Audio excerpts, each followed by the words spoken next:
What if heroes from every universe faced a civil war of the gods? Episode 14. Let's get started. There was a loud crash that sent a building crumbling to the ground, catching the attention of a few coalition soldiers forming a line of defense. What the hell was that? A grunt from Tartaros demanded. Cannon fire. You idiot, there would be an explosion from a cannonball, not just a crumbling building. A soldat from the Wandenreich derided.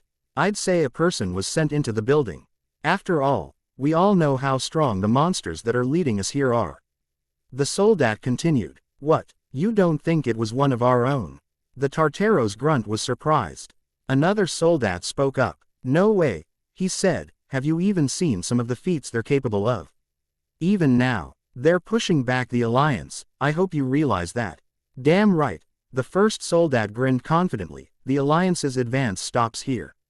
Hey, Bert, the soldat called out to his fellow soldat. Come and help me out here, I wanna see who got buried in all this rubble.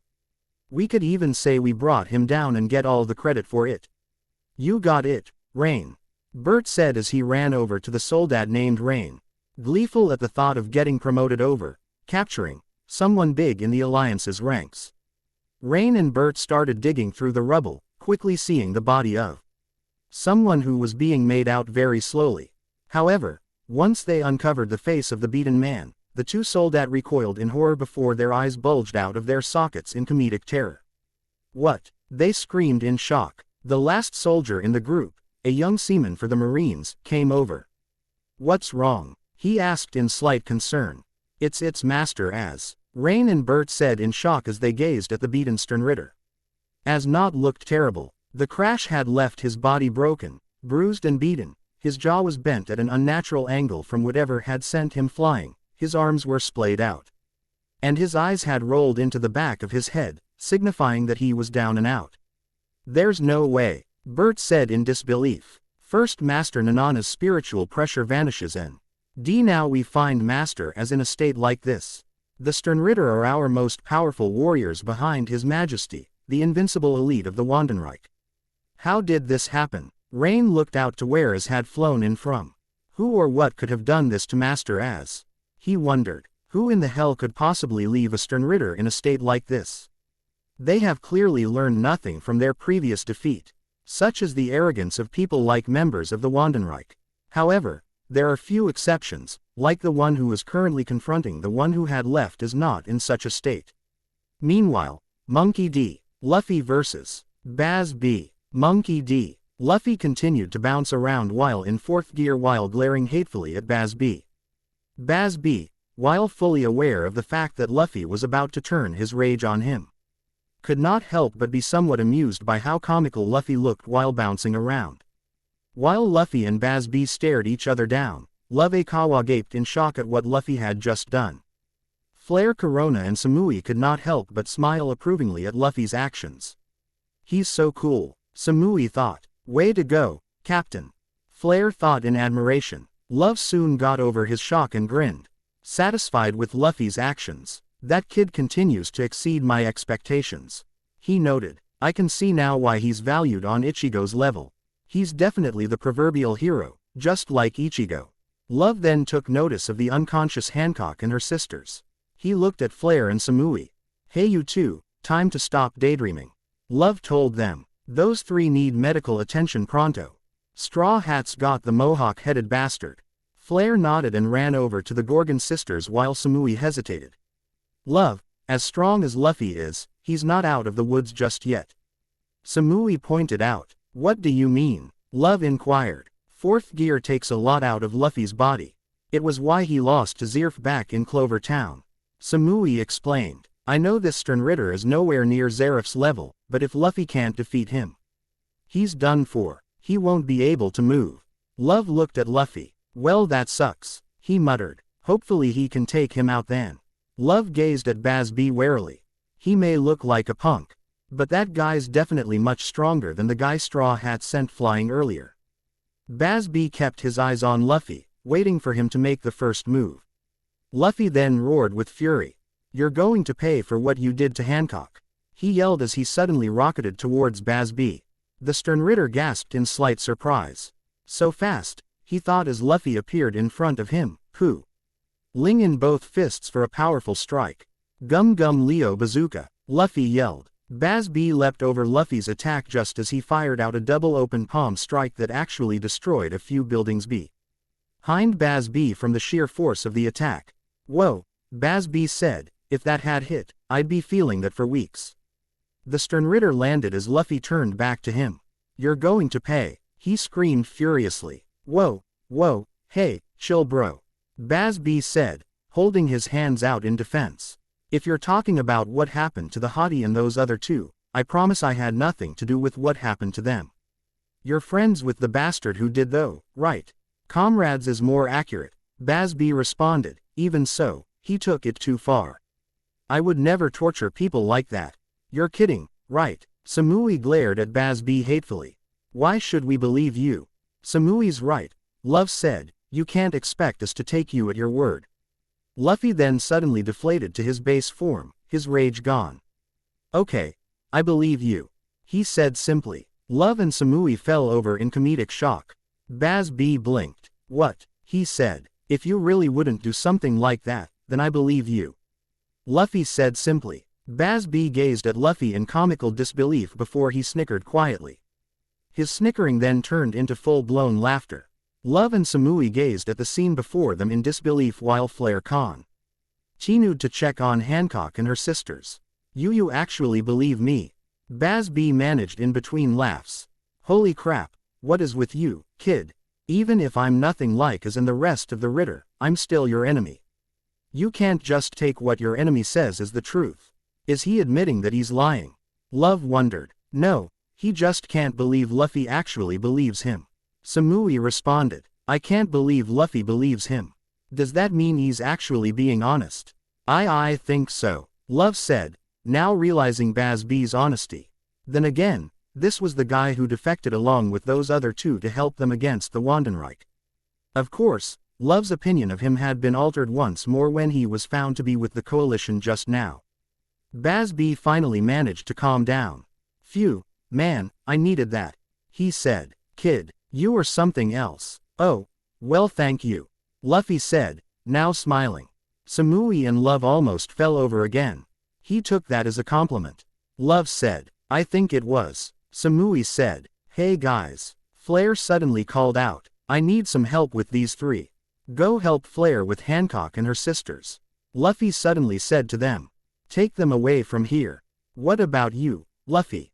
Samui inquired. Luffy grinned. Isn't it obvious? He inquired. This guy and me are going to fight. Love nodded. All right then, best of luck, Straw Hat. He said. We're just going to leave Luffy. Samui was surprised. Those three need medical attention. Love reminded Samui. And Straw Hat can take care of himself against this guy. Love Flash stepped over to Sandersonia and hefted her over his shoulder with surprising ease. Flare wrapped her hair around Marigold and lifted her up. Samui, deciding that Love was right, went over and picked up Hancock. Hang on, she said softly, we're going to get you some help. Luffy sees you as a friend. I won't let you die, I promise. Hancock then stirred. Creepily enough, it seemed to be at the mention of Luffy. Luffy, she said softly and weakly. Okay, very creepy. Luffy did not bother looking behind him to see if the others had left with the injured. He knew that they would be gone and out of danger from Baz B anyway, in a few moments. Baz B then raised his spiritual pressure, showing off like an animal would to another in an attempt to assert his dominance. Looks like it's just you and me now, kid. Stop calling me a kid, Luffy said, now pouting at the Sternritter. I'm going to be king of the pirates, you know. Hey, you know what, you're right. Baz B said. A kid isn't capable of sending one of the Sternritter flying like you did. You're no kid, you're a beast. So what do you say we get started, Monkey D? Luffy. Luffy looked at Baz B's mohawk, which was waving around due to the force of his exertions. Whoa, he thought to himself. What's your name? Luffy inquired. I suppose we should get the formalities out of the way. Baz B stated. My name is Baz B, and I am Sternritter H of the Wandenreich. Nice to meet you, Baz. Luffy nodded. Can I just say one more thing before we get started?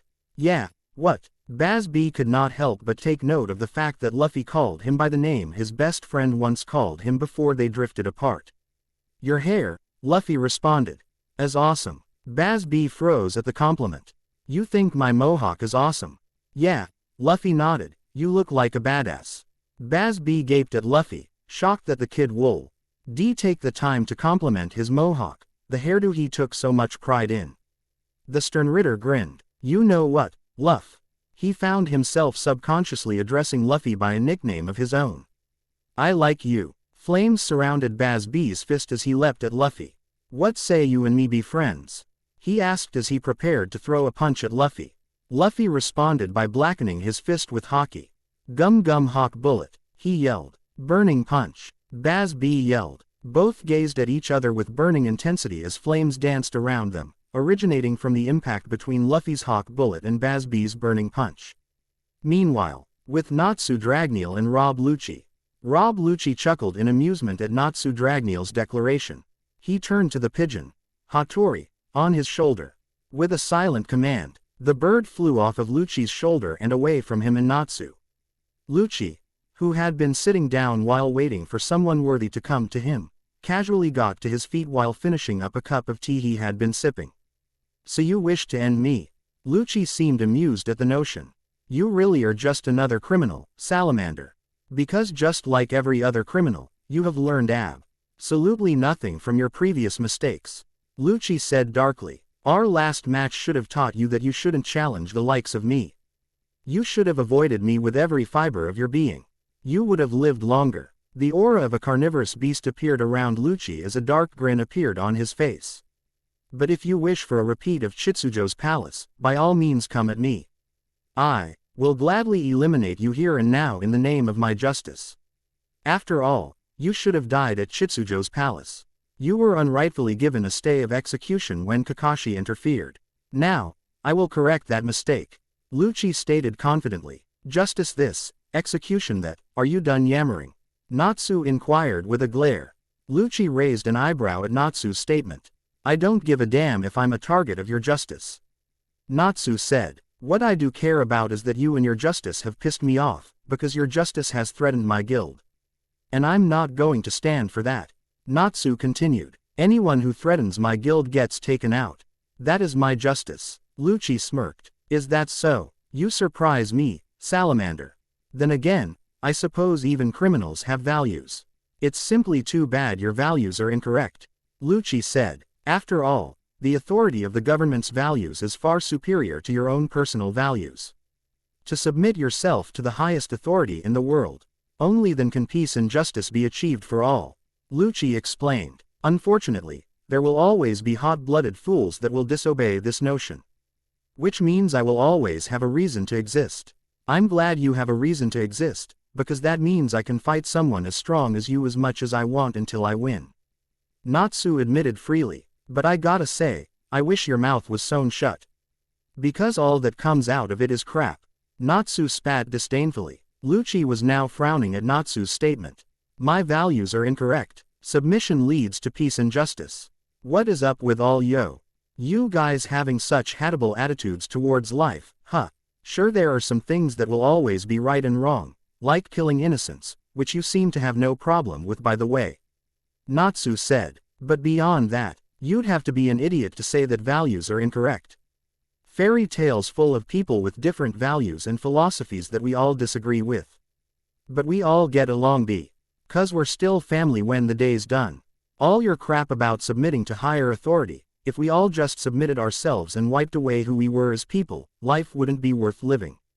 Because we'd just erase who we are and replace them with mindless losers. That life sounds a bit too boring for my taste, and I certainly don't like the idea of submitting to the likes of you. But I didn't come here for a debate, Lucci. I came here for a fight. That you did, Lucci noted. I just hope you realize that you're subjecting yourself to pain far worse than what happened at the palace. Are you kidding? I'm glad we had that fight. Natsu said with a grin. Sure, I lost, but I lose to Urza, Laxus and Gildarts all the time. Win or lose, I always get stronger after every fight, and that's what's really important.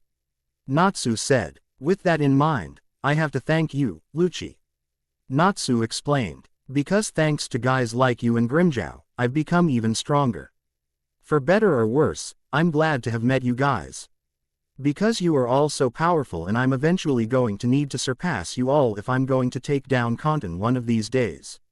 He wants to take down Lord Kontan. Predictable, but also laughable. Lucci thought. Let's fight, Lucci. Natsu grinned. Because I wanna see if I've surpassed you today. With that, incredibly intense flames gathered around Natsu's body, signifying that he was ready for an intense clash with Rob Lucci. Lucci took notice of the increase in Natsu's power since the fight in Chitsujo's palace. Without a doubt, he's matured a bit since our last fight. Lucci noted. However, this is a foe I can still conquer. Still, this should be a lot more fun than our last match.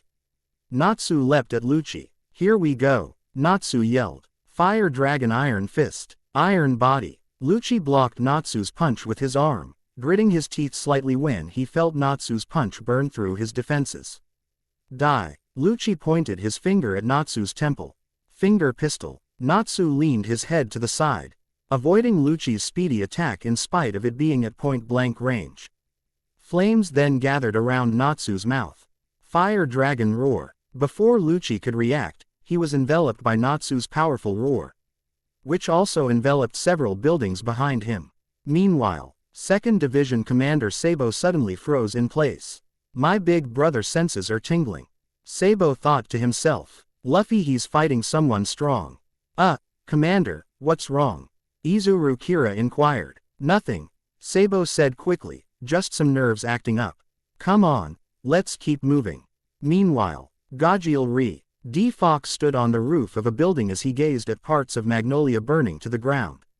Geez, he muttered in annoyance, having immediately realized who was responsible for such things. What the hell, Salamander? Are you seriously going to burn down the whole town before we are able to take it back from the coalition? Geez, the master better kick his ass when we're done here. Or better yet, make him rebuild the whole damn thing. Otherwise the town mayor's going to throw a fit. Gajeel sighed. Whatever, I can't worry about him right now, he said. I have to find them. With that, Gajeel leapt from the roof he was on to the next one. Back with Natsu Dragneel vs. Rob Lucci. Rob Lucci suddenly sped out of Natsu's roar, somewhat charred but otherwise unharmed. Tempest Kick. Natsu looked up to see a sharp air blade coming towards him and quickly leapt to the side, avoiding Lucci's kick. Flying Finger Pistol Sting. Lucci yelled, launching several air bullets from the fast movement of his fingers. His fingers had truly become like guns, like their namesake. Natsu leaned in and out of the air bullets, avoiding them with surprising grace and ease. He's more agile too, Lucci noted. He has become stronger since our last fight. Fire Dragon Crushing Fang. Natsu swept his hand out in front of him, creating a wall of flames that stopped the air bullets from advancing any further. Lucci was surprised by Natsu's actions and surprisingly strategic move.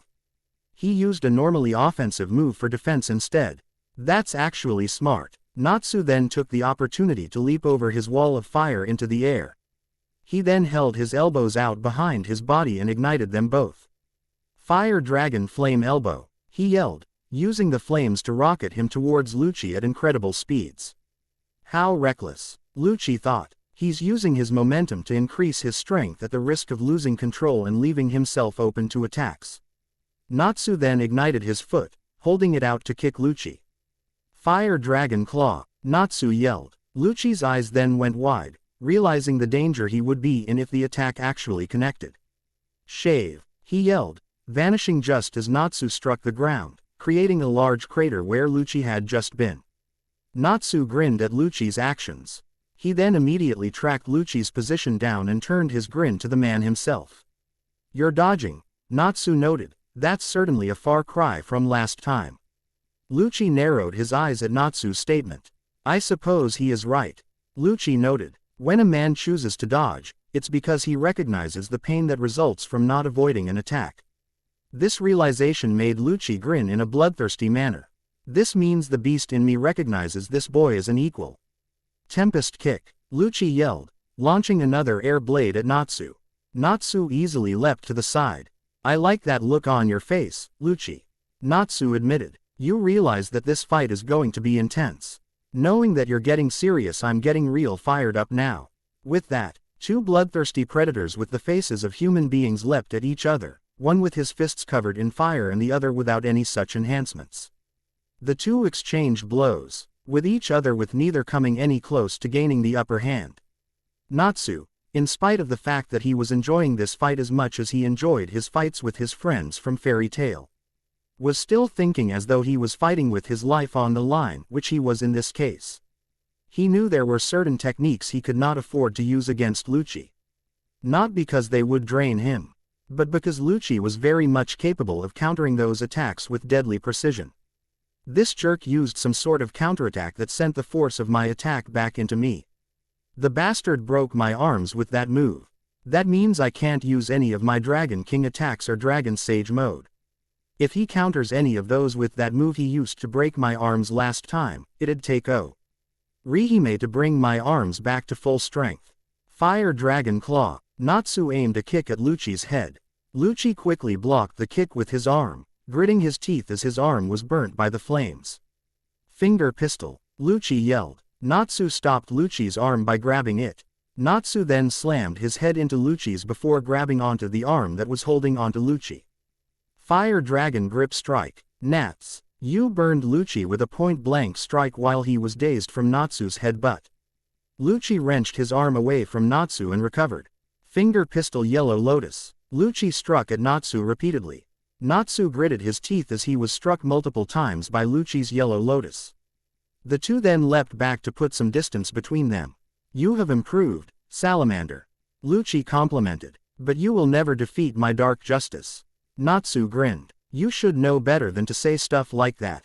Natsu responded. Whenever someone tells me I can't do something, I can't back down. If I backed down from a challenge, I wouldn't be able to call myself a member of Fairy Tail. Natsu pointed out. Lucci just grinned at this. You persistent crooks, he said with disturbing glee, always a thorn in my side. I'm sure you know this by now. But my only defeat has been against someone just like you, Straw Hat Luffy. Yeah, I know, Luffy told me all about you. Natsu said. Didn't give me any tips, unfortunately. Partly because he said the only way to beat you was to just pound the living crap out of you until you didn't get up. Funny, after our fight on Enies lobby, I grew to believe the same thing on Straw Hat. However, you both have a very crippling weakness. You lack the willingness to execute your foes in the name of your cause. That lack of resolve holds you back. Makes you weak. Natsu frowned at Lucci's statement. Regardless, I must admit that meeting Straw Hat was quite beneficial in the long run. Our meeting broke me and then rebuilt me into a stronger weapon for justice. Lucci explained as he raised his arm. Let me show you. Natsu watched as Lucci's arm suddenly turned black, which provided a nice contrast to his new white outfit. The Dragon Slayer narrowed his eyes at the sight of Lucci using a new technique. Haki. Huh, he recognized that move. The Gorgon sisters used it a ton. You have a good eye, Salamander. Lucci complimented. While our power levels are a reflection of our skill in 6 powers. Nowadays it is not an accurate reflection of our overall abilities as fighters. Is that so? Natsu grinned. My power level is 8,000, but at my current level, I could fight 2 or 3 men with that kind of skill and win. I guess that means I could do the same. Natsu responded. You won't be that confident when you see how strong I am now, Salamander. Lucci yelled as he slammed his fist into the ground, creating a small earthquake that sent Natsu stumbling about. Shave. Lucci vanished and reappeared in front of Natsu in a split second. Finger Pistol Black Lotus. Lucci prepare. Ed to strike Natsu with rapid fire Finger Pistol, a Haki-enhanced version of the Yellow Lotus. Natsu quickly rocketed away by using flames as his feet to act as boosters. Lucci then blackened his leg. Tempest Kick. Lucci yelled. Nightfall. Lucci fired an incredibly powerful Tempest Kick. Natsu quickly used the flames at his feet to propel himself away from the attack. He then watched as Nightfall tore through multiple buildings behind him. Perhaps you would like to know a secret about what happens when we use 6 powers while enhanced with Haki. Lucci said with a grin. Our power levels triple. When we use 6 powers in conjunction Haki. Natsu landed on the ground. How many times am I going to have to remind you that I'm not going to back down? He asked. Natsu then rushed Lucci. Dragon Slayer secret art, he yelled. Fire Dragon Fist. Iron Body. Lucci coated his entire torso with Haki. Black Knight. With Lucci's defenses further enhanced by armament Haki, Natsu's attacks were bouncing off harmlessly once again. Natsu then took advantage of the fact that Lucci's face was unprotected. Fire Dragon Roar. Paper Art. Lucci leaned back at an unnatural angle and avoided Natsu's roar attack. He then leaned up and delivered a devastating Haki-covered haymaker to the side of Natsu's head, knocking the Dragon Slayer away. And that was just the warm-up, Salamander. Lucci pointed out. Perhaps you'd like to see me when I really get serious. Natsu wiped some blood away from his mouth. I'm still here, am I? He inquired. Hit me with your best shot, Lucci. Well, since you asked for it, Lucci said as his body began to change. I'm sure you recognize this form from our battle at the palace. Yep, I definitely recognize it. Natsu grinned as he stared Lucci down defiantly. There's the big bad kitty cat that I remember. Lucci arrogantly grinned down at Natsu in his leopard form. Remember, Salamander, you asked for this. Shave. Lucci vanished. Fire Dragon Crushing Fang. Natsu yelled, swiping at the area he anticipated Lucci to be coming from. At that moment, Natsu felt some of his flesh torn from his side after he instinctively leaned to the side. Lucci had struck him with his claw. However, Uchi was also struck in the side as well. Both were left with some nasty claw wounds as Lucci sped past the Dragon Slayer. I can't deny it, Lucci thought as he grinned at the pain he felt from Natsu's claw and his flames. I'm a beast through and through. After all, only a beast in human skin would join the world government so that he could kill people legally. I enjoy pain, I thrive on it. And if I'm not receiving some pain of my own from another beast, then what's the point in battle? When two predators fight for superiority, they expect to come out of the battle with scars. It's proof that they were worthy of each other. Worthy of being considered at the top of the food chain. I don't mind pain, because it's proof that I have surrounded myself with only the strongest of opponents. Only he best for the apex predator of the world government. Lucci then spun around and prepared to fire off another attack at Natsu. Tempest Kick Leopard Tail. Lucci whipped his tail around and fired off a tempest kick from it. Natsu ducked underneath the attack and then propelled himself off the ground and above Lucci. The flames in my left hand, and the flames in my right hand. Natsu chanted. Put them together, and you get Fire Dragon Brilliant Flame. Natsu tossed the extremely large fireball at Lucci. The leopard man held his claws out in front of him. Tempest Kick, he yelled, swinging his claws forward. Mark. Natsu watched as a projectile X was launched at the brilliant flame. The two attacks cancelled each other out upon colliding. He then propelled himself towards Lucci with flames.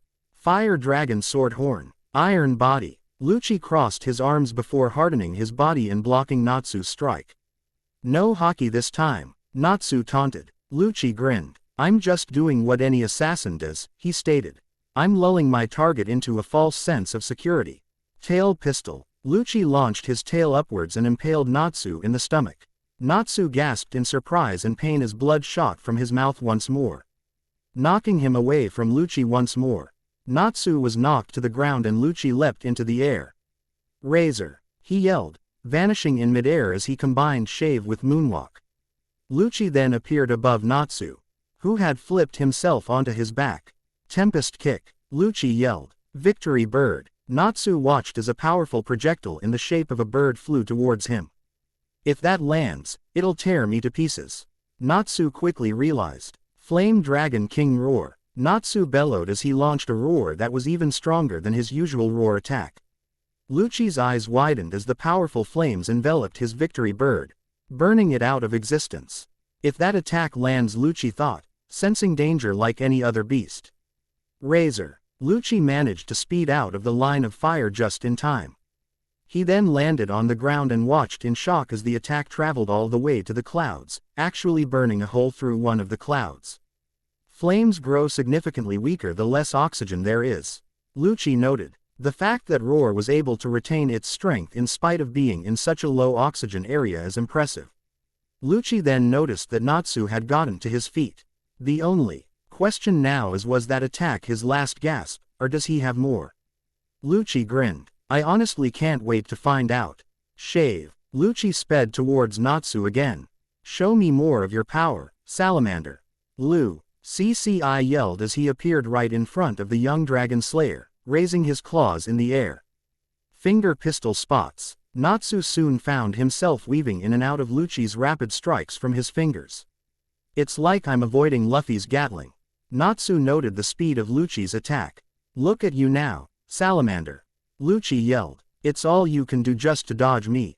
Natsu narrowed his eyes. He's not making any progress against me, and yet he has the time to taunt me like this. Natsu then realized what he was doing. Another false sense of security.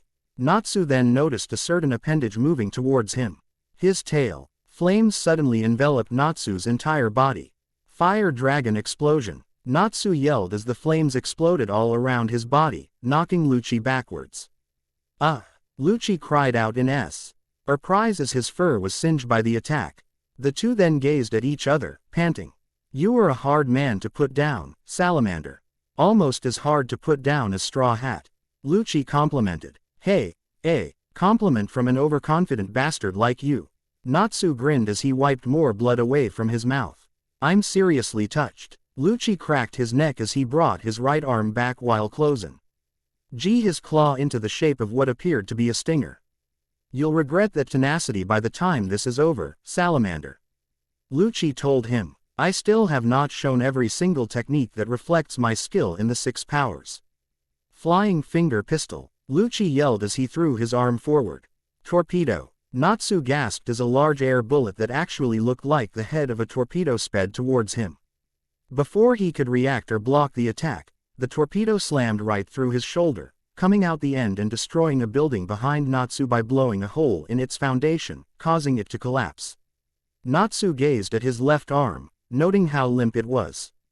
Damn it, my left arm is useless now, he thought to himself. But I've still got 1 arm and 2 legs. If this guy thinks he's won just from getting rid of one of my arms, he's got another thing coming. Lucci flexed his claw. The torpedo is still not perfected, he thought with a hint of annoyance. Rah! Natsu roared as flames gathered his body more. So he's still raring to go, huh? Good. That hurt like hell, you son of a bitch. Natsu yelled. Good. I enjoy hurting you. Lucci responded. I hope you don't get tired of it. I'm just going to have to drag this fight out for as long as I have to. Natsu declared. Because this fight won't end until you're beaten.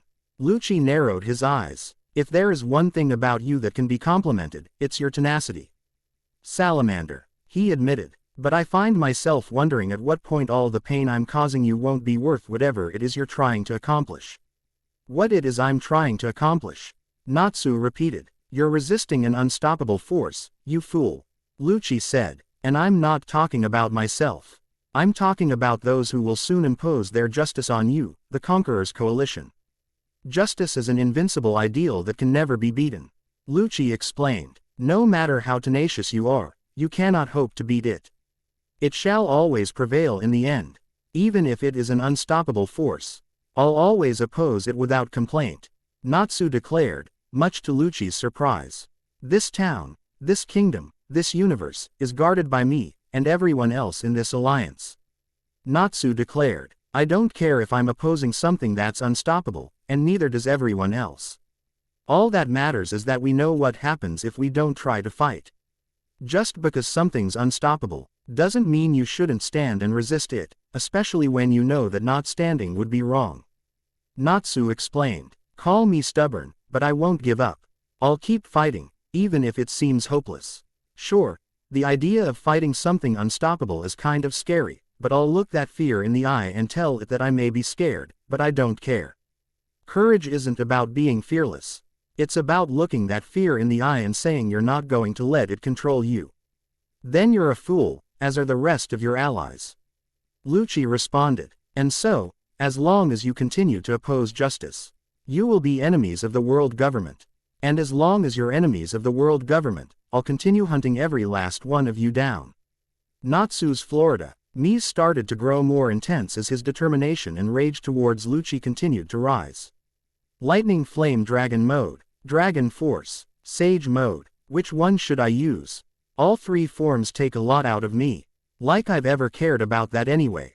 Fire and lightning surrounded Natsu's body. Lightning Flame Dragon Mode, Natsu yelled. Lucci growled at Natsu's determination. Then prepare to be the first of many, he declared, and die knowing that you'll be joined by your criminal friends. Tempest Kick. Lucci flexed his claws before swinging them repeatedly. Meteor Shower. Natsu rocketed to the side in a streak of fire and lightning, avoiding Lucci's powerful swings, which created multiple air blades that rocketed towards the Dragon Slayer like an actual meteor shower. Natsu then circled around to Lucci's side. Lightning Flame Dragon Roar. He bellowed out a stream of fire and lightning towards the leopard man. Lucci leapt into the air. Moonwalk, he yelled, propelling himself further up and out of the roar's line of fire. Natsu then propelled himself into the air at incredible speed above Lucci. Lucci gasped and looked up to see Natsu preparing to punch him hard. Lightning Flame Dragon Firing Hammer. Iron Body. Lucci yelled, hardening himself just as Natsu struck him in the back, knocking Lucci back to earth with enough force to cause several other buildings to lose their foundations and collapse as a result. Lucci almost immediately got to his feet. Natsu started falling towards him. Lightning Flame Dragon Crushing Fang. Natsu swiped his right hand out in front of him. Paper Arts. Lucci leaned back again and avoided the attack. However, the leopard man soon found himself gritting his teeth in pain from the lightning that danced around him and Natsu. Lightning Flame Dragon Claw. Natsu kicked Lucci square in the head, sending him stumbling backwards. Lucci then managed to recover enough to harden his tail with Haki. Black Tail Pistol. Lucci launched his blackened tail into Natsu's chest. Thanks to Haki, Lucci managed to avoid the pain that came from striking the lightning and flame-covered body of Natsu Dragneel. Now, Natsu and Lucci were forced to put some distance between each other once again. I need to wrap this up, Natsu thought to himself. If I keep draining myself like this, I'll run out of power before I beat him like Grimmjow. Stupid leopard bastard, Natsu growled. Him and his stupid Haki are dragging this fight out. I don't believe this, Lucci thought to himself. This blasted kid is pressuring me. If I don't end this, he could actually defeat me. I won't lose to a criminal again.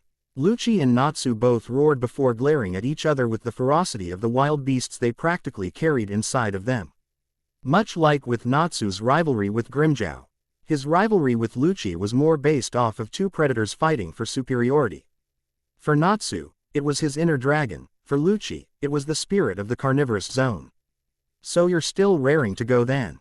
Natsu asked, grinning demonically. Of course I am, Lucci grinned. This is what I live for, Salamander.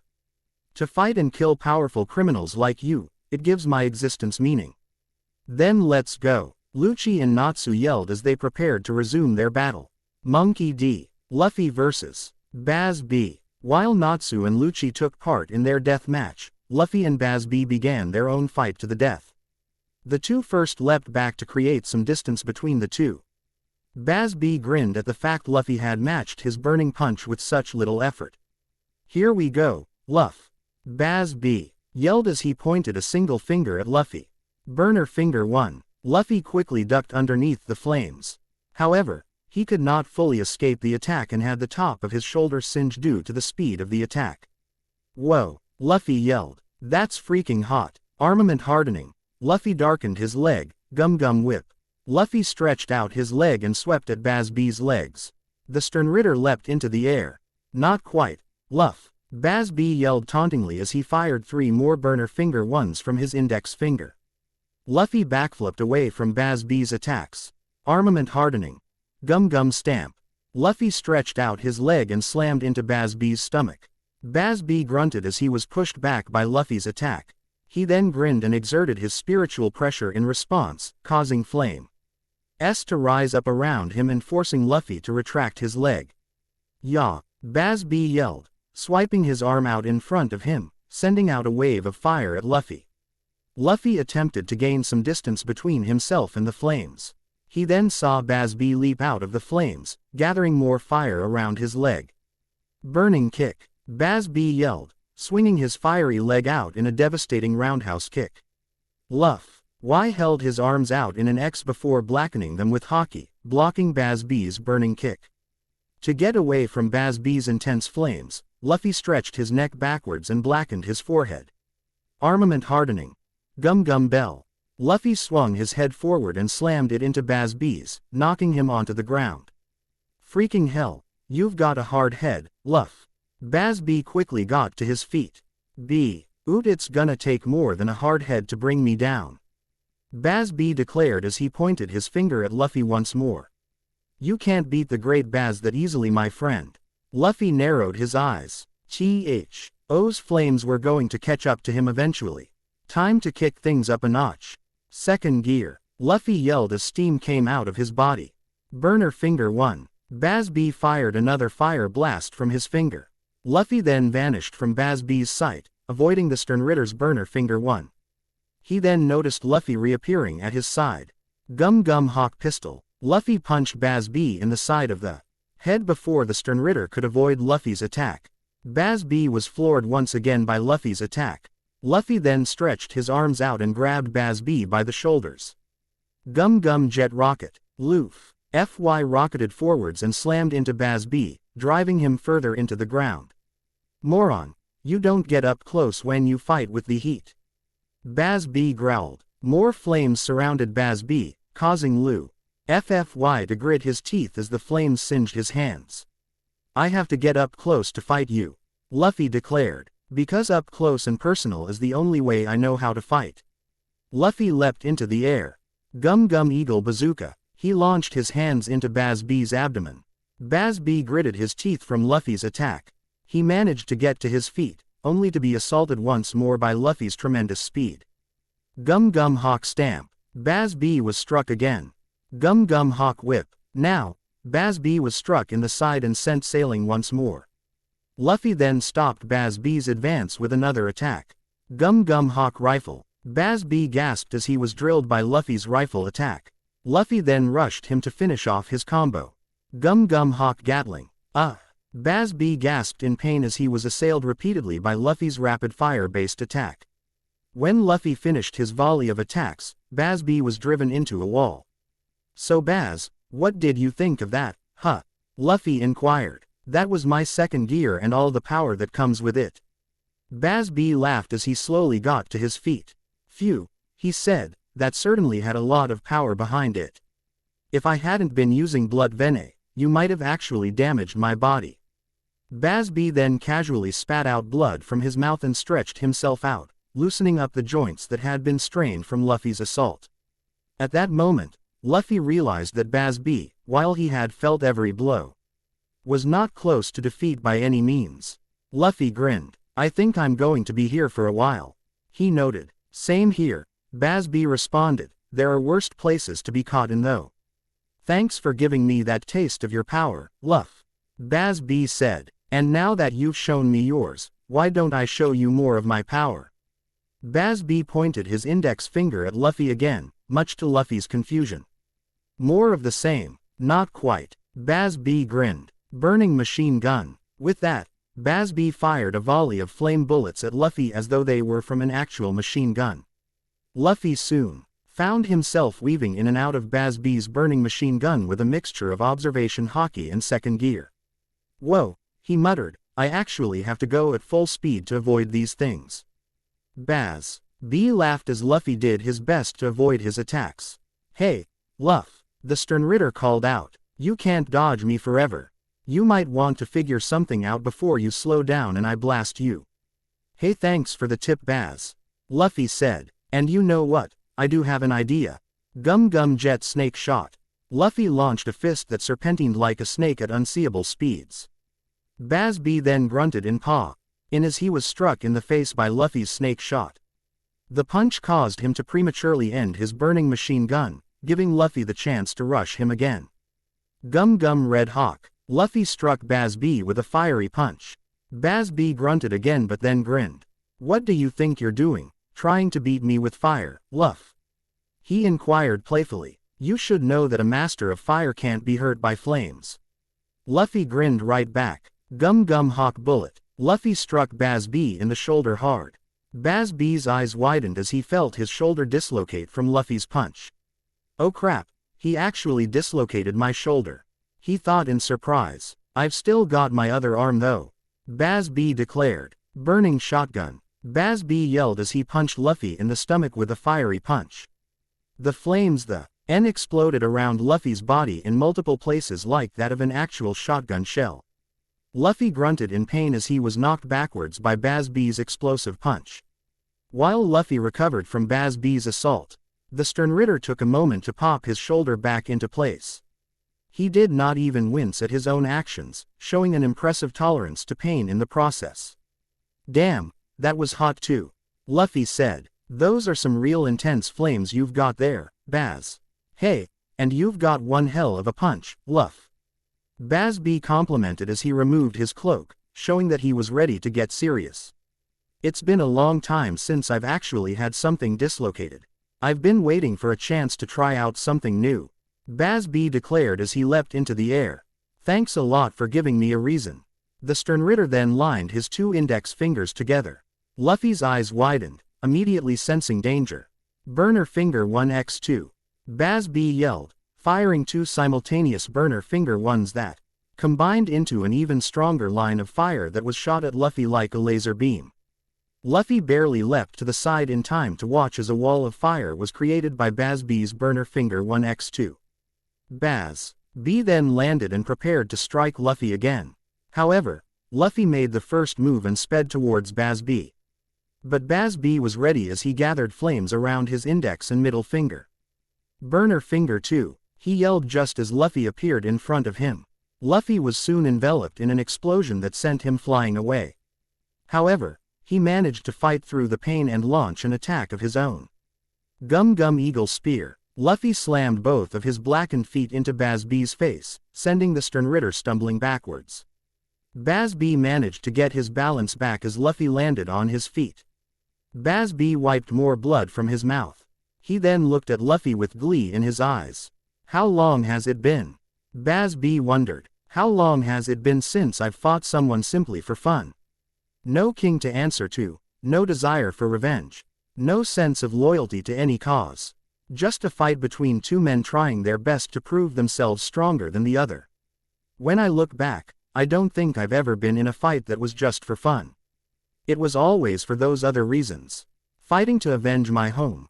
Fighting because Yhwach commanded it. Fighting because it is in my blood to kill Soul Reapers, our mortal enemies. Never have I fought someone just because I wanted to have a little fun, not because I didn't want to, but because I couldn't. And yet this guy makes me want to cut loose and make up for all that time I missed. They say that good things come to those who wait. If that's true, then all that time I spent fighting for reasons other than because I want to enjoy myself has led me to you, Luff. Hey, Luff, Baz B called out, are you having fun? Because I know I am. Luffy cracked his neck. Yeah, he said, I kinda am having fun. But just so we're clear, Baz. Luffy said, I have more fun when I win. As do I. Baz B yelled as the two vanished while moving at incredible speeds, leaving only streaks of fire behind. Luffy and Baz B then punched each other simultaneously. The two then took note of the fact that neither of each other looked like they were fighting with hate in their hearts. Rather, they had a great deal of respect for each other in their hearts. The two continued throwing punches at each other, with neither one gaining an edge over each other. Gum Gum Hawk Rifle. Luffy drilled Baz B in the chest.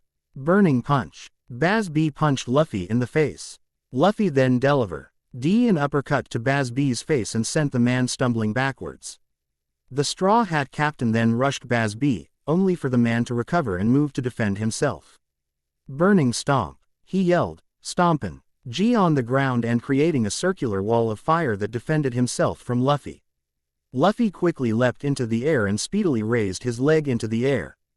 Gum Gum Hawk Axe. He yelled, swinging his leg downwards at incredible speed. Baz B raised his arms in the air and caught Luffy's Hawk Axe, gritting his teeth, realizing that his arms would have actually shattered if he had not used Blood Venet to protect himself. The momentum Luffy's hawk axe had picked up actually almost broke his arms. Luffy brought his leg back, giving Bazz-B the chance to strike.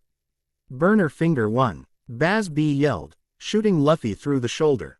Ow! Luffy yelled as he fell to the ground. Bazz-B frowned after Luffy started rolling around in pain. Ow! Ow! Ow! Ow! Luffy yelled. Are you okay? Bazz-B inquired. No, Luffy yelled. How is that flames from your fingers are more intense than flames in your fist? Bazz-B shrugged. Sorry about that, Luff. He said before looking at his fingers. Guess I should have warned you. The flames are more intense when they are concentrated in my fingertips. You're still having fun, right? Bazz-B inquired. Luffy got to his feet. Yeah, I still am. Bazz-B's mouth dropped open. Holy crap, he got over having his shoulder impaled quickly. I gotta admit, I never thought I'd have fun in the middle of an actual fight in this war. Luffy admitted. I mean, you coalition guys are supposed to be jerks. By now, I think I'd bust out one of my other gears and kick your ass all the way to the other end of town. This made Bazz-B grin. Strong words, Luff, he said. Why don't you put your money where your mouth is, huh? I kinda want to see how your stronger gears match up with my heat. Luffy pouted. You're too damn fast for me to catch with third gear. He pointed out. And I saw. Fourth gear for guys who really piss me off, like that stitched up freak that hurt Hancock and her sisters. Yeah, he's kind of a jerk. Always going on about scaring people. Funny thing is, faced with a power greater than his, he's always the first to run like hell. Bazz-B grinned. I guess having the power to induce fear goes both ways. Luffy laughed at this. So wait, you're not going to use that fourth gear thing on me? Bazz-B was surprised. You know, if I were fighting me, and I had access to a cool transformation like you do, I wouldn't hesitate to use it. What did I say? Luffy inquired with a frown. I only use fourth gear against guys who really piss me off. There's no way you could piss me off. Bazz-B raised an eyebrow. Seriously, aren't we technically sworn enemies because we're on opposite sides? We may be enemies, but that doesn't make you a bad guy. Luffy pointed out in a very matter-of-fact tone. In fact, you're not a bad guy at all, you're a cool guy, Baz. Huh, you're kidding right, I could be hiding a hidden evil side to me you know. Bazz-B pointed out. Nah, not you, Luffy said firmly. Okay, Bazz-B gazed at Luffy in confusion. For argument's sake, how do you know I'm actually a really cool guy? It was a little something I picked up from Ichigo.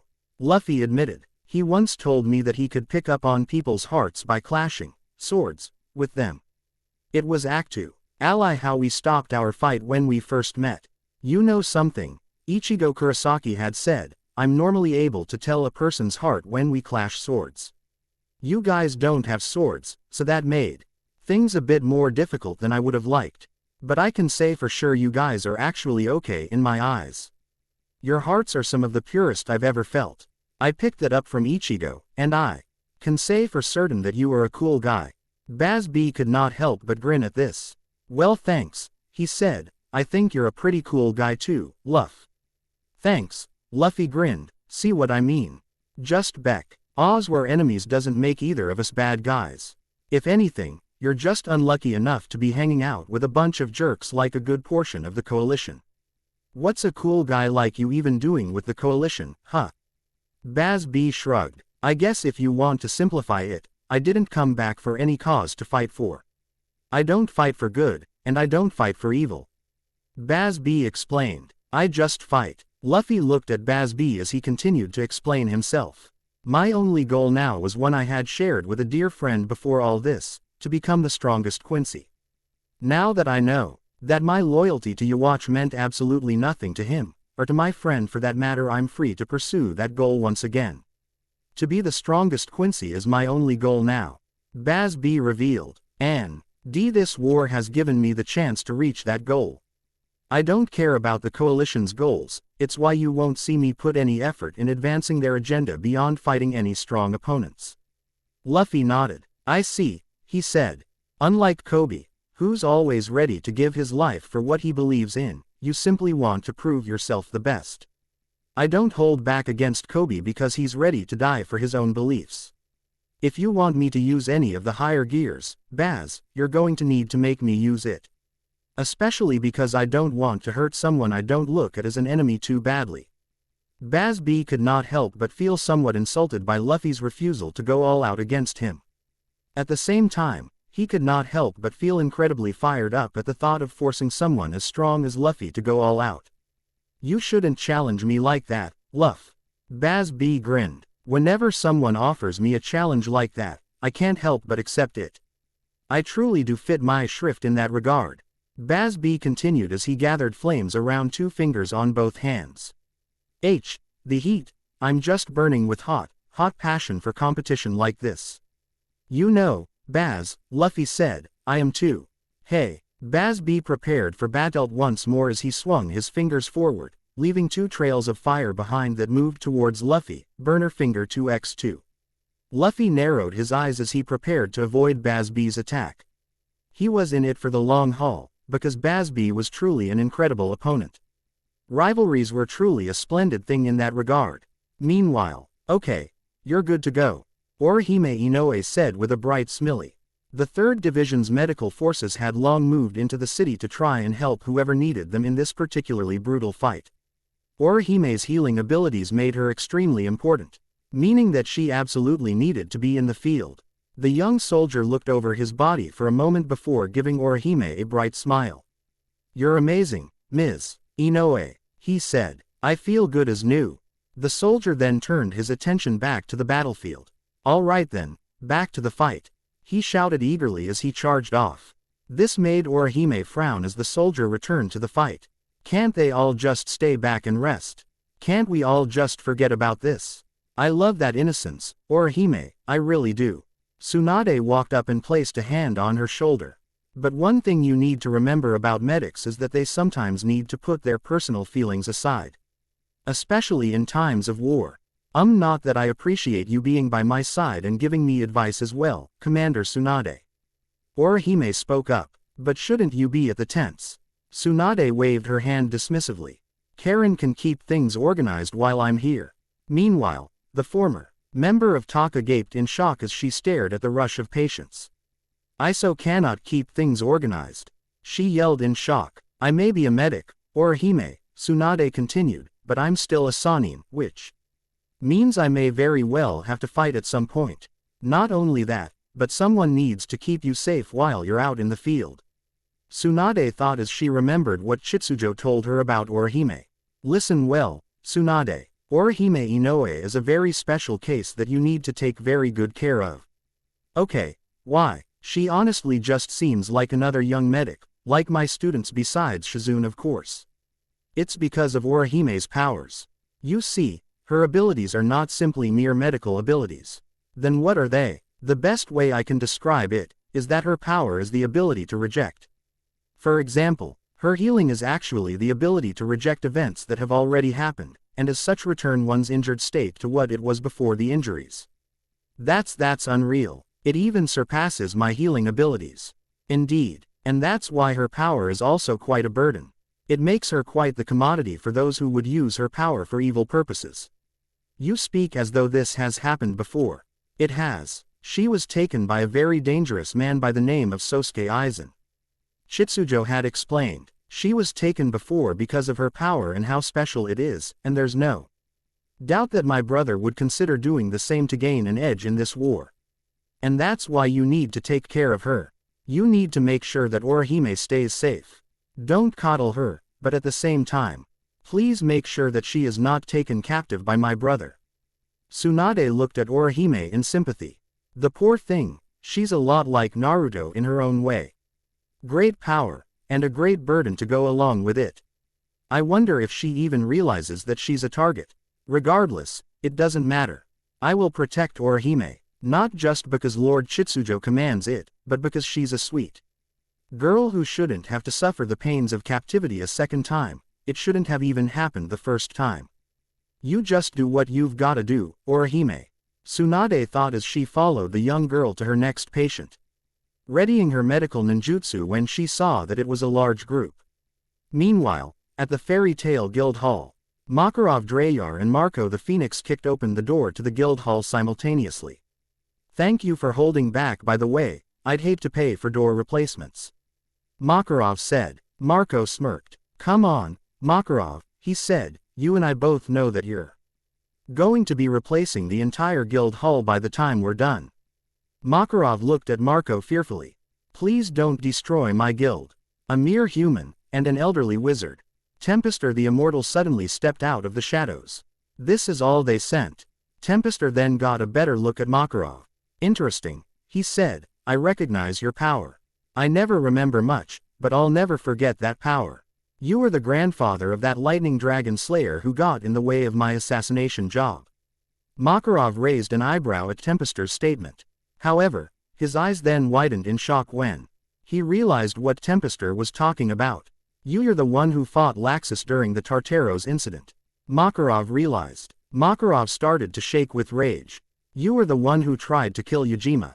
He stated. You were the one who put my grandson in the hospital with your anti-Ethernanos particles.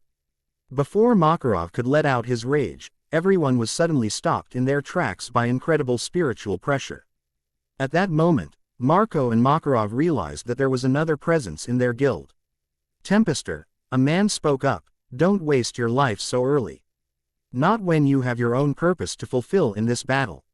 My mistake, Tempestor said lowly, I had forgotten. The man got to his feet and stepped out of the shadows. Allow me to fight them in your stead.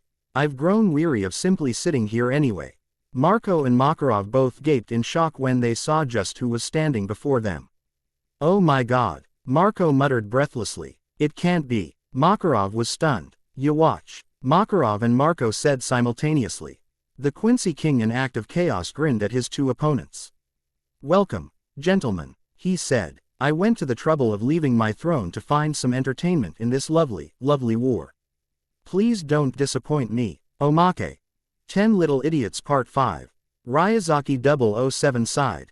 Krillin dies again. Enko Mitarashi pouted. I was rooting for the Baldi. Ultir Milkovich frowned.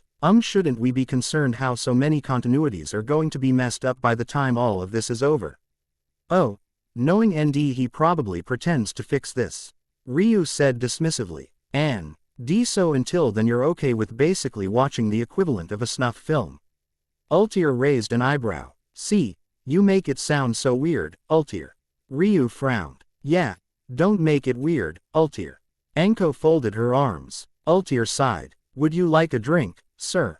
She inquired, wanting to get out for a bit.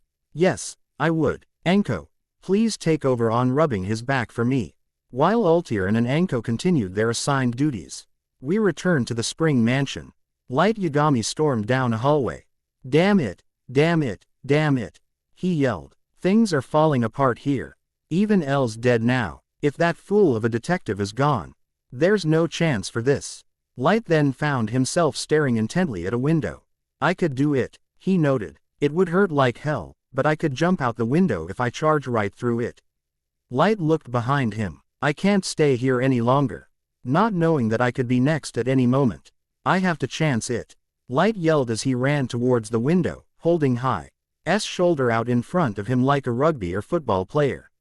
However, when Light collided with the window, he bounced off from the impact, with the window not giving an inch. See, that's the thing with ND's mansion. He spared no expense on security. That included unbreakable windows. Light was knocked onto his back, leaving him sprawled out in a daze. Ow, Light muttered. Meanwhile, Cinder Fall gazed at Light with a confused look on her face. She then turned around. Not getting involved in that, she decided. Meanwhile, Edward Elric was stomping around, still pouting over the fact that Cinder had indirectly called him short. I'm not short, he said, I'm just a late bloomer. When I grow up, I'm going to tower over all of them. I'll be tall enough to be considered a suspect. And not that I want to be considered a suspect, of course. Edward saw Ed as he neared the railing overlooking the first floor. Edward was on the second. I'm not the killer after all. Edward, a genderless voice suddenly whispered. Edward looked off to the side to see Zero approaching him. Okay. Did not know this was a costume party. Ed said. So who's behind the mask, huh? Too short for the costume. Edward's eyes widened. Oh my god, it's you. He yelled. The man or woman who was responsible for killing everyone.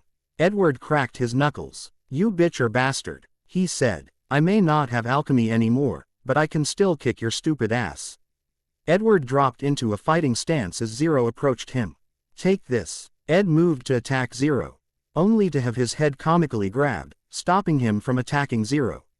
Simply put, Edward Elric was too short to attack Zero. Thus, Edward could only comedically flail his arms.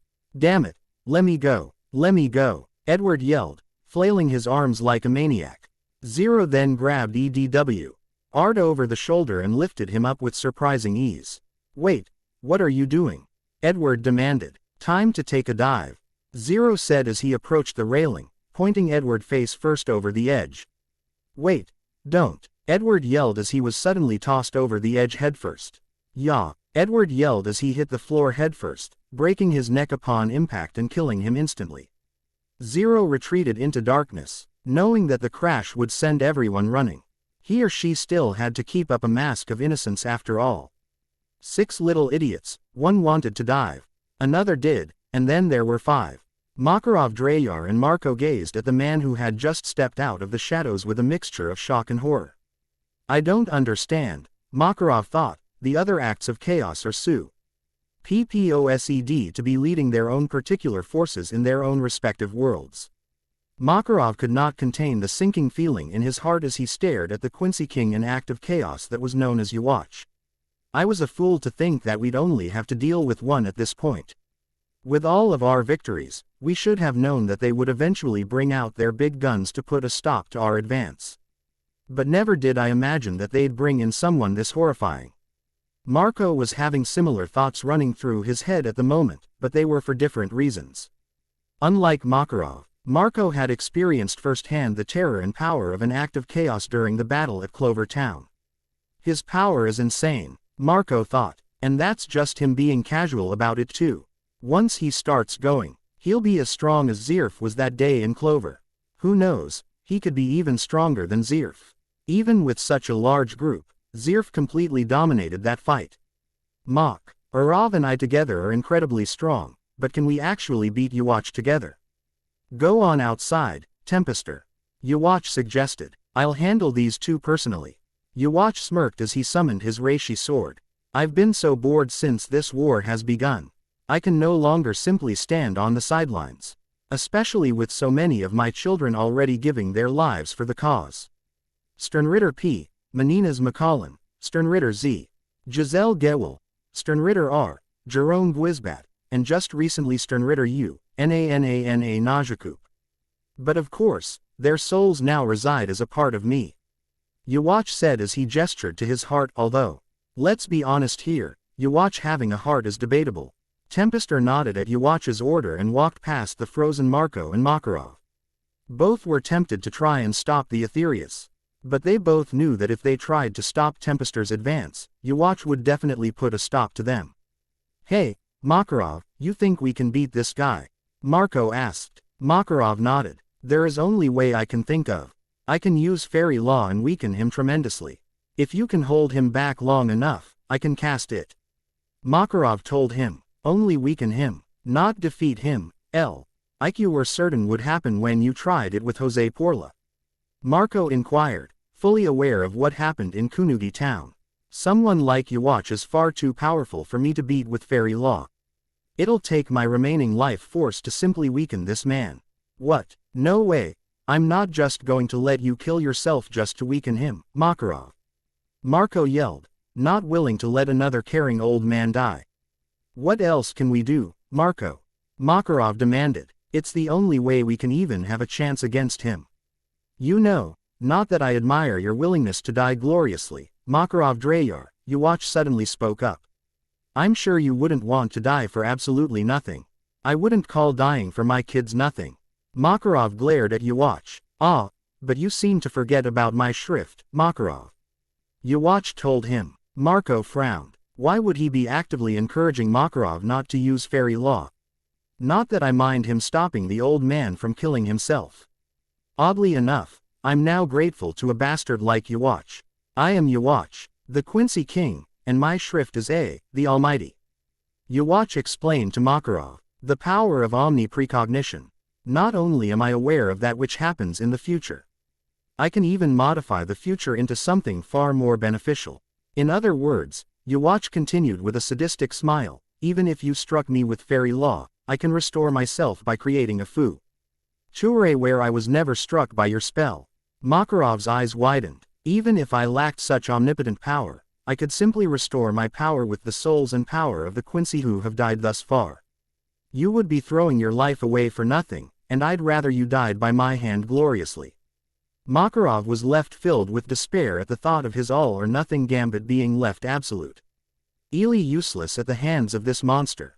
Marco, meanwhile, could not help but gaze at Yuwatch with more hatred, even though he was grateful at the fact that he stopped Makarov from killing himself. That monster. He's more of a battle maniac and conflict lover than Teach is, and that's saying a lot. Teach may have been a careful planner, but now that he has Pop's position, he's become far more aggressive. What happened at Baltigo was proof of that. Damn, Makarov cursed. Never in my life have I heard someone sound so ungrateful that he wasn't going to die. Marco pointed out, trying to lighten the grim mood at least. My children are always experiencing the worst kind of pains, Marco. I wanted to alleviate that pain for once, Makarov said dejectedly, even at the cost of my own life. As for the idea of us not dying, that's still a bit debatable. Makarov continued, look at who our opponent is. Makarov gestured to Yuwatch once more, who was patiently waiting for them to make the first move, a courtesy that the superior fighter wanted to give to the two lesser fighters. Hey, that's true, Marco said, trying desperately to put on a brave face. Damn, I wonder if even the immortal phoenix would fall at this guy's hand. Marco steeled his resolve as he summoned up the dark blue flames of destruction in his right hand. No sense in giving up without a fight, he noted. I say we make a hell of an impression on this son of a bitch.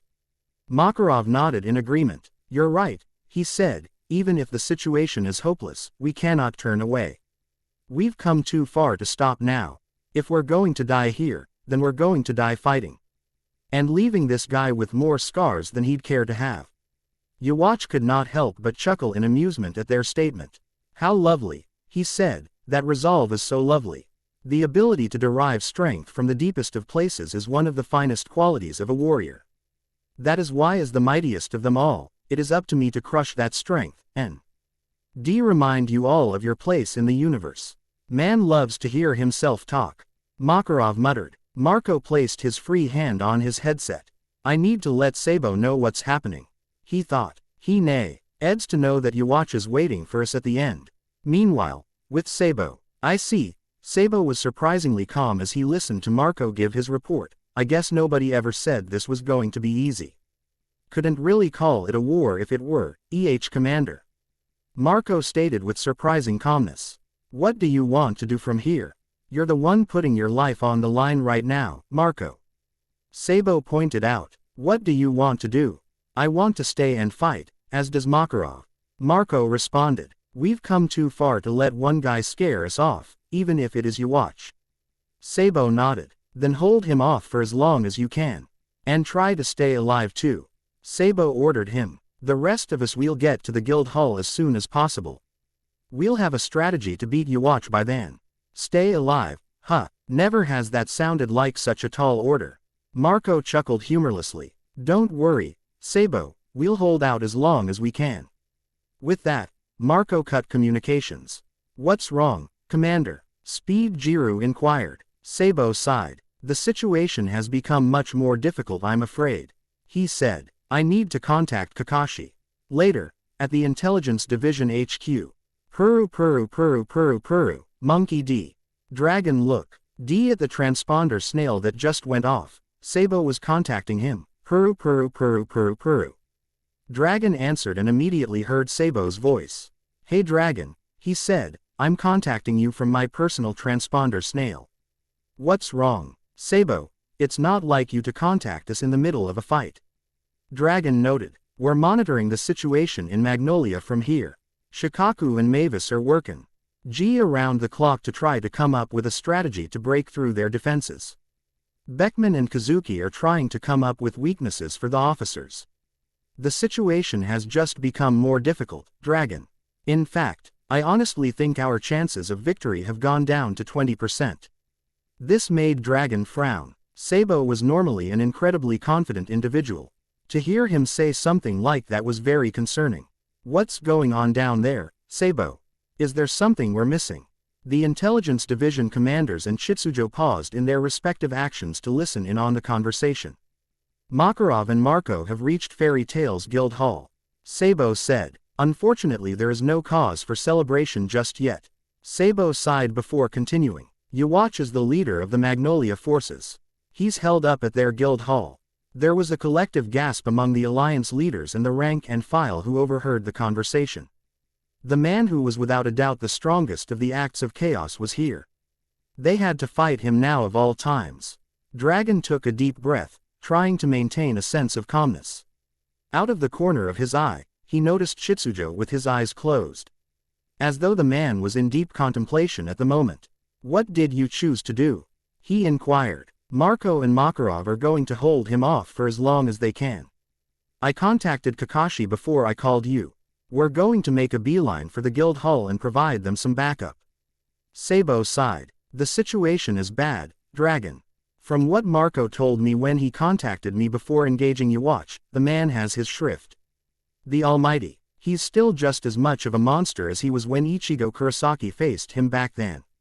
However, I talked with Kakashi, and he's confident that we can at least drive him off if the four of us work together. If anything, Kakashi's Mangekyo Sharingan should at least give us a chance. Dragon nodded. So you have no intention of retreating then? He inquired. I won't fault you if you change your mind, you know. Mavis Vermilion looked at Dragon in disbelief, knowing what would happen if the 2nd and 3rd divisions actually retreated.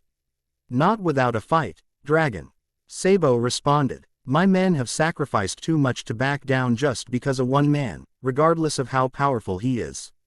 Kakashi and the 3rd division feel the same way. Dragon sighed. Sabo, be careful, he told him. Courage is one thing, but bravado is another. The former is admirable, but the latter is deplorable. I've already made up my mind, Commander, as have Makarov, Marco, and Kakashi. You'd have a hard time convincing all four of us to back down. Dragon sighed again. As long as you have a plan, I suppose we can accept that for now. Sabo, I promise, we're going to do everything in our power to come up with a strategy to aid you four. I may not like the idea of the four of you charging in to fight arguably the strongest of the acts of chaos, but I would be foolish not to see the benefit of taking that man out early on in the war. Do what you must, Sabo, and come back alive. Sabo nodded. Yes, sir, he responded as he hung up. Dragon sighed for the 3rd time as he turned to Chitsujo. So, he said, is your brother hospitable towards guests? Supreme Commander Dragon, Mavis yelled, scandalized by his question. This is hardly the time or place to be making jokes. Before Mavis could continue berating her superior for what she perceived to be his sheer callousness, Chitsujo started chuckling. That chuckle stunned everyone into silence. The intelligence division watched in shish awe as it soon turned into full-blown laughter. Lord Chitsujo. Shikaku Nara gazed at Chitsujo curiously. Ben Beckman raised an eyebrow at the man's actions. Is he cracking up? Chitsujo soon managed to calm himself. I think most of that laugh came from the fact that I honestly thought you had no sense of humor, Dragon. He noted. All the same, thank you, I needed that. Chitsujo continued. So, still no regrets, huh?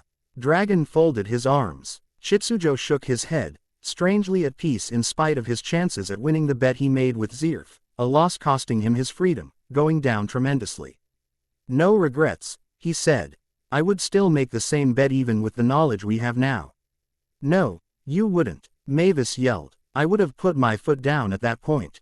Sir, forget your pride and contact Zirf. Tell him you'll hand me over.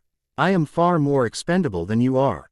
Mavis pleaded. Chitsujo shook his head. Mavis, you are not expendable, none of you are. Every person has a sort of pure pose that they are meant to fulfill to keep the universe flowing. For that very reason, none of you are truly expendable. If I may, Kazuki Urahara spoke up, that means you aren't expendable either. Maybe my purpose is to allow my brother to vent his rage on me while you all ruin his designs. Even I don't fully understand my purpose in life. Shitsujo shrugged dismissively. So what then, you're just resigning yourself to being your brother's captive? Beckman inquired. Well, I didn't say that. Shitsujo was now grinning mischievously. So you have a plan then? Dragon inquired. It's more like another gamble. Shitsujo admitted. Unfortunately, we don't have the means to defeat Yhwach in the same manner as Ichigo and company did before. So, I'm afraid we have to improvise. Shikaku, do you think you can develop a strategy on defeating Yhwach through use of sealing ninjutsu? Shitsujo inquired. If sealing ninjutsu can actually beat him, yes. Shikaku nodded. Humor me, Shitsujo responded. Develop a strategy as though you actually could defeat him through such means. What do you plan to do, Lord Shitsujo? Mavis inquired curiously. Last time, I gambled Luffy's safety by showing the boys that they still needed to train and improve in order to win this war. Shitsujo explained. I will do no such thing this time. It's time I bring a few seal masters into the fray. Shitsujo explained. Along WITH a certain bunch of warriors who I know wish to see people in the 2nd and 3rd division once again. The seal masters will be our trump card against Yhwach, while the other group will help tip the scale less in our favor to help Kakashi and Sabo reach the guild hall without much difficulty. Shitsujo continued. I once said that I would only use my resurrected fighters as a contingency plan, in case our forces ran into trouble they could not beat on their own. I don't think I need to explain that this new situation requires their aid. Understatement of the year. Beckman muttered sarcastically. The latter group will enter Magnolia first. Shitsujo turned and prepared to leave, wanting to get the preparations out of the way. Meanwhile, the sealing team will work together to come up with a seal that can rid Yhwach of his powers. Or at least weaken them immensely. That won't be easy, Kazuki pointed out. Yhwach's Almighty is probably the most powerful thing I've ever seen in my life, well, up until I met you, sir. That it is, but I'm still willing to try. Shitsujo replied. After all, the Lord of Order turned and gave them a confident smile. I want to win this wager as much as the rest of you do. Dragon smirked as Shitsujo exited the room to get things ready on his end. What a capable leader, he thought. His freedom's on the line and he's still able to stay calm, cool, collected and above all confident. I've spent most of my life despising the majority of the nobility and royalty for their snobbish holier-than-thou attitude, while also knowing that there are some good ones among them. Dragon thought. But there is no one like Shitsujo. But I shouldn't be surprised, someone with thousands of years of experience would be such a capable leader. Dragon looked at the room, noticing that tension had visibly decreased since their leader had left. He even managed to calm everyone down, even though he himself has every right to be freaking out right now. Well played, Shitsujo. Sasuke Uchiha vs. Jin Ichimaru. Jin Ichimaru could not help but applaud, taking special care not to cut himself with Shinso. He was applauding Sasuke's sudden increase in power when he activated his eternal Mangekyo Sharingan. My word, Sasuke, you are a powerful young man, he said with glee. A true prodigy, the likes of which I haven't seen since myself and Captain Hitsugaya. Spare me, I've been praised for my prodigal skills all my life. Sasuke pointed out. Such is the curse of being a prodigy. They are praised so much that they become complacent and arrogant, Jin noted. I've seen quite a few prodigis get slaughtered by hollows on missions. I escaped such a curse because I had a goal that drove me. Sasuke smirked. And I've seen a few prodigies get their asses kicked by so-called failures, myself included. I think we can both agree that the only thing that matters, Jin, is the one who is still standing at the end of the fight. Jin's permanent smile turned into a smirk. I couldn't agree more, he said, now shoot him dead. Shinso. Sasuke quickly leaned to the side, avoiding Shinso. Jin's mouth opened in slight surprise, making a sort of O face as he realized that Sasuke had avoided Hai's Shikai with much more ease than before. Retracting his Shikai, Jin Flash stepped towards Sasuke and started swinging his sword at the Uchiha, who blocked it with ease with his own sword. Jin could not help but grin, impressed at Sasuke's newfound speed and agility. Just as I suspected, he thought, the regular Sharingan increases one's physical capabilities because of its analytical nature. By analyzing the opponent's body movements, A Sharingan user is granted greater instincts by knowing what their opponent is going to do just as they decide on their next move. The Eternal Mangekyo Sharingan appears to take those instincts to the next level, granting greater instincts and more fluidity in their movements. Jin's grin widened. I have to admit, these kids are truly an interesting bunch. I can certainly take comfort in knowing these kinds of people are here to stop the coalition. Sasuke then performed a feint, drawing Jin to stab forward. Jin gasped as he was left wide open to Sasuke. Ha! Sasuke yelled as he slashed Jin across the side. Jin gasped again as he felt blood drawn from Sasuke's blade. Sasuke then grabbed him by his clothes. Chidori stream. Sasuke yelled, channeling electricity into his arm. Jin gritted his teeth as he was struck by Sasuke's Chidori stream. Hado number 1, show. He yelled, pushing Sasuke away from him. Sasuke landed on his feet, skidding backwards from the force of Jin's surprisingly powerful Kido spell. Jin took the opportunity to survey his injury. Well now, he said, it's been a while since I've fallen for a feint. I'll deliver as many slashes as I must until you are incapacitated. Sasuke said, I'm bringing you back to Alliance headquarters, Jin. I love the enthusiasm, Sasuke. Jin said, but the more you drag this fight out, the more chances I'll have to adjust to your new skills and come up with something to trump you. Sasuke narrowed his eyes. And I'll just do the same. He said, I don't think there's any doubt that I'm stronger than you, Jin. Oh, now that's not very nice. Jin pouted slightly. You haven't even seen me go all out yet, you know. You could very well change your tune once you see me use Bankai. Of course, that would be a terrible thing for you. So like I've said before, I advise you to win this fight before Kanten sees fit to make me use it. Sasuke frowned as he gave the former Squad 3 captain a deadpan expression. Then let me get you in a genjutsu and I can end this instantly. He thought, I should have figured that each of the coalition's officers would have the knowledge of how to effectively fight Sharingan users. But it is still extremely annoying. Now that I've brought out my Eternal Mangekyo Sharingan, I have 3 options. I can force him to open his eyes and use a genjutsu. The problem is, if he exerts enough spirit energy, he could disrupt my chakra. Inferno style is an option, but I don't want to burn Jin to death. That just leaves Susanoo. I'd have to dial back Susanoo a ton to make sure I don't injure Jin too badly. Then again, I could take him to Orihime to heal whatever injuries he sustains in our fight, but I'd still have to hold back to make sure I don't kill him. Never thought I'd actually hate being so strong. Jin then sighed sadly, cutting Sasuke out of his thoughts. Too late, he said, it looks like I no longer have the luxury of holding back. This caught Sasuke's attention. I warned you, Sasuke, Jin said grimly. I warned you that you should have figured out how to win quickly, and you didn't listen. You didn't exactly make it easy. Sasuke pointed out. Touché, Jin said sadly, but unfortunately. Now you're going to wish you had ended this sooner, whether I lived or died. Jin gave Sasuke a sad smile as he prepared to go all out. Bankai, he said, Kamishini no Yari. Sasuke raised an eyebrow at Jin's Bankai. Nothing's changed, he noted, your power has increased but nothing has changed. Jin chuckled. Kamishini no Yari would certainly lull you into that false sense of security. But you really shouldn't say things like that, Sasuke. You don't know Kamishini no Yari's power. Jin pointed out. And what you don't know. Jin suddenly thrust Kamishini no Yari forward. Sensing danger, Sasuke leapt into the air, avoiding a dangerous attack that was fast even to his Eternal Mangekyo Sharingan. Sasuke looked over his shoulder, watching in shock and horror as several buildings were suddenly through with incredibly clean precision.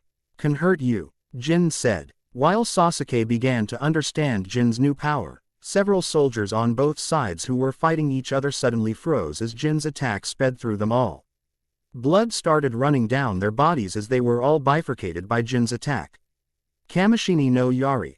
All Bankai from Soul Reaper captains were dangerous, and this one was no exception.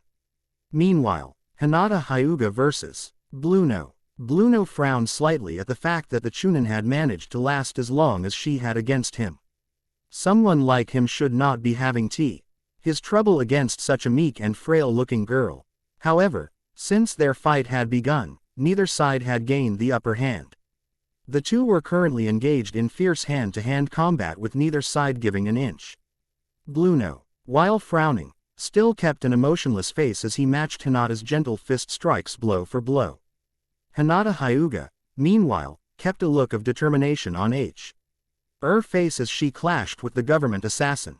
Were evenly matched, she thought to herself. This fight could very well become one of endurance. I can't let that happen. There are too many unknowns in a battle of stamina. You never know how tough your enemy is in that regard until either he collapses from exhaustion or you do instead. Blueno then pulled his finger back, preparing to strike at Hinata. I have the opportunity for a feint, Hinata realized, throwing her hand forward, making it as though she was leaving herself open to attack by trying an attack of her own. Finger pistol, Blueno yelled, throwing his finger forward at Hinata's skull. Hinata ducked underneath, much to Blueno's surprise, even though his face did not show it. She tricked me, he realized. Palm heel strike. Hinata threw her palm at Blueno's stomach. Iron body. Blueno quickly hardened his body, taking the strike from Hinata's gentle fist. The two froze in place for a moment before Blueno coughed up more blood and stumbled backwards. This is becoming irritating, Blueno said. How is it that my iron body can't defend me from trash like you? Hinata leapt back to put some distance between herself and the assassin. She flexed her hand, taking note of how numb it felt from striking that hard as steel defense. You obviously don't know a thing about my clan's fighting style. Hiashi Hyuga weakly nodded as he leaned up against a building to get a more comfortable look at his daughter's fight. Strange, of course, but he had honestly begun to grow more and more invested in his daughter's constant growth. Indeed, he thought on Hinata's response to Blueno's statement, gentle fist targets the enemy internally. While striking against a foe with that kind of defense will harm our hands, it will still injure him. Because gentle fist does not cause external injuries. Hiashi could not help but smile. My beloved daughter, you have truly grown strong. You have better eyes than mine and Neji's. If my eyes were truly any good, I could have seen your hidden potential from the beginning. I want to be strong like father, and kind like mother. Hinata had said when she was very young. The more I look at how much you've grown, the more I realize that your desire to be strong like me, and kind like your mother, showed remarkable wisdom even at your young age. Hiashi noted, physical strength is a remarkable trait to have. However, one also needs the kindness of an angel to know when to limit yourself and your unhealthy appetites so that you don't use your strength for evil acts. Not only that, but one also needs kindness to supplement your strength with a desire to protect those precious to you. I was a fool at the time to dismiss such a desire to be as kind as your mother, but I realize now that combination will make you the finest clan head in our history, and the one who will fix the divide between the Hyuga. Go and win this fight, Hinata. Hiashi cheered for her mentally. Show me the strength that comes from your kind and powerful heart. Hinata then took an opportunity to strike Blueno while he was still feeling the internal pain from her palm hell strike. 8 trigrams paralyzing palm, Hinata yelled, striking at Blueno's nerve points to paralyze his upper body. Blueno gritted his teeth as the nerves in his right arm were suddenly attacked. 2 palms, Hinata yelled. 4 palms. Next, the left arm. 8 palms. Now the last 4 nerves. Blueno gritted his teeth as he felt his nerves shut down from Hinata's attack. The heiress smiled triumphantly. I've got you, she declared. Think again. Blueno responded. Hospital door. Hinata gasped in surprise as Blueno started flexing his upper body freely. What? I turned my nerves into doors and opened them up as a form of first aid treatment. Blueno explained. I can even close doors to mend broken arms and torn tissue. Blueno continued as he stretched himself out to test his mended body. I was going to do it after I confirmed that I killed your father and the takeover wizard.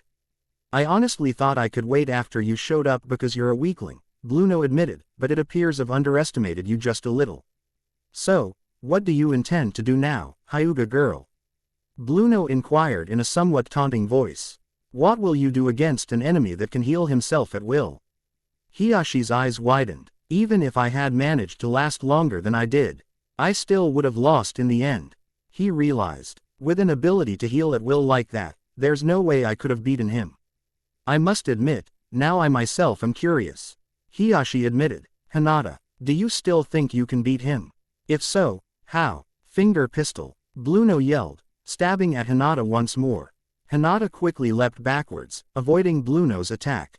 That ability is terrifying, she admitted, and honestly, a bit unfair. However, I refuse to run from the likes of you. Hinata said, if all we do is run, we can never advance. All I can do now is keep fighting until I find a way to beat you. Hinata said, it's as simple as that. Blueno narrowed his eyes. I'm going to beat that hope out of you, little girl. Blueno promised her, I'm going to make sure that you know the despair that comes to those who challenge the world government before you die. Tempest kick. Blueno yelled, swinging his leg forward, launching an air blade. Hinata quickly swung her palms around. Protective 8 trigrams 64 palms. She yelled as a barrier was formed around her, dispersing Tempest kick. Shave. Blueno disappeared and quickly reappeared in front of Hinata. Finger pistol. Blueno stabbed at Hinata. Hinata quickly struck Blueno's arm with her palm, parrying the man's attempt to impale her. Palm heel strike. Hinata yelled, striking Blueno in the chest, blowing out one of the man's lungs in the process. Blueno gasped out for breath, as he felt his lung collapse. Hospital door. He wheezed as the wounds quickly closed, repairing his lung in the process. Hinata's eyes widened sly, at how quickly Blueno had managed to heal himself. She put some more distance between herself and the assassin, so his healing factor is incredibly quick. She noted, it's nowhere near Naruto's healing abilities, but it's still quite impressive. Shave. Blueno quickly moved to close the distance between himself and Hinata. He then turned his body 90 degrees. Iron body. Wheel. He yelled as he fro Z up and started cartwheeling towards the girl. Hinata gasped as she continued trying to put more distance between herself and the cartwheeling man. You can't run forever, Hyuga. Blueno pointed out. 8 trigrams vacuum palm. Hinata threw her palm forward, sending an air blast that stopped Blueno's momentum. Blueno came out of his cartwheel and gazed at Hinata with that same emotionless gaze as usual. I can tell you're trying to drag this fight out, he noted. It's not going to work, you know. Blueno did a backflip. Tempest kick. Charging bull. He yelled, firing the 2 air blades that looked like bull horns. Hinata quickly gathered up chakra in her feet, allowing her to leap an incredible distance to the side that allowed her to avoid Blueno's attack. See, it's all you can do just to dodge me. You can never hope to win when you can't even fight back. Air door. Blueno opened up a door behind him and vanished inside of it. Hinata gasped slightly at the fact that Blueno had vanished completely. Even her Byakugan could no longer track Blueno. So this is what it is like to be completely blind against an enemy who is fighting with the intent to kill. Hinata realized, unbelievable, my art no longer beats with just adrenaline, but also a hint of fear. Being afraid of that which I cannot see is such a foreign feeling to me.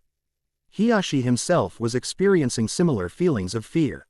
Hyuga pride themselves on their all-seeing eyes, the Byakugan. To take away that advantage is akin to stripping us bare and leaving us vulnerable to the world. Hinata, what will you do now? Hinata frantically looked around for that telltale sign of an air door opening up. Where will he come from? She wondered. The left, the right, behind me, above me. Blueno, inside of his door pocket dimension, clapped his hands together. Air door surprise, he said. Hinata's eyes widened in shock as multiple air doors suddenly opened up around her one by one, surrounding her in the process. What in the world, she said. Blueno suddenly emerged from one of the doors. Flying finger pistol sting. He flicked his finger forward. Hinata spun around, only to be struck in the shoulder by Blueno's attack. Blueno Hen vanished into that door and emerged from another. Sting. Blueno yelled as he fired another flying finger pistol that struck Hinata in the back. Ya! Hinata yelled. Hinata! Hiashi yelled in concern for his daughter. The Hyuga patriarch could only watch in horror as Blueno continued to appear and reappear repeatedly, firing more stings that Hinata could not defend herself from. The girl was far too focused on trying to figure out which door Blueno was going to emerge from and then counterattack. She needed to come up with something different or Blueno was going to kill her. Now do you understand? Blueno inquired as he emerged from another door and fired another sting, striking Hinata in her other shoulder. This technique is the perfect representation of those who go against the world government, and nowadays, the coalition. Blueno explained, a technique that traps the enemy in a never-ending cycle of pain and misery. Such is the fate of those who choose to go up against an unstoppable union of hundreds of nations and now multiple worlds of the mightiest warriors. Do you feel trapped, Hyuga girl? Do you feel hopeless? Hinata then surprised Blueno, and even her father, by glaring at the assassin defiantly.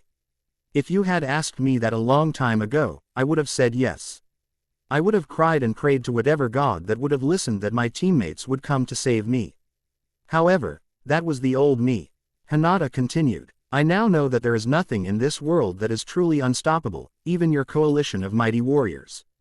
And how do you figure? Blueno inquired as he emerged from another air door. If someone works hard enough, Hinata responded, they can break through any barriers. Blueno frowned at the fact that he had failed to break the girl's spirit. Sting, he shouted, firing another air bullet. 8 trigrams palm rotation. Hinata responded as she spun rapidly, surprising Hiashi. She's finally done it, he thought with a great deal of pride. She has mastered rotation. Blueno narrowed his eyes and retreated into his air door. You can't spin your way out of this. You'll run out of energy eventually. Spinning is exactly how I'm going to solve this problem. Hinata explained as she started running through some hand signs. Hiashi frowned in slight confusion. Those are hand signs for fire ninjutsu, what is she planning? He wondered, if I can't catch up to you when you're emerging from one door, then I'll just attack them all at once. Hinata declared, fire style. Hinata started spinning again as she began to breath fire. 8 trigrams palm rotation. Hiashi's eyes widened in shock. She has combined fire ninjutsu with one of our clan's sacred techniques. The traditionalists in our clan would have a field day with their criticism of her impurity. She then watched as the flames spread out and entered the air doors all around Hinata. But damn the traditionalists and damn our traditions, because this move is brilliant. She has taken the 8 trigrams palm rotation and turned it into a far more destructive technique that could wipe out multiple squads of soldiers. Hinata, you are truly a late bloomer. I see now that you are a prodigy comparable to your cousin. If you two could fight today, I imagine the results would be quite different. Blueno, inside of his pocket dimension, gasped at the intense heat as the flames neared him on all sides. I must escape, he said as he opened up an air door below him to escape the flames. Unfortunately, below him was also right above Hinata, which allowed him to do what came next. Iron body. Smash. BL. Wano hardened his body and fell towards the still spinning Hinata. I'll strike right at the top. Her defenses can't protect her from that which appears from above. Blueno thought to himself. Hinata, however, was ready for Blueno to emerge and attack and leapt away just as Blueno had landed and created a human-sized crater. Flying finger pistol double sting. Blueno then quickly came up from the ground and flicked 2 fingers forward, piercing Hinata in 2 different places. Hinata gritted her teeth. You think you're clever, girl, but there is no way I'm going to lose to someone as naive and green as yourself. Blueno said, so you claim, and so it shall be. Blueno said, do you honestly believe that what you do will make a difference? If you do, then I've already proven myself right. What do you mean? Hinata inquired. Do you honestly believe that what you do will amount to anything positive? These naive thoughts of camaraderie and togetherness will only lead to ruin. Blueno explained. Fear and control are the only things people truly respond to. Make them fear the alternatives to what they have, and control them so they never have to worry about anything beyond the probable alternative. Blueno said, the Elder Stars understand this, and that is why the world government has lasted for centuries, and why the coalition's empire will last for millennia. You're wrong, Hinata yelled. People may respond to fear and control, but eventually they'll start pushing back and lead to more conflict. People may want to be safe, but they also want to be free to live their own lives, like the birds that fly in the sky. Hinata said, Che, and I'm sure when it's all said and done, you'd rather everyone have that opportunity. Blueno noted, even your enemies, the people you are supposed to hate. I don't hate my enemies. I only pity them, Hinata admitted. I pity the fact that they have to suffer with so much darkness inside of their hearts. Blueno sighed and gazed at the girl with a look of confusion. How are you considered a ninja when you can't even harden your heart to fight your enemy? Don't assume you know what goes on in my heart. Whatever. Blueno rolled his eyes. Blueno, will not fall at the hands of a coward who lacks hatred for the enemy. Shave. Blueno vanished and reappeared in front of Hinata. Finger pistol Yellow Lotus. Blueno started striking at Hinata repeatedly, only or the girl to avoid his attacks with relative ease. I have no such qualms. Blueno declared. I will first kill you, and then I will finish your father and the animal girl. So what shall you do then, girl? Are you going to pity me to death because I am so willing to kill my enemies in the name of justice? Hinata frantically racked her brain for an option of how to take down Blueno. I have to end this, she thought. He will kill father and Lizana if I don't end this fight. But how? Even if I injure him, he will turn his injuries into doors and close them if I tear muscle tissue or break his bones. And he'll open up his nerves if I close them again with my paralyzing palms. That devil fruit of his may sound so simple, but he's turned it into something so useful, much like Luffy did with his gum fruit. How do I beat someone who can open and close anything? If I open a door, he closes it. If I close a door, he opens it. Hinata's eyes then widened in realization. That's it, she realized. I've been stuck in this back and forth of opening and closing doors with him. But if someone insists on keeping a door closed, no matter how much you open it, or open, no matter how much you close it, then what you should do instead is to simply destroy the entire foundation. Ha! Blueno yelled as he stabbed forward one final time. First, a parry, Hinata thought as she slapped Blueno's arm away. Blueno's eyes widened as he was left wide open for Hinata's attack. Blue chakra surrounded her hands as she started to spin. Gentle step, she yelled, striking Blueno in the stomach repeatedly. Then, Hinata paused to prepare for one final attack as the chakra formed into the heads of lions. Iron body. Strength. Blueno yelled as blood ran down his mouth. Twin lion fists. Hinata yelled, striking Blueno with a powerful burst of chakra that enveloped his entire midsection. Gah! Blueno yelled in shock and pain as he felt his innards torn apart from the inside out. Blueno gaped in shock at the immense pain from his internal injuries. Hinata panted, feeling her hands go numb again from striking Blueno's hard as steel body once more. I got you, she said, you've lost Blueno. There's no way you can repair yourself like that. How did you? Blueno said, breaking his emotionless facade as he realized that Hinata had not only defeated him, but had also struck him fatally. It would not be long before his body realized that it was shutting down. I destroyed the foundation, Hinata explained. You may be able to create doors out of nothingness, but you can't close wounds and open nerves back up. And you have absolutely nothing to build your doors out of. Blueno started vomiting up copious amounts of blood. It looks like you've won, he noted. At that moment, Blueno decided to be a sore loser and get a parting shot in. I was wrong, he said. You are just like me and my comrades for that matter. What do you mean? Hinata inquired. You killed me, girl. Blueno said. You've destroyed most of my internal organs. Hinata's eyes widened. She had honestly not meant to destroy Blueno's organs. She had only meant to destroy his muscles and nerves to incapacitate him. Had she really become so strong she could actually even completely destroy someone's organs? Blueno, I'm so sorry. Hinata immediately said. Don't you dare say such things. Blueno said with a twisted smile. You're a killer, just like me, girl. And killers should not feel regret for their actions. But I didn't want to. Did you? Blueno interrupted. You can't deny who you are, girl. You are a kunoichi destined to kill your enemies. The only question now is, why did you kill me? Religion, nationalism, family, friends, all four. Either way, you can't deny who you are. Good luck trying to claim moral equivalency when you can. Even hide your true urges for bloodshed. With that, Blueno collapsed onto his back as life faded from his eyes. Hiashi, while happy that Hinata had won, was also worried. He knew that Hinata's kindness, while also her greatest strength, was also a double-edged sword. She had killed before, but no one had never called her out on it. Hinata Hiyashi tried to call out to her. Hinata collapsed to her knees, gazing at her hands as though there were blood on them. Gentle Fist may have kept their hands from getting dirty, but they were now stained in a way no amount of washing could ever clean them. Oh God, she moaned in horror. At that moment, a newcomer appeared in front of Blueno's corpse. She looked down at his body in shock. Blueno Khalifa said in shock and horror, seeing her comrade in such a state. She leaned down to check for a pulse and was grief-stricken to find one. He's dead. Khalifa looked at Hinata. You killed him. Before Hinata could respond, she was dealt a devastating kick to the face that sent her onto her back. Hinata, Hiyashi yelled out in concern. Khalifa gazed at the heiress with a dark and livid look.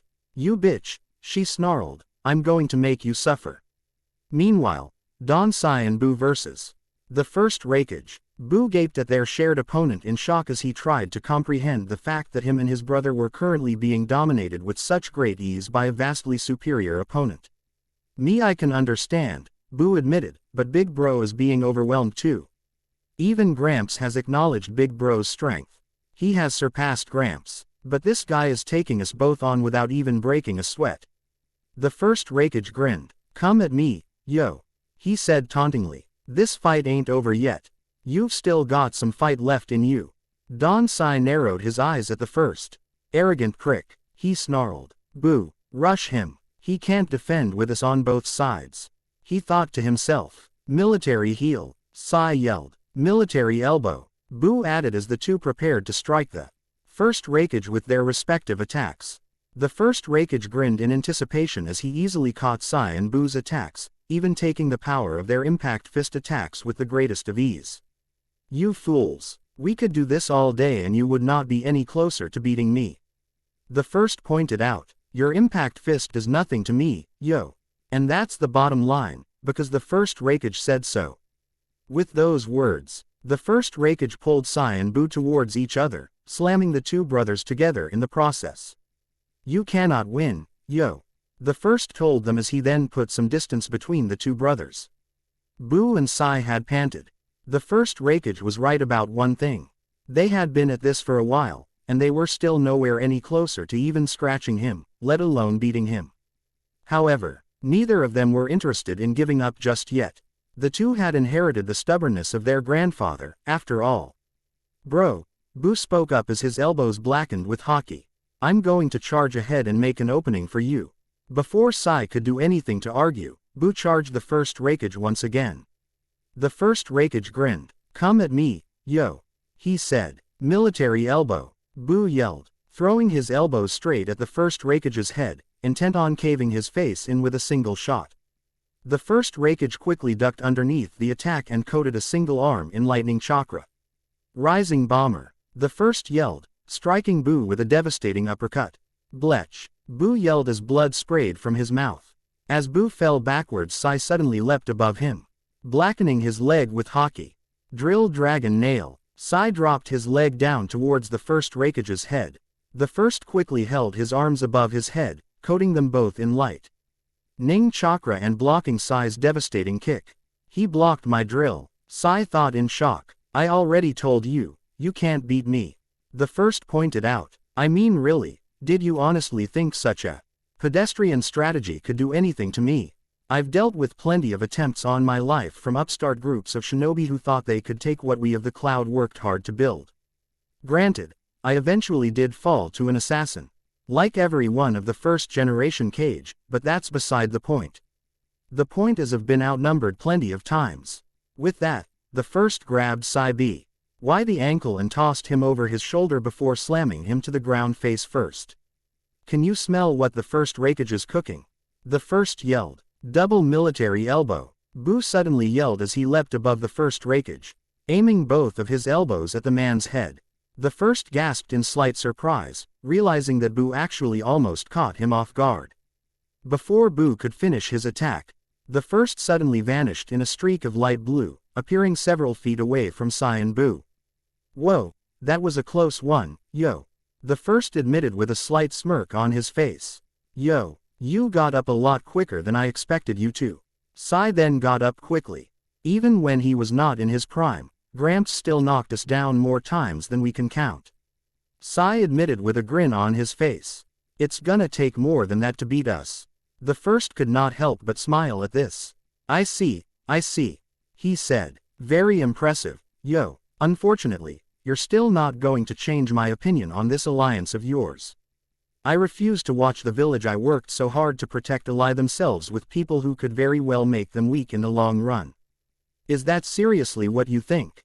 That we want to make your village weak? Sai was shocked at this.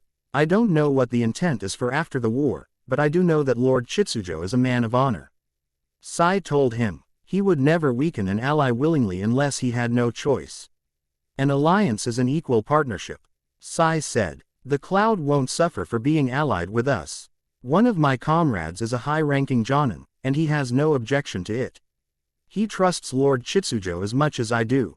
So I don't see why you can't either.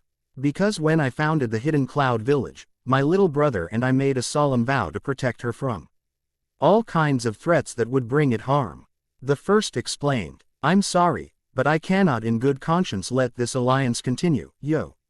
I must destroy it with my own 2 hands if I have to. The first said grimly. Sai sighed at this. I see, he said. That's too bad. I can tell you're an honorable man. You've unfortunately come from a time or period where it's impossible to trust anyone other and yourself and those who agree with you.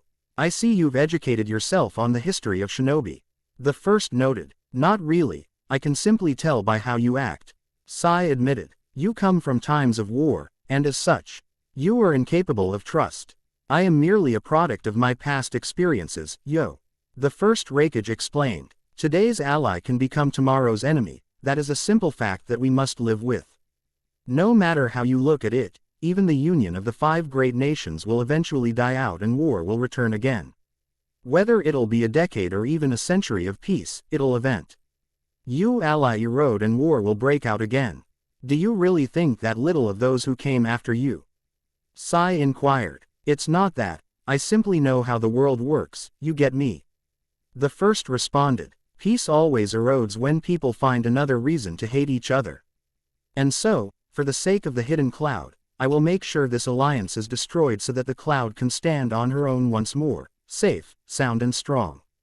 Then I guess that means no matter how you slice it, we're enemies. Sai sighed, as if the entirety of this fight wasn't any indication of course. But you know, today's enemy can become tomorrow's friend too, you know, so I guess you can't blame a guy for trying. The first Raikage grinned. Well, I do have to admire your courage, along with your conviction in your own beliefs. He said. While we both may disagree, I can always respect the beliefs of others. At that moment, a light blue aura surrounded the first Raikage's body. Unlike A and the third Raikage's armor, W. Hitch was akin to a raging wildfire that surrounded their bodies. The first's armor was almost like an extra layer of skin. As a special favor to the two of you, in recognition of your conviction, let me show you the technique that made me feared across the 5 great nations. Among the first generation Kage, it is true that Hashirama Senju surpassed all of us, but there was never a clear winner between the remaining 4 Kage. The first Raikage explained. We each had our own abilities that set us far apart from our peers, making us strong enough to unite groups of shinobi under our rule. This was my specialty, one that has never been replicated to this day, only downgraded to the Cloak of Lightning from what I've heard. The first continued. This is the Cloak of the Storm. By coating my body in storm-style chakra, I can move at nearly incomprehensible speeds that even the fastest shinobi cannot keep up with. I am the original A, the fastest shinobi of his time. The first Raikage said with pride as he vanished once again. Before Bu and Sai could defend themselves, Bu was suddenly struck in the chest, his ribs shattering in the process.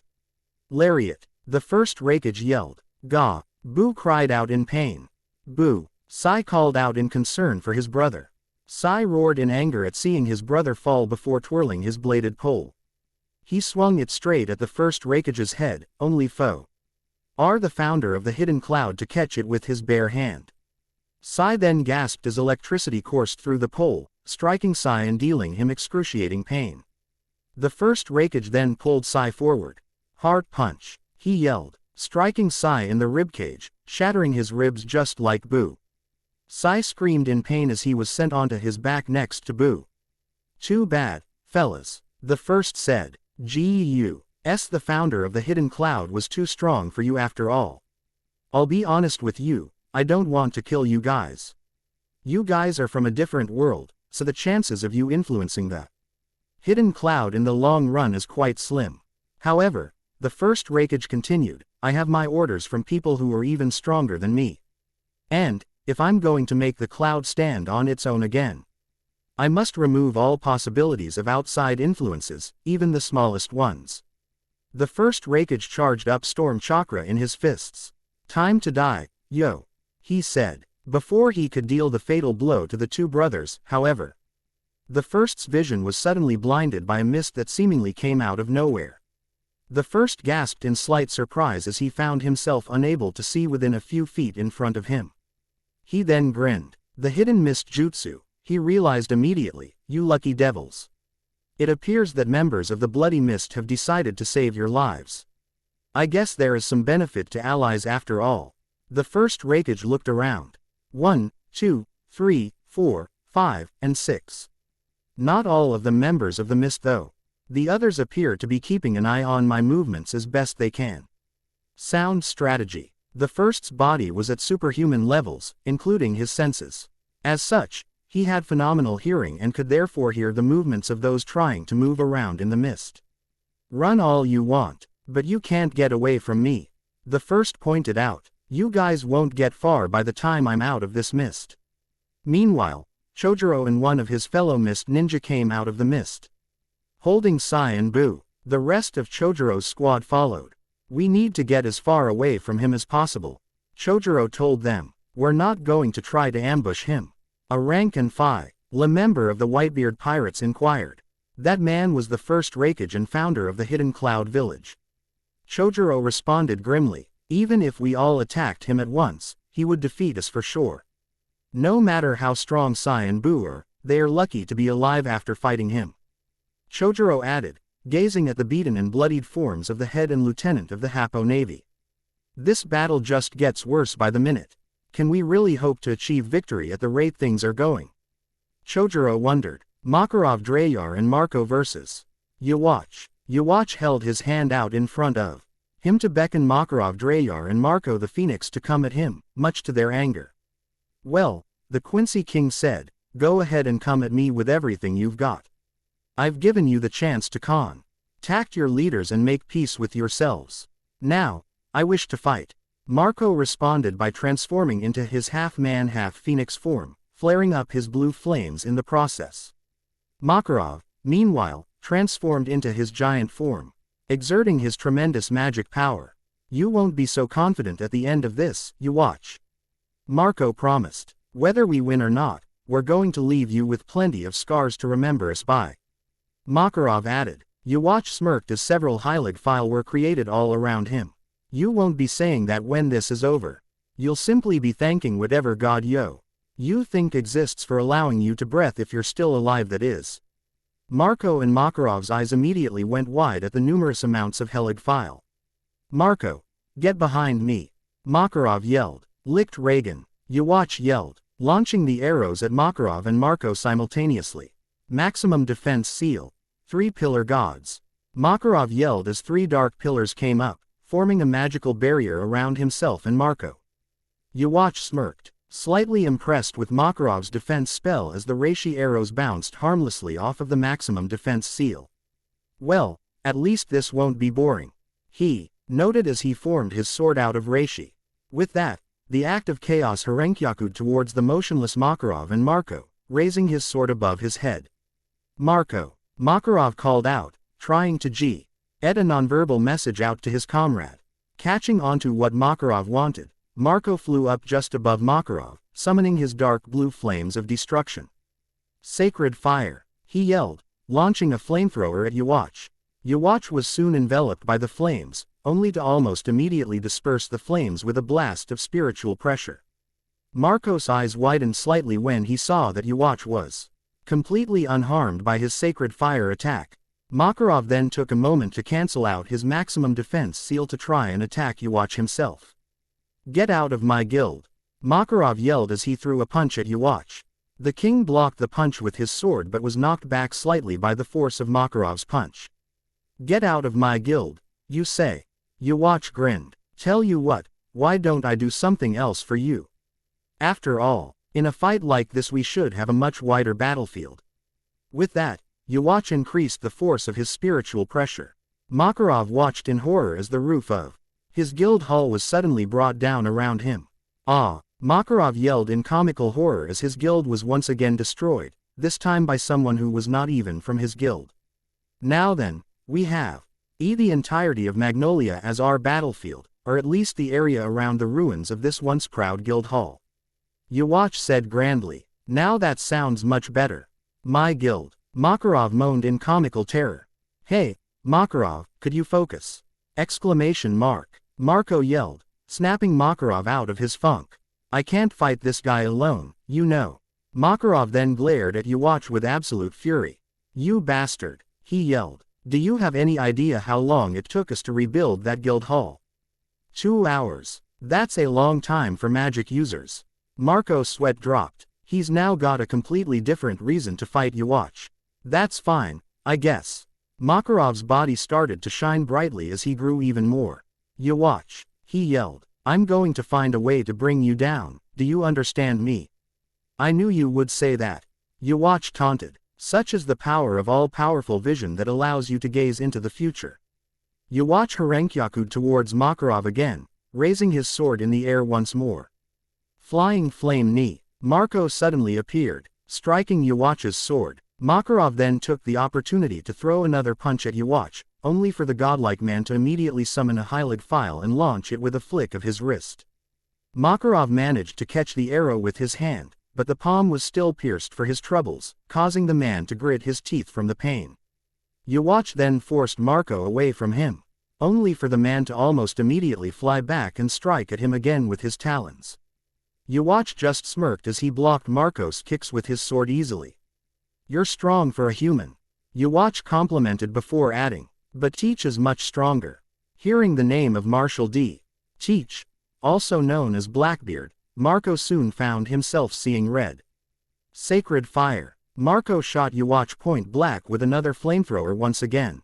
"Oh Marco, you should know that won't work on me," Yuwach said as the flames lit up, revealing that he was completely unharmed once more.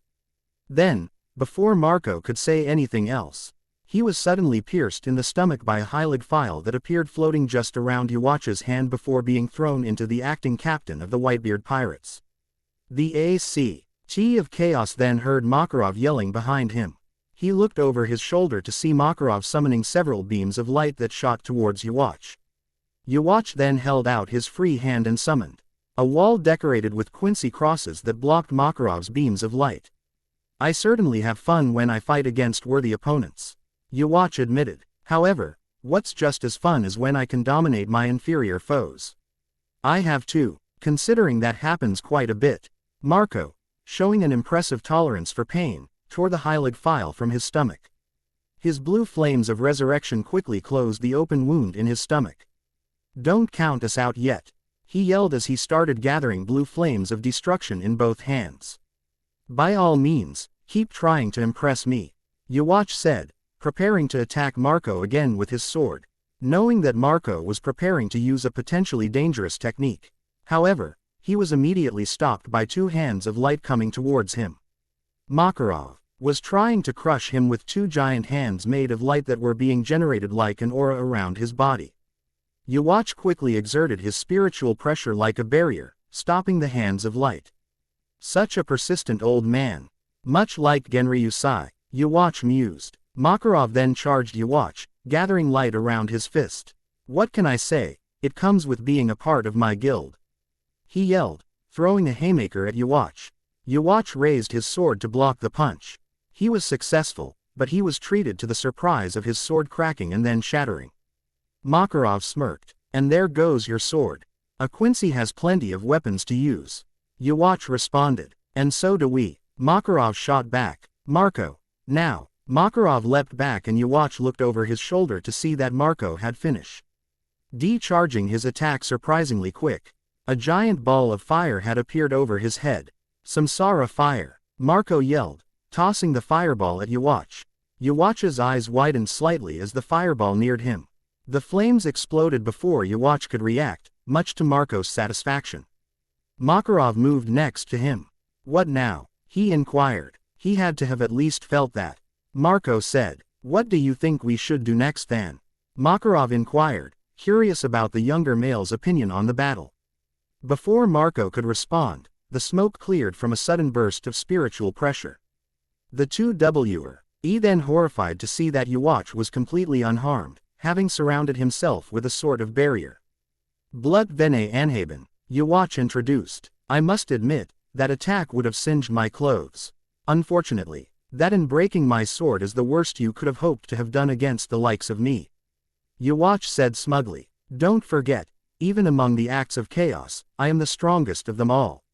Mere mortals like yourselves never had a chance in the first place. At that moment, giant arrows were summoned above Yhwach, Makarov and Marco. Marco's eyes widened. Oh crap, he cursed. Makarov gaped in sheer terror at Yhwach's might. We never had a chance in the first place. This fear is comparable to that year in Alvarez. Sankt Bogan, Yhwach yelled as the giant arrows were launched downwards towards Marco and Makarov. The two powerhouses were trapped as arrows exploded all around them. They then gasped in pain as they were both impaled simultaneously by several giant arrows. The Quincy King was truly a mighty warrior. Something Makarov and Marco had just found out painfully in a very one-sided battle. Meanwhile, Monkey D. Luffy vs. Baz B. The young Straw Hat captain gasped as he sensed the voice of someone he was familiar with begin to fade. Marco, he yelled worriedly. Baz B., who had just taken aim at Luffy with a burner finger gasped when he realized that Luffy was distracted. Ah crap, he yelled as he managed to redirect the attack just enough to barely miss Luffy's head. Meanwhile, Natsu Dragneel vs. Rob Lucci. Natsu Dragneel gasped as well as he sensed the fluctuating energy of someone familiar to him as well. Gramps, he yelled in worry for his master. Rob Lucci grinned. You shouldn't take your eyes off of me, Salamander. He yelled as he brought both of his fists back. Ultimate Six Powers technique. Lucci yelled. Six King Gun. Natsu's eyes widened when he realized his mistake as Lucci's fists neared him. Die. Lucci yelled. Victories may be mounting on both sides. But the advantage still lied with the coalition. They were still close to winning a very crucial bet.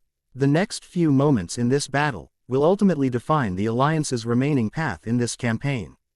Omake. 10 Little Idiots Part 6, and then there were 4.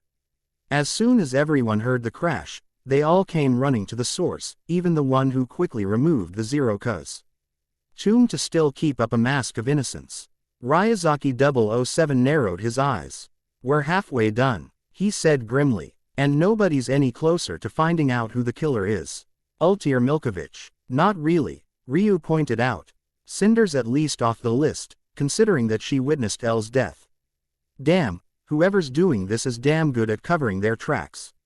Enko Mitarashi said, impressed by the killer's actions. Still not much physical evidence. Ryu said grimly, just a lot of deductive reasoning. We have someone who knows enough about chemicals to poison someone. Someone smart enough to set traps. And someone strong enough to beat a martial artist to death and toss a short man to his death. Ryu pointed out, that doesn't narrow things down. Kimball's a state alchemist, Hange's a trained soldier. And Light and Lelouch are already master planners and killers. Then I guess we'll just have to wait and see who dies next unfortunately. Ryu said, although, if I'm being honest, there is a possibility that it isn't Lelouch. I think he was being honest about his Zero costume being stolen. Wait and see, I guess. Ultir shrugged. Cinder Fall was the first to come across Edward's body. Fullmetal she said softly. Cinder what happened Solf J. Kimball arrived and almost immediately trailed off at what he saw. Edward Elric, he could not believe who had died next, and I thought you'd be the one to survive this for sure. His neck is broken, Cinder noted. Someone must have tossed him over the edge. This is getting out of hand, Kimball said. We need to gather up who's left and figure out a new plan. Why, oh you of all people want to work together to survive. Cinder was surprised. I refuse to die at the hands of a cowardly assassin. Kimbla snarled. If we get together, we can put the clues together and figure out who did this and deliver our own justice. Good luck with that, Cinder scoffed. All we have to go on is that it's someone who fits into Lelouch's Zero costume. It wasn't me though, I was with L when he was killed by Zero, Cinder said, and I'm having doubts that it was Lelouch or Light for that matter. Lelouch is built like a twig, so there's no way he could have overpowered trained fighters like Fullmetal. Light is a pampered and sheltered genius, but he's also involved in athletics. So he's a possibility, although I just can't believe that he could have gotten Krillin or Edward. That just leaves Hange, and there's no way she would kill Sasha. They were comrades, Cinder pointed out. Even I wouldn't do that to my own men, not unless they betrayed me first. And that just leaves Cinder trails off as she looks at Kimbla. Kimbla raises an eyebrow. What? You and Fullmetal were enemies, right? What are you trying to say? Kimbla inquired. You're the killer, aren't you? Cinder accused. No, Cinder, I'm not. Kimbla said exasperatedly. Damn it, this night's made you paranoid. Rightfully so, I'll admit, but still paranoid. And why should I trust you?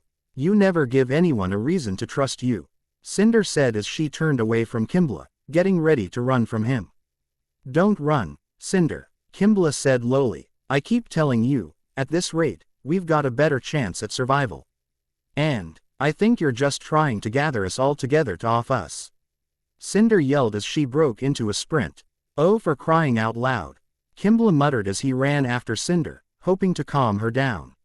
Cinder continued to run through the halls, trying to escape Kimbla. You know, you're doing a horrible job proving your innocence, she called to him. And you're doing a terrible job at surviving, Kimbla shot back. Cinder rounded a corner. I disagree, she yelled. I know I'm not the killer. And by staying as far away from the rest of you as possible, I increase my chances of survival, you've got that. Cinder then turned her head forward to focus on running again, only to suddenly trip over a wire that was several feet above the ground and fall forward face first into the same wood chipper that Edward never turned off. Cinder screamed as she met the blades of the wood chipper. Kimbla gasped in shock as he ran over to try and pull Cinder out, only to be covered in the woman's blood. Cinder, quick! Kaylee stopped struggling as Kimbla kept trying to pull her out. When he finally noticed that she stopped struggling, he looked at her in shock, still covered in her blood. Are you okay? He inquired instinctively. Kimbla. Kimbla turned to the voices and gasped to see Light and Lelouch staring at him in shock. What have you done? Lelouch demanded. 5 little idiots, surrounded by gore. One was tripped up, and then there were 4. Natsu Dragneel was caught between a rock and a hard place. Rob Lucci was about to strike him with a devastating attack, arguably one of his strongest, and he had no way to defend himself. Oh crap, he cursed as the 2 fists neared him, sensing danger. Lucci, meanwhile, grinned sadistically, knowing that he had Natsu right where he wanted him. Excellent, he thought gleefully. Shiden Koshin. A female voice suddenly yelled. I reject. A shield suddenly appeared between Natsu and Lucci just as the man threw his fists forward. The leopard man struck the shield and was soon sent flying backwards as the force of the impact was sent back into him by the shield. Gah! Lucci yelled, feeling the effects of his 6-king gun harming him instead of his target. Then, before he could recover and hunt down the one who interfered, he was suddenly sent sailing into a building by a devastating kick to the head. Natsu gasped in surprise at his saviors. What are you 2 doing here? Tsunade, commander of the medical division, scowled at Natsu for such a stupid question. You idiot, she said, we're medics, we save lives, even when we have to get in the fight ourselves. Speaking of, Tsunade turned to a nearby girl. Quick thinking on your part, Orihime. I didn't even realize that your Shun Rika could do that. Orihime Inoue looked sheepish at this while blushing at Tsunade's praise. It never came up I guess. Natsu looked at Orihime in amazement. You made that shield thing. That was awesome, Orihime, how did you do that? 4 lights flew around Orihime for a moment before forming into her hairpins. By manifesting 4 pieces of my hairpins, I can create a shield with 3 of them, and the 4th one takes the energy used and counters with it. She explained. Awesome, Natsu said with stars in his eyes. It was a good thing we got here when we did, Tsunade pointed out. If that leopard man had hit you with that attack, you might have been dead on your feet. Of course, now he's got a taste of his own medicine. Tsunade grinned. I doubt he's going to get up too quickly from getting a kick to the head from your truly. Natsu was now frowning. Why the hell did you get in the way, Granny? He asked. You shouldn't get in the way of my fights. Tsunade gave Natsu a deadpan expression, which made Orihime incredibly nervous, as she was aware of Tsunade's temper, before marching over to the active order. Before Natsu could say anything else, Tsunade floored the young man with a karate chop to the head. Yow! Natsu yelled in pain. CCCC Commander Tsunade.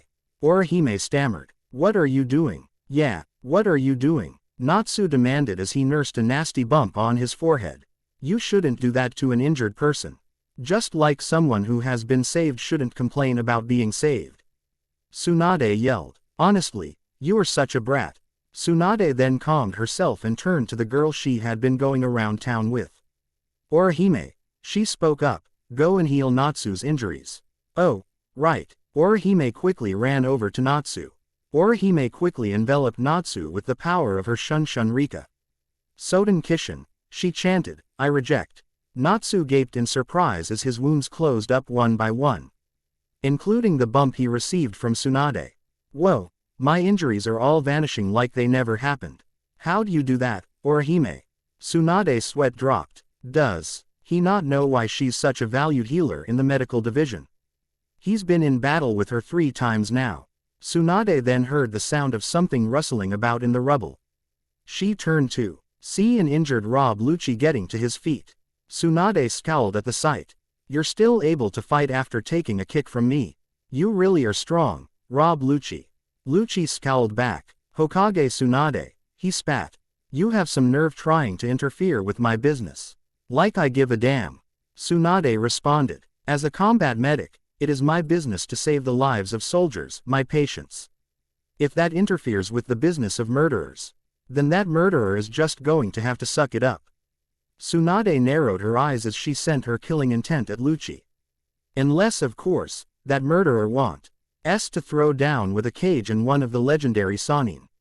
Lucci did not show any response to Tsunade's killing intent. He simply relaxed his stance and said, I must admit, Tsunade, the idea of fighting against one of the legendary Sannin does sound quite enticing. Unfortunately, thanks to the injuries I have sustained from my fight with Salamander, I would not be able to enjoy such a fight to the fullest. Lucci grimly admitted. So I'm afraid I'm going to have to retreat for now. Lucci grinned arrogantly at Natsu. You have the devil's luck, Salamander. He noted. You've been given a stay of execution not once but twice now due to outside interference. Natsu grinned. Funny, I was about to say the same to you.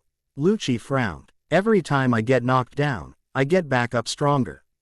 Natsu responded. Next time we meet, I'll be strong enough to take you down. It's you who should count yourself lucky, Lucci. Natsu told him. I haven't gotten back up strong enough to take you down, but I will soon.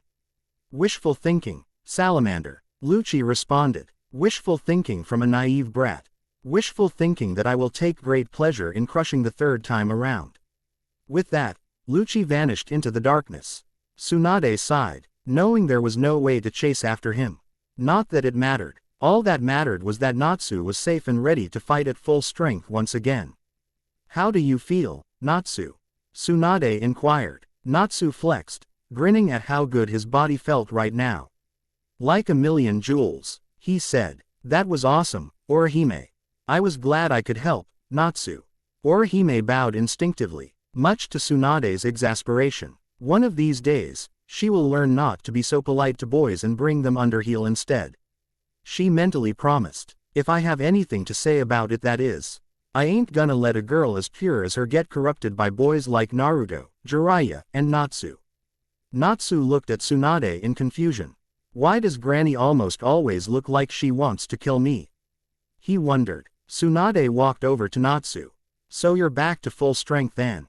Natsu nodded. Damn straight I am. Good, you need to get moving. Tsunade told him. You want to get to your guild, right? Natsu looked at Tsunade. How did you? You're not the only one who sensed what's going on at your guild hall. Tsunade pointed out. The one who's fighting your master, Makarov, is a monster. I can tell from here. Tsunade sighed. He's at least as strong as Pain was back when attacked the Leaf Village, and he was a monster in his own right. I could not do a thing to Pain, no matter how much I wanted to. I wanted to hurt him so badly for what he did to Jiraiya, but I knew it would be moot. I had people to heal, and he was much stronger than me. But that's beside the point. Tsunade continued. Makarov is your master, right? You want to help him. Gramps practically raised me after Igneel left. Natsu responded. Of course I want to help him, and I will. Good, then head straight for your guild. Tsunade told him. Because there's no doubt in my mind that Makarov needs your help. Orihime, I want you to accompany Natsu towards the Fairy Tail Guild. Tsunade told her charge. You want me to go with him? Orihime was surprised at this. Makarov, along with anyone who is with him, is going to be seriously injured from fighting the one they're fighting against. We need someone with your healing skills for them to be healed without fail. Orihime nodded in understanding. All right then, she said. Good point, Commander. I'll go with Natsu. Tsunade nodded. All right then, Natsu yelled. Let's go save Gramps. Hold up, Natsu. You do know who you're going up against, right? Tsunade spoke up, stopping him. Someone strong enough to beat Gramps. It's no big deal. Natsu shrugged. I beat up Hades, and he was stronger than Gramps. Natsu. It's not just that he's stronger than Makarov. Tsunade said grimly. From the reports I've received, and I'm sure you realize this as well, Orihime, the one who was at Fairy Tail as you watch. This got Natsu's attention. Wait, as in the Quincy King guy, that's an act of chaos like Zirf. The same act of chaos Ichigo fought. Tsunade nodded. He's supposed to be the strongest of the acts of chaos. I just thought you should know what you were up against. Natsu then grinned, much to Tsunade's surprise. Awesome, I never thought I'd have the chance to test my strength against one of the acts of chaos. After hearing about Luffy's fight with Zirf, I've been waiting for my turn to fight one. Wait, you're not at all scared? Hell no, I'm excited. Natsu responded. Now I've got a fire in my belly that's just raging to go. Not that I want to get you down, Natsu, but it took Ichigo everything he had to beat you, watch. Orihime pointed out. Then I guess I'll just have to give it everything I have as well. Natsu responded. After all, regardless of my level of strength, Gramps is there, and he's in trouble. After Igneel left, Gramps was the closest thing to a dad I ever had. The rest of the guild feels the same way. Even if you watch is beyond my own power, I'm not going to leave Gramps to die. If I did that, how could I call myself a child of Fairy Tail? Tsunade, wanting to say something to express the fact that she thought Natsu was acting stupidly, fell silent as she found herself unable to call out Natsu on his decision. All right then, she said, I suppose as long as you have Orihime with you. It shouldn't be too much trouble. Just keep her safe, all right? I'd hate to have her get injured, or worse, just because you decided to be all gung-ho. Tsunade told him sternly. Don't worry about it, Orihime will be just fine with me. Natsu promised. You won't have to worry about me that much, Natsu. Orihime spoke up. I can keep myself safe while you do whatever it is you have to do to stop you, watch. All right, then let's go. Natsu yelled as he started running in the direction the guild was, Orihime following closely behind. Natsu then gazed at his bandaged up arm. I wanted to save this for Zirf, he noted grimly. But I wonder, will I have to use this to stop you, watch, and save Gramps? I guess we'll just have to find out. Meanwhile, with Yhwach, as the giant arrows vanished from Makarov, Dreyar and Marcos' bodies, Yhwach chuckled darkly as the two fell to their knees, bleeding out from their injuries. Conflict is such a bitter affair, don't you two think? Yhwach inquired with a smug smile. But rest assured, you two will no longer have to suffer the pains of battle. For I intend to send you both to your eternal rest. Before Makarov could drift off into unconsciousness as he continued to bleed, he acted quickly.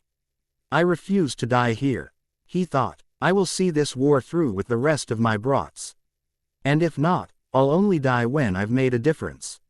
With that, Makar Ov grabbed his left wrist with his right hand, much to Yhwach's surprise. Oh, you still have some strength left. Physical pain is nothing compared to the pain of losing children. Makarov snarled. And if I die here, I might very well lose more while being unable to do anything about it. I won't let that happen. With that, Makarov crushed his own wrist, waking up his body with adrenaline and pain in the process. Yuwatch's eyes widened slightly at Makarov's actions before smirking. He broke his own wrist to pump more adrenaline into his body. Impressive. Marco, Makarov yelled. Get behind me, now. Marco managed to get to his feet, his body having regenerated slightly from the wounds he had sustained, and moved behind Makarov. The Fairy Tail Guild Master then slammed his hand to the ground. Maximum Defense Seal, Makarov yelled as an orb of magical runes surrounded both himself and Marco. The world. Marco looked around in amazement. He still had the strength to cast such a powerful defensive spell. You really are strong, Makarov. Yuwatch narrowed his eyes. This spell is far superior to the Three-Pillar God's spell he had casted earlier. How interesting. There were no records that stated Makarov Dreyar was capable of such things. It appears the old man was working hard as well. That took what was left of my magic. Makarov wheezed. This should keep us safe for a while. With that, Makarov collapsed forward, reverting to his original size. Yuwatch chuckled at Makarov's actions. That was very impressive, Makarov. He complimented, clapping his hands together in a mocking manner. Your quick thinking has brought you a few more minutes of life. Yuwatch then summoned multiple arrows around him. However, now I wonder how long your defense will hold against my power. Marco then moved in front of the unconscious Makarov. He won't have to defend alone. He yelled, holding his hands out in front of him and touching the world. Licked Reagan, Yuwatch yelled, launching the arrows at the world. Marco then channeled his will into the large orb, adding to its defenses and giving it enough strength for the arrows to simply disperse upon coming into contact with Maximum Defense Seal. Yuwatch raised an eyebrow at Marco's actions. Oh, 2 years ago, at Marineford, the three admirals combined their haki to form a barrier strong enough to stop one of Pop's attacks. Marco explained, grinning. I'm just doing the same for this Maximum Defense Seal, making it stronger than it already is. You want to see how long this defense holds out, Yuwatch? Marco taunted. Well, let's see how long it does when my haki aids it. Yuwatch grinned. You really want to test the strength of your willpower against the likes of me? Your funeral, boy. Marco kept a brave face as Yuwatch summoned more Heilig File. I just need to hold out until our backup arrives. He thought. I can do it. I have the strength of will to do it. But for crying out loud, guys, don't keep me waiting too long. Meanwhile, all across Magnolia Vario, us members of the Fairy Tail Guild sensed the plight of their master and were now working frantically to reach the guild. Laxus Dreyar finished dressing his wounds sustained from his fight with the recently deceased Nana Najakup. Okay, he said, that should keep me held up for a while. Although I probably should go and find Orihime to get this fixed up at some point. Hopefully she's close by. First things first, Gramps needs my help. So, Laxus continued as he turned to glare at the coalition soldiers who had come to confront him, several of their comrades already beaten at his feet. You guys wanna get out of my way? Because you're starting to annoy me. What the hell is this guy? The officer of this unit wondered.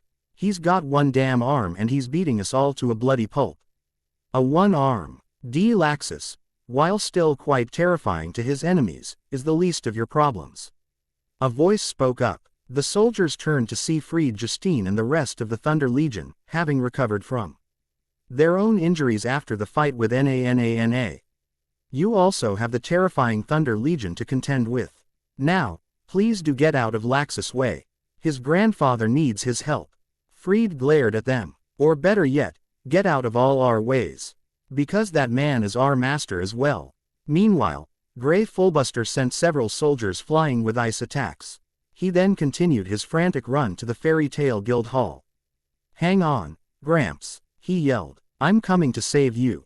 Grey narrowed his eyes. Someone down there is strong enough to beat Gramps of all people. It's like Hades all over again. He noted. Can I even hope to beat this guy without my Devil Slayer magic? Grey clenched his fists in anger as he continued to run. Chitsujo, if I can't save Gramps, you and I are going to have a problem. Aren't be held responsible for my actions if that happens. While Gray ran, Mirajan Strauss, in her demonic form known as Satan's Soul, flew in a frantic race to the guild hall to save Makarov. I can't let the master die, she thought. I refuse to bury a member of my guild, no matter who it is. Before Mirajan could continue her flight, something leapt to incredible heights above her. Then, before she could react, the figure delivered a kick that sent her crashing to the ground. As Mirajan got to her feet, the assailant landed gracefully, grinning at her. Now, you can't just go after the king in chess just like that. You've got to go through the other pieces first.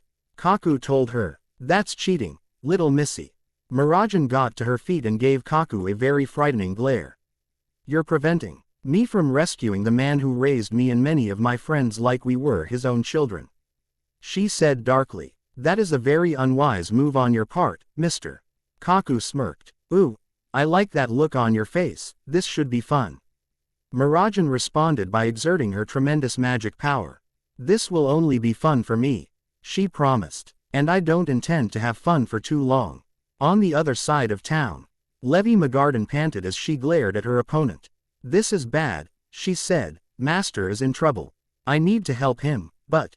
Levi stared in shock at the beaten and bloodied Jet and Droy while Panther Lily struggled to stay on his feet. Kakuzu continued to stand ready for more combat with an arrogant smirk on his face. Various parts of his body pulsed from the many hearts he had inside of him. How are we supposed to beat this guy? Levi wondered. He's just too strong. Kakuzu grinned at Levi's statement. Did you hear that, Hidan?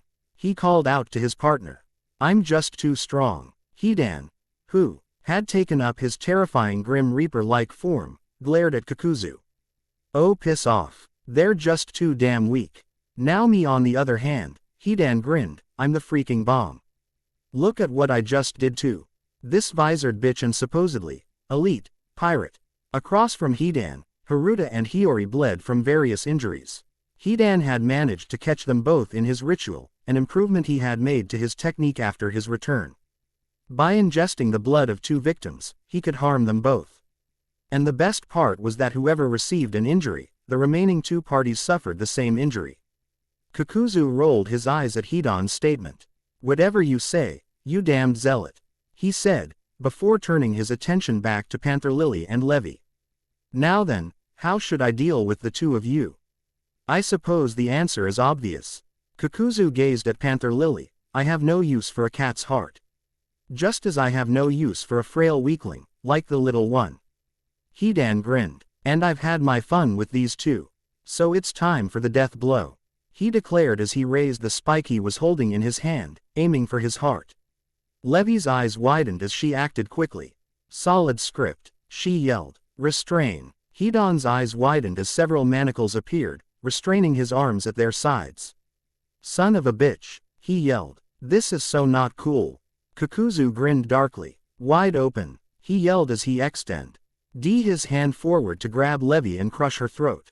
Panther Lily then moved with surprising speed, given his injuries, and blocked Kakuzu's hand with his Musica sword.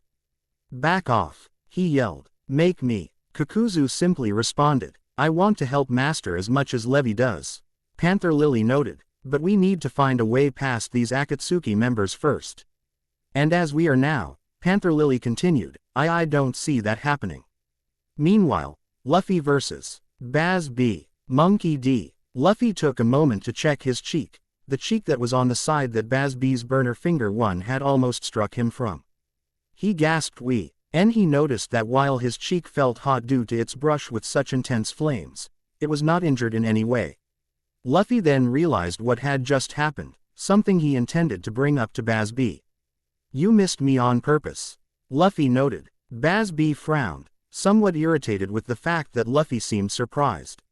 Of course I did, he said. You got distracted for some reason. I didn't want to hit you with a headshot when you were distracted like that. Who in their right mind wants to win a fight like that, huh? Luffy grinned. You're a great guy, you know that, Baz. Baz B grinned back. You think so, huh? Luffy nodded. Yeah, he said, before adding, you know, a lot of guys I've taken down were real easy to fight because they were real jerks. In fact, With the exception of Smokey and now Bellamy. All the guys I've fought have been real jerks. But you're not. In fact, you're a good guy, I can tell. Luffy pointed out. And that makes you kinda hard to fight. I don't want to fight people I like, Baz. Luffy admitted. It looks like you don't even want to fight at all. Baz B sagely pointed out. Want to talk about it? Luffy had a grim look on his face. One of the guys who risked his life to protect me in Marineford is in trouble. He admitted. I wanted to meet him for so long to thank him for saving my life back then. And now, he needs my help. Why does it have to be you? Baz B raised an eyebrow. I mean, do you even realize who's causing all his pain? It has to be me, because he's my friend, Baz. Luffy responded. It's been hard to fight you before, Luffy admitted, but now, I have to help Marco. Baz B grinned as he flared up more of his spiritual pressure. Excellent, he said, then I guess that means we really can get down to business. Before Luffy and Baz B could make the first move, however, they were cut off by a new player entering the field. Fire Fist. Baz B turned to the side to see a giant fireball coming towards him. Oh crap, he was cut off as the fire all struck him and knocked him into a nearby building. Luffy turned to the new approaching fighter, shocked at the familiarity of his voice. He then gasped at who he saw, utterly shocked at the presence of that person. Meanwhile, with Hinata Hyuga cried out in pain as she was knocked onto her back once more. Her body was already bruised and bloodied all over from the beatdown she was receiving from a very vengeful Khalifa. The worst part was that Hinata could not fight back. Not just because she was still suffering from several of her injuries sustained from her fight with the recently deceased Blueno, but also because she was currently suffering from a mental breakdown due to Blueno's final words, which had shook her deeply. Hiashi Hyuga, still immobile from his own injuries, inflicted upon him by the dangerous but now dead Blueno, soon found himself introduced to a very horrifying sensation. The terror of watching one's own child undergo excruciating pain without being able to do anything to stop it. Run, Hiashi yelled. Just get up and run. Don't worry about me, just go. Oh, she's not running. Khalifa said darkly. This bitch is going to stay right here and take every ounce of my rage. How dare you kill one of my comrades? Khalifa snarled. We lived together, trained together, and most of all, suffered years on the run together. You had no right to kill one of them. Hinata coughed up blood as she tried to get up. I'm surprised, she said, surprised that there was actually someone among you who had such a bond with their comrades. I'm sorry I had to kill Blueno. Hinata said, but why, if you're so mad about losing one of your comrades, how is it that you're able to kill people at all? Don't you feel anything for the people you've killed? Khalifa responded by kicking Hinata in the stomach. The answer to that is simple, you bitch. She growled. The people I've killed in life are not my friends. I feel absolutely nothing for killing those who have no actual connection to me. And aren't you no better? It's not like Blueno was your friend. That's why you had no problem killing him, right? I didn't want to kill Blueno, I didn't even mean to kill him. Hinata claimed. I only meant to stop him from hurting my father and me. Well, good news, you stopped him. Khalifa narrowed her eyes. You stopped him permanently, and now you've got to pay the price for what you've done. Bubbles then appeared on Khalifa's arms. Let's see how your legs look after a good cleaning from my bubble fruit.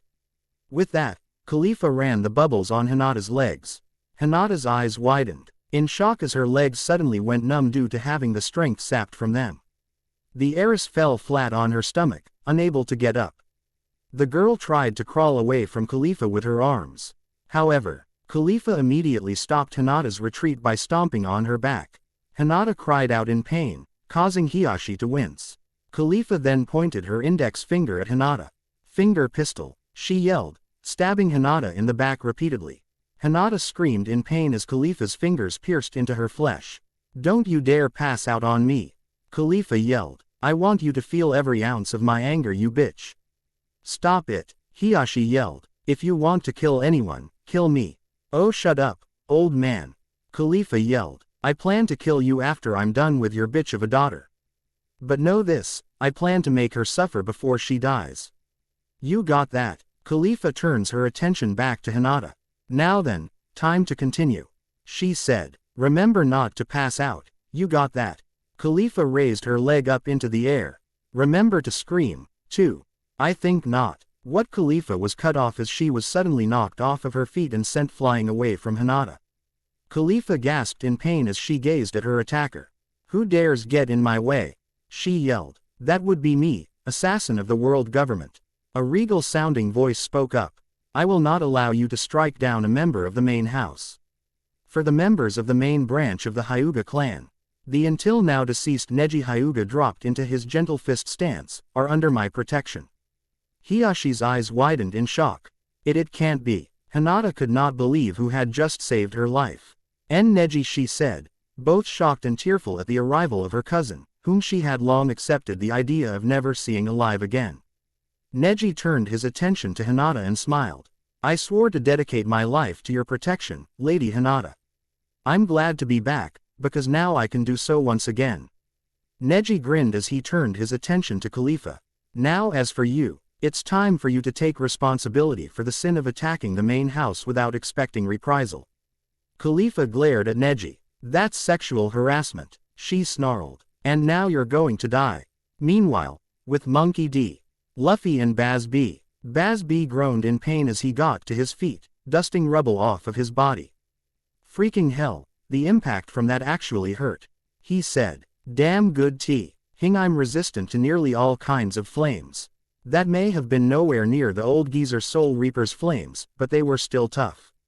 Who the hell was that? Baz B was cut off when he noticed the look of shock on Monkey D. Luffy's face. His expression softened slightly when he realized that Luffy was shocked to see his attacker, as though he had never expected to see the newcomer again. Baz B nodded in understanding. I think I'll let this reunion happen for a bit, he decided. Luffy could not believe who he was gazing at. Baz B had correctly deduced it. This was indeed someone he had never expected to see again. Tears immediately started to well up in Luffy's eyes. Those tears then started to pour down his face as he let his emotions run freely. Portgas D. Ace, the until now deceased captain of the Whitebeard Pirates' second unit and the adopted older brother of Monkey D. Luffy grinned as he gazed at his little brother. What's with those tears, Luffy? He asked. You're a man, aren't you? Don't you dare cry. Luffy responded by leaping at Ace and embracing him, now crying freely. Wah, Luffy sobbed. I can't believe you're here right now, Ace. Whoa, hey, what did I just say about crying, huh? Ace said while laughing. But I watched you die, you jerk. Luffy yelled. You shouldn't be here, but you are, and I'm so happy. Ace frowned. Do you not know that Shitsujo can bring back the dead? Luffy's mouth dropped open. He can. That is so cool. Baz B's sweat dropped. Konten can too. That's why I'm here in the first place. How does Luffy not know about any of this? Ace grinned as he managed to pull Luffy away from him. Look at you, he said, you've grown so much since Marineford. I've heard about all the things you've done since then. I'm proud of you, little brother. Ace smiled. You'll become king of the pirates in no time at this rate. Luffy gazed at Ace with all the affection of a younger sibling who was just praised by the elder. Baz B gave the display before him a deadpan expression. Okay, I think that's enough, he muttered to himself as he moved in to interrupt the reuniting brothers. Okay, you two, enough of the bromance. Baz B spoke up. I still have to fight someone, you know. Luffy and Ace looked at Baz B. Oh yeah, Ace, let me introduce you to my new friend, Baz. He's your friend. Ace was confused, looking around at the destruction around him. Luffy. Yes, Ace. How exactly do you define friendship? Baz B laughed at this. We're just two men trying to see who the stronger one is. Ace. Can I call you Ace by the way? That is my name, isn't it? Ace shrugged. If Luffy, for some reason, thinks you are his friend, then I guess I can let you call me such. Baz B thought it over. Well, I guess if you really think about it, we are friends. I wouldn't exactly call us enemies, after all. Luffy certainly doesn't think we're enemies, so who am I to disagree? Well, now that we've got that all cleared up, Ace turned to Luffy. Luffy, go on ahead and help Marco. Luffy's eyes widened. Not that I don't want to help Marco, but shouldn't you be the one to do it? He inquired. I mean, you are Marco's shipmate, right? Yeah, but right now, I can't bring myself to face Marco right now. Ace admitted with a sad look on his face. I took Marco, Pops and everyone else's attempt to rescue me from the Navy, and I pretty much wiped my ass with it because I didn't stop myself from responding to Akainu's taunts. But the one who Marco risked his life to save and subsequently bet on for the new age, that person should be the one to save Marco, not me. Really? Luffy looked confused at that statement. Who could that possibly be? Baz B's sweat dropped. Hey, Luff, I think your brother is talking about you. Luffy gasped. Oh yeah, he totally is. He realized. Ace turned to Baz B.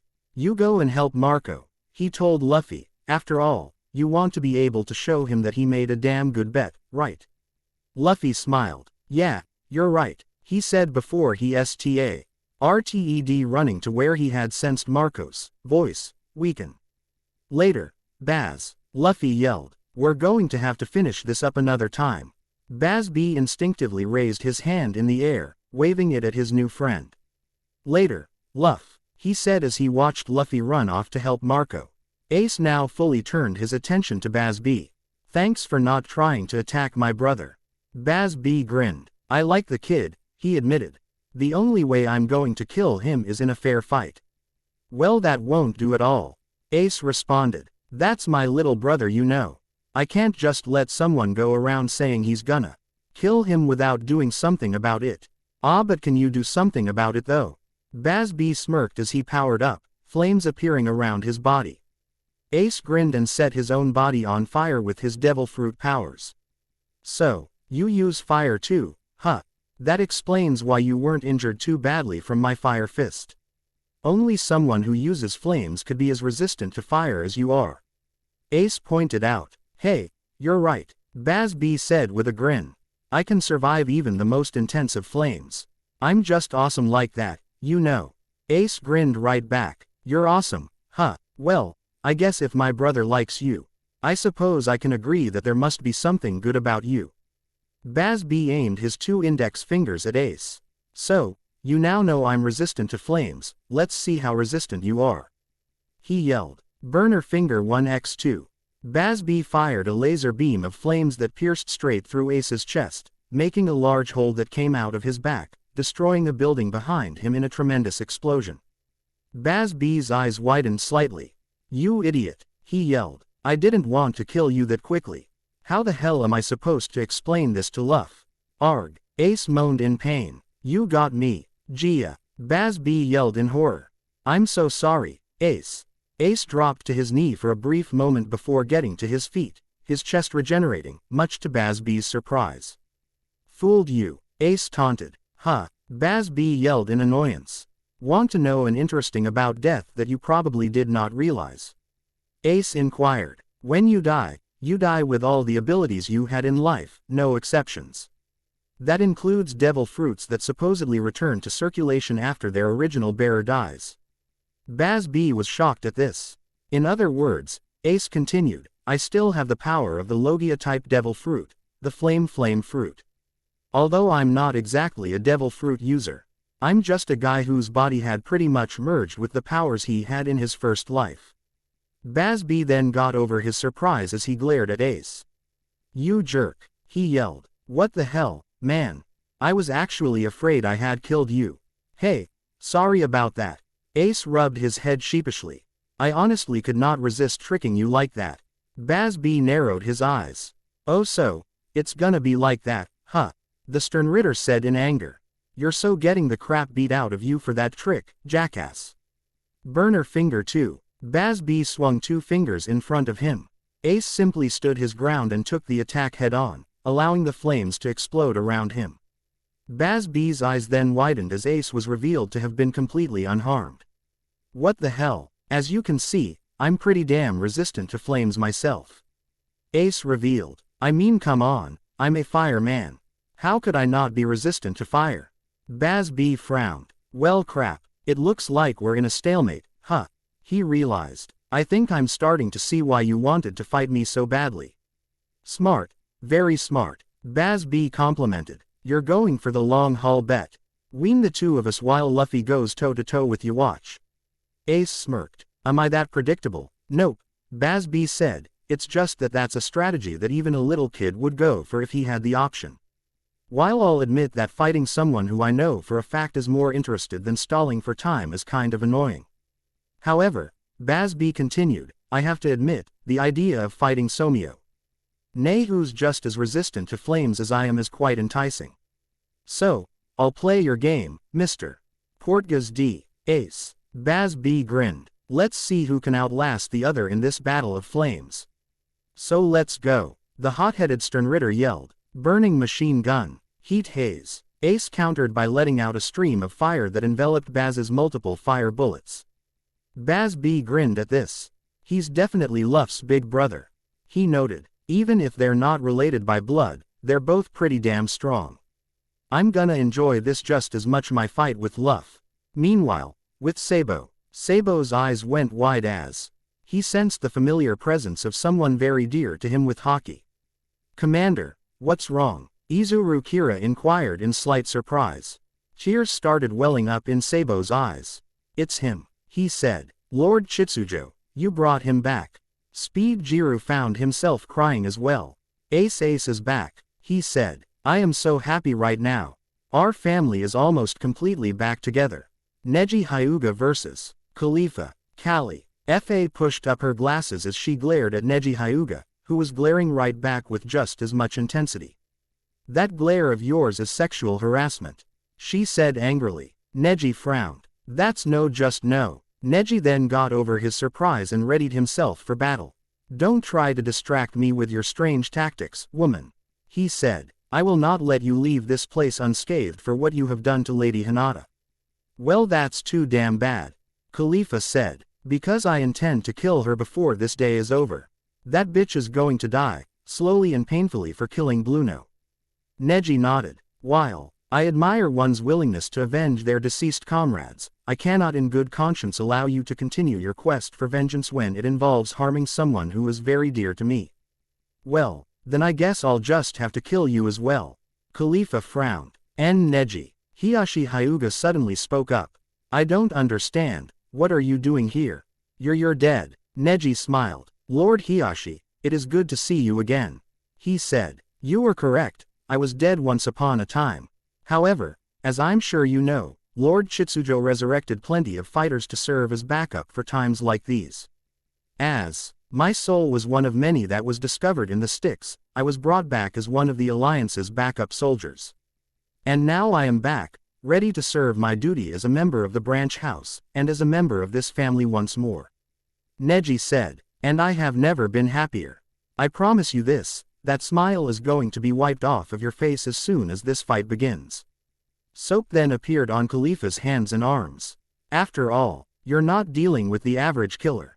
You're dealing with a killer of deadly efficiency and beauty. Neji scowled. And you're dealing with the prodigy of the Hyuga. He responded. So then I guess we're going to find out which is stronger. Khalifa smirked and created several bubbles that started to float around her. Allow me to make the first move then, she yelled. Soap Symphony. The bubbles were all sent flying towards Neji. Hiashi gazed at his nephew in worry. He has the defenses to stop that technique, yes, he noted. But can he touch those bubbles with though? Having his strength sapped like with Hinata. Neji then surprised Hiashi and Khalifa with a smirk. Unreal, he thought, in all my life, I've never seen Neji smirk with such confidence. Has he improved over the course of this war? He's been training in secret, hasn't he? Neji then prepared to defend himself. Soon you'll see why I am one of the strongest in my clan, he said. With that, Neji then Ted striking the bubbles with his hands repeatedly at incredible speeds. Khalifa's eyes widened in shock. He's touching my bubbles without any repercussions. She realized. I don't understand, how is that possible? Neji continued popping the bubbles with his hands. You were foolish to try to fight me with something as weak as bubbles, beautiful killer, he told her. Hinata's eyes were with amaze. Ement as she continued to try and stay conscious to watch her cousin fight. I knew Neji was strong when he had become a Jonin, but I never realized that he was this strong. No, he's gotten even stronger since his return. Did he train to get stronger under the impression that he would have to do his duty as a member of the branch house again, to protect me? Neji continued striking at the bubbles with his hands. Like I said, this won't work, he yelled as he popped the last bubble of Khalifa's soap symphony. Khalifa narrowed her eyes. Okay, I don't know how you avoided the effects of my soap symphony. But I still have plenty of tricks up my sleeve. First, how about a tempest kick? Khalifa yelled as she sent a horizontal air blade aimed directly at Neji, intent on bifurcating the young Hyuga. Neji quickly ducked underneath the attack, giving Khalifa the opening she needed to try and attack him. Shave, she yelled, speeding towards Neji.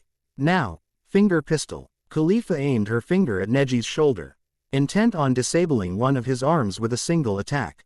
Neji responded by knocking her attack off course by striking her arm with his hand. Now I've got you, he yelled, raising his other hand in the air. Not yet, Khalifa yelled as she raised her other hand, covered in soap. Prepare for your strength to be cleaned off. Neji then responded by turning his palm upwards, allowing Khalifa to strike it. Khalifa's eyes then widened as the soap was dispersed from her hands. A feint. Khalifa was shocked. And he blocked my soap again. Neji then aimed his other palm at Khalifa's midsection. 8 trigrams vacuum palm. Neji yelled, striking Khalifa with an air palm. Khalifa gasped in pain as she was sent flying from Neji's attack. Such power. Khalifa thought in shock. I need to weaken his body. With my bubble fruit if I'm going to have a chance against this one. Khalifa immediately realized. Fine then, perhaps my mistake was trying to attack you with just a few bubbles. Khalifa noted. Then I guess I'll just have to use more. No, your first mistake was hurting Lady Hinata. Neji told her. And your mistake was getting in my way. Khalifa yelled as soap started to gather around her body. So how about this? Bubble Master. Khalifa was soon covered in bubbles, taking on the form of a sheep. Soap sheep. Neji's serious gaze broke as he sweat dropped at Khalifa's display. What? That is a rather embarrassing sight. Hiashi thought. It's kind of cute. Hinata blushed slightly. So, Khalifa continued, are you intimidated yet?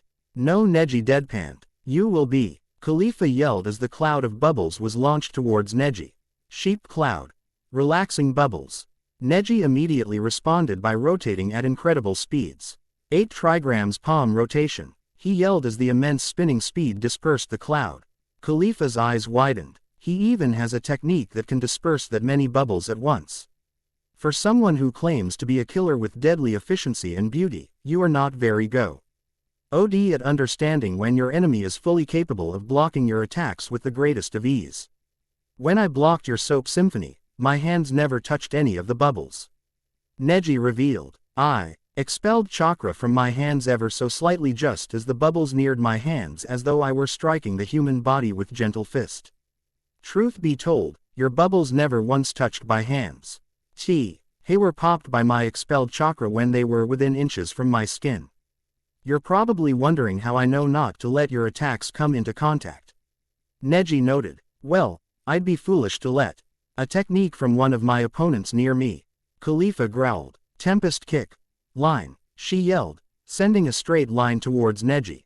Rotation. Neji yelled, spinning around and blocking the attack with ease. You're kidding. Khalifa thought in frustration. You mean to tell me that he can defend himself from just about anything? It's kinda funny, actually. Neji continued. You talk a big game, eh? And you've even managed to injure Lady Hinata. However, the odd thing is that you shouldn't have been able to do anything to her. Neji noted. In fact, had Lady Hinata's mind not been clouded and her injuries from her previous fight were not affecting her, a fight between the two of you, well, it wouldn't have even been a fight. Khalifa narrowed her eyes at this. You damn liar, she yelled as soap suddenly secreted from her skin, covering her entire body in soap and bubbles. Soap shield. I refuse to go through the humiliation of defeat again. Khalifa yelled. Not when a comrade has died and needs to be avenged. And certainly not when I have far too much to live up to. Do you know who suffered the most when the world government threw us away? Me. My family has served the government loyally for years. My father was a previous member of CP9 and served just as loyally as myself. Neji narrowed his eyes. As much as I sympathize with someone who is loyal to family.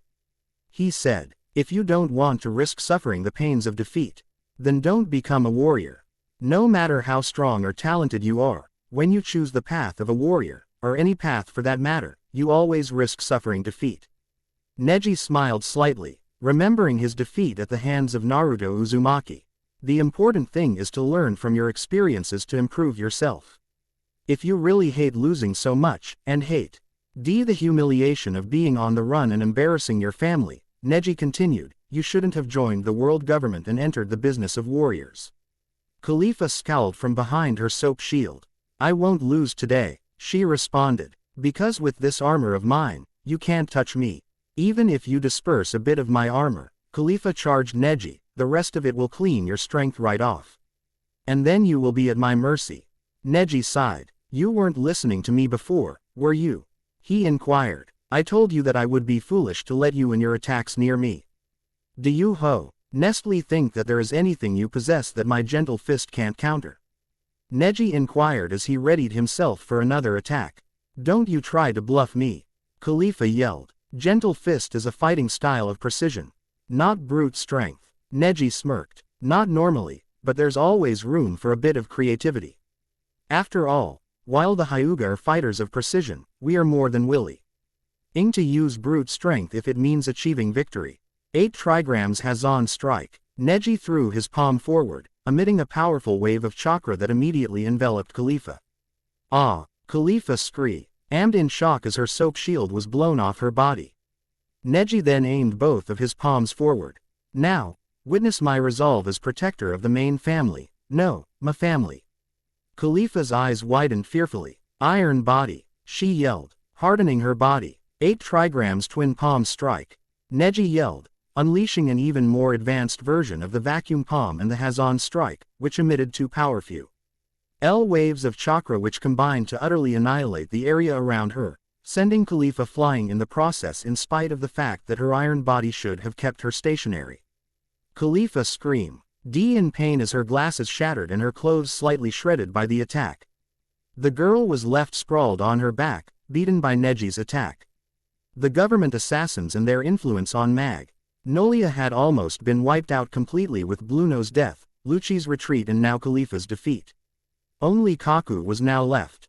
Hiashi gaped in shock at the sheer destruction left by Neji's attack. I knew he was always strong for his age, he thought, but Neji's actions today have exceeded anything I could have expected from him. He's become even stronger since his return from death. He has been training since this war began. Hazashi, do you see this? Hiashi mentally inquired of his dead twin, the father of Neji. Your son has grown to a level that I don't think any Hyuga has reached, and just like Hinata, he's still growing. Hiashi found himself smiling as Neji turned away from the beaten Khalifa to address Hinata. It's time to pass the torch, he decided. Neji has surpassed me, and Hinata will do the same very soon. Neji knelt down and smiled. Lady Hinata, are you all right? He inquired of his cousin. Hinata found herself crying. You really are back, she noted. Neji nodded. It appears that there is a little bit of uncontrollable fate in this universe after all. I am destined to protect you, as my beloved cousin. He smiled. And honestly, I don't mind that at all. Portgas D. Ace vs. Baz B. Portgas D. Ace and Baz B engaged each other in a hand-to-hand clash, their punches and kicks enhanced by their own flames. The two grinned at each other. Those are some damn intense flames you've got there, Ace. Baz B complimented. Same to you, Ace said. I never imagined I would fight an equal in flame manipulation. Actually, now that I think of it, your flames burn hotter than mine. Ace noted. If it weren't for the fact that I have immunity to flames thanks to my devil fruit powers, I'd be at a severe disadvantage in this fight. Indeed, Baz B said in agreement, my resistance to flames comes from my intense training. Yours comes from eating that devil fruit of yours. I can't even land a blow on him with any melee attacks, the bastard just turns intangible every time I try to attack him. I have to admit, this has been a truly interesting day, Baz B thought, grinning inwardly. Because of today, I've experienced the thrill of being in a stalemate for the first time against both Luff, and now Ace. Other than Jugo, I've crushed my enemies with ease throughout my life. As expected of course, the great Baz would accept nothing less but an absolute victory over his enemies. My Florida, Me's have been too hot for just about everyone to handle, until now of course. Now, I've got guys who can actually withstand the intensity of my flames. And I have to say the feeling of fighting someone who can actually stand up to me is freaking amazing. Baz B thought with glee. Baz B leapt backwards. Now that we're in a stalemate, I think I can now take this opportunity to see what actually works on a Logia user. How about a spirit weapon? Baz B yelled, forming a bow and arrow in his hands. Take this. With that, Baz B let loose a few arrows that pierced through Ace's body. Ace gritted his teeth for a brief moment, only for his wounds to immediately regenerate. Whoa, the hot-headed young Sternritter said with a grin. You know, I'm starting to think those regenerative and intangible abilities you have are a bit unfair. All's fair in love and war, Ace said, and might I remind you that this is war. Fire gun, Ace yelled, shooting fire bullets from his fingers. Hey, that's just like me. As B grinned before he was struck by the bullets. However, he was predictably left unharmed by the attacks due to his resistance to fire. Fire fist. Ace followed up by launching a massive fireball from his fist. Baz B crossed his arms into an X and took the fireball head-on, leaving himself once again unharmed by Ace's powerful attacks. Honestly, Driscoll referred to stalemates as a real bitch, as he put it. Honestly, I don't see what he was complaining about. Stalemates are fun when you're able to enjoy a fight like this. Baz B noted. Ace landed on the ground. I agree, it's been a while since I've been able to enjoy a fight like this. He admitted. Fighting jackasses like Teach and Akainu are one thing, but fighting guys like you makes things enjoyable. I can actually see why Luffy likes you. Ace noted. You're not a bad guy. You're just a real hot-headed son of a bitch. You two would be damn good friends if it weren't for this war. Well thanks, I like your brother too. Baz B responded. And you know what, you're not such a bad guy yourself, Ace. Having said that, I still want to beat the crap out of the both of you. Baz B said. After all, I still have my own goals, to become the strongest Quincy. I can't do that if there are people as strong as you that I haven't beat up yet. That's surprisingly sound logic, Ace said. But, if you're going to threaten to beat up Luffy, that's not something I can let stand. He is my little brother after all. Ace then created two long lances made of fire. St. Elmo's fire, Ace yelled, hurling the lances at Baz B. Baz B gasped as his torso was impaled in two places by Ace's attack. Oh crap, he wheezed, you actually got me with the piercing power of that attack. Ace then formed a ring of fire around his body. If piercing you is what it takes to injure you, then I guess I'll try this instead. Great Flame Commandment, Ace yelled as a giant lance similar to those he used for St. Elmo's fire appeared in his hand. Kagutsuchi, Ace tossed the giant lance at Baz B. Crap, crap, crap, Baz B yelled, actually fearful of what would happen if Kagutsuchi actually managed to strike him. Thinking quickly, Baz B pointed 3 fingers at the surface in front of him. Burner Finger 3, he yelled as he melted the ground in front of him into lava, much to Ace's surprise. He then manipulated his hand to raise the lava into the air. When Kagutsuchi collided with the lava, it was immediately enveloped and cancelled out, much to Baz B's relief.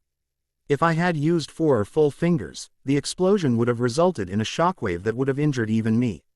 I needed a technique that could wipe Ace's technique from existence. That was one hell of a gamble, but it paid off. Ace frowned slightly as he instinctively leapt away from the lava.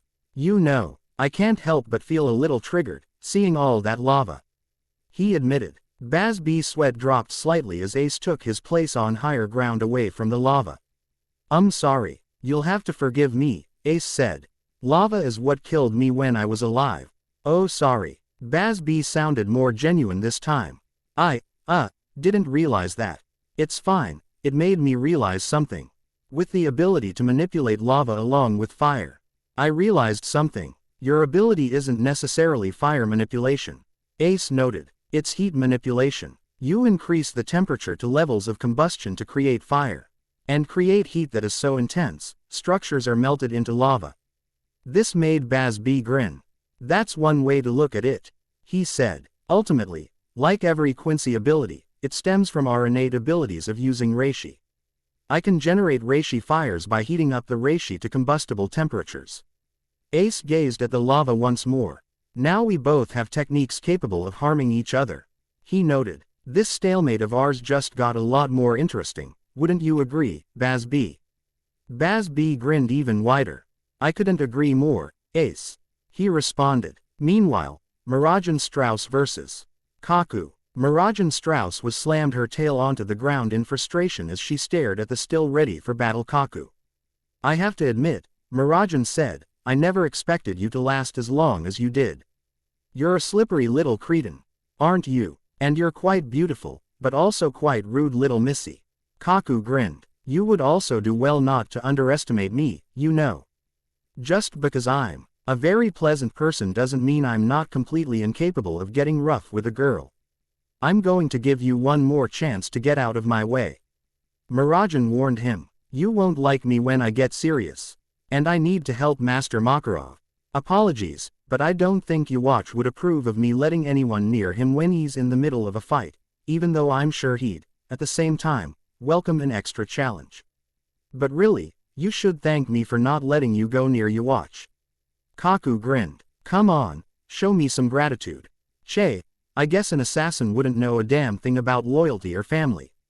Mirajan and Kaku looked to the side to see Rogue Cheney enter the battlefield. Rogue. Mirajan gazed at the Shadow Dragon Slayer in surprise. Kaku narrowed his eyes. I don't know about loyalty. That's pretty damn rude, boy. Kaku was no longer smiling. Don't think you can assume anything about me. Rogue, what are you doing here? Aren't you with the 2nd Division? Mirajan inquired. We're breaking through, Mirajan. Rogue responded. We're finally getting the push we need because of the presence of some much-needed help. On the 3rd Division's side, the coalition all screamed in fear as they were all suddenly sent flying by multiple wooden constructs that appeared out of the ground, striking them all. Fosa's cigarette fell from his mouth due to his sheer shock at this sudden display of power. I always thought that such phenomenal abilities only existed with Pops. He admitted. I can't believe someone else who's as strong actually exists. Kakashi Hatake nodded. Even after hearing stories and actually seeing it in action at its full power, even after all that, still seeing such immense power is a shock to the system. But, I guess that's just what you'd come to expect from one of the founders of the Hidden Leaf Village. A man with long hair and red battle armor stood behind the constructs of wood. Lord First Hokage, Hashirama Senju. Kakashi said breathlessly. I can't believe Lord Chitsujo sent him in just to turn the scales in our favor. Hashirama Senju smiled before turning his attention to Kakashi and those he had just come to aid. Go forth, 3rd Division. He yelled. On the 2nd Division's side, a man with spiky white hair and wearing blue battle armor gathered chakra around him. Water style. Water dragon jutsu. He yelled as a giant dragon made of water appeared in front of him, washing away several coalition soldiers. Behind the man in blue, soldiers from the 2nd Division cheered their savior. Thank you, Lord 2nd Hokage. A few Hyuga clansmen cheered in unison. Tobirama Senju, the 2nd Hokage and younger brother of Hashirama Senju, folded his arms. What a pain, he said, to think that the first thing our worlds do upon realizing they all exist is go to war. But, he said, it is still my duty to protect my village and her allies from enemies like this, Conqueror's Coalition. And I will do such a job gladly. While Hashirama and Tobirama turned the tide of the battle, Chitsujo sat alone in contemplation back in Mercurius. He had a competitive smirk on his face. I'm a man of fairness, Zerf. He thought, if you're going to try to turn the odds in your favor, then I'm going to do the same. Meanwhile, with Rusty Rose. Rusty Rose narrowed his eyes. How irritating, he said. It appears enemies far superior to Master Hades have decided to grace us with their presence. Said presence could very well lead to the destruction of this town. Win or lose, what follows shall paint a picture of destruction. A pity that you will be dead and unable to see the results. Rusty Rose now addressed Cyborg Frankie. The shipwright of the Straw Hats chuckled bitterly. Damn, he said, I should have figured I couldn't run from you forever.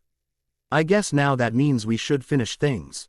I couldn't agree more, Rusty Rose said. I will devour you until there is nothing left, Cyborg. No, I'm afraid you're going to go hungry. A female voice spoke up. You leave my new comrade alone. A second female voice added. Rusty Rose and Frankie turned their attention to the new arrivals. Rusty Rose narrowed his eyes while Frankie could not help but sigh. Ah damn, he said, how can I call myself a man when I'm being saved by two lovely ladies like yourselves? Flare Corona smiled. Think of it as being saved by a new shipmate, Frankie. Huh, I'm Flare, nice to meet you. Flare said brightly. Captain Luffy recruited me personally a while back. Samui gazed at Rusty Rose. He's tough, she noted. It's a good thing we left the Pirate Empress and her sisters with medics, otherwise I'd be a bit more hesitant in risking their safety. Still, Samui thought with a slight blush, the idea of winning points with Luffy by helping a member of his crew is quite appealing. Wait, Luffy recruited you into the crew? Frankie was surprised for a brief moment before grinning. Super. Welcome aboard, Flare. Rusty Rose adjusted his glasses. What a pain, he said, it looks like I'll have to fill me's LF with enough blood from my enemies to last me for a week. Captain Rusty Rose. Several squads of coalition soldiers appeared. We'll help you. Flare glared at the soldiers. Don't you dare get in the way of me helping my new friend. She yelled as she charged the soldiers, growing out her hair with her magic. Samui sighed. Looks like Flare's already lost focus on the Dark Wizard. She noted as she drew her Tonto. I guess it's up to me then. Frankie's sweat dropped as Flare began her clash with the soldiers. Yep, that settles it. She was definitely recruited by Luffy. He noted. Meanwhile, with Hidan and Kakuzu. Kakuzu shook in excitement. The first Hokage, he's here. He noted. You sound more excited than afraid, Kakuzu. Hidan pointed out. Last time, I lacked the powers I had now. Kakuzu pointed his out. If I went after him now, the results would be different. Now that I have the chance, I'm going to make him pay for what he did to me before this battle is over. You probably want my help with this fight too. Hidan pointed out. I suppose the first Hokage would make for a good sacrifice to Jashin. Since we're going after the first Hokage then, Hidan continued, could you do me a favor and get me out of these freaking restraints? Kakuzu looked over at Hidan, who was still restrained by Levy's solid script magic. He quickly extended his hand with his threads, smashing the restraints with ease. Thanks. It was getting annoying, having to hold that position. Kakuzu nodded. This fight went on longer than it should have. He noted as he gazed at the carnage him and Hidan had created. Why? Hidan had been unable to finish up his ritual. Hiyori Surugaki and Haruta had both collapsed due to their injuries. Panther Lily had put up a good fight in an attempt to get past Kakuzu. He had been beaten regardless. He had now reverted to his smaller Exceed form. And Levy had finally fallen as well in spite of her own efforts to fight both members of the Akatsuki. Yep, way too damn long. Hidan said gruffly. Kakuzu then heard the sound of Levy Magarden stirring slightly. The girl was trying to figure out a plan of action to at least escape Kakuzu and Hidan's wrath. Well now, Hidan noticed her as well. This one's got some life left in her, Kakuzu. So it seems, Kakuzu nodded, perhaps you would like to finish her off. You didn't get to finish your ritual on those other two after all. Nah, now that these restraints are gone, I can finish them off myself. Hidan responded. You can have her, Kakuzu. Fine, finish off the other two quickly, you hear? Kakuzu ordered him. I want to pay back the first Hokage very soon. Kakuzu launched his hand towards Levy with his threads once again. You can't play dead against trained shinobi, girl. Time to die. Levy's eyes widened in terror. No, she thought. No, Iron Dragon Lance. Demon Logs. Kakuzu gasped as his extended hand was suddenly pinned to the ground by several flying lances. What in the world? A new idiot's here to die. Hidan frowned in confusion. Levy gasped. That technique, she said in shock. Hey, jackass. A gruff voice called out from a rooftop. Let's get something straight, I'm not letting you hurt her anymore. Kakuzu and Hidan looked up to see a long-haired, delinquent-looking individual with his arm extended out in front of him. And another thing, he continued, I intend to pay you back for everything did to hurt her with interest. Levy immediately found herself tearing up. Gee Gajeel. Gajeel Red Fox glared down at Kakuzu. Then, a male spoke up. Glad to see you in one piece, Gajeel. Hidan and Kakuzu turned their attention to Renji Abarai, who was grinning at the both of them. Gajeel now glared at Renji. I'll kick your ass for that smart-ass comment later, Renji. Right now, Gajeel continued, the two of us need to pay these guys back for what they did to our friends. Renji smirked. I couldn't agree more. While new battles began all over Magnolia, Monkey D. Luffy and Natsu Dragneel both began their run to the Fairy Tail Guild Hall. Hang on, Gramps, Natsu yelled while running, with Orihime Inoue close behind. Hang on, Marco, Luffy yelled. I'm coming to save you. The two acts yelled in unison on different sides of town. Omake. 10 Little Idiots Part 7, and then there were 3. Ryazaki 007, Ultir Milkovich and Anko Mitarashi all gazed at the screen before them with a deadpan expression. Ryu then looked at them. Okay, he said, we're all in agreement that Kimbla isn't the killer, right? Hell no, Ultir and Anko responded. It'd be way too obvious. Anko pointed out, whoever actually did this was banking on someone being framed eventually. I can imagine that whoever did this had traps all over the place to not only kill one, but frame another. Ultir added. Ryu sighed. Well, I guess they'll find out they're wrong soon enough. Who do you think it actually is? Ultir inquired. It's realistically down to Light and Hange. Ryu noted. Let's see what happens next. Oh look, they're just about to finish tying up Kimbla.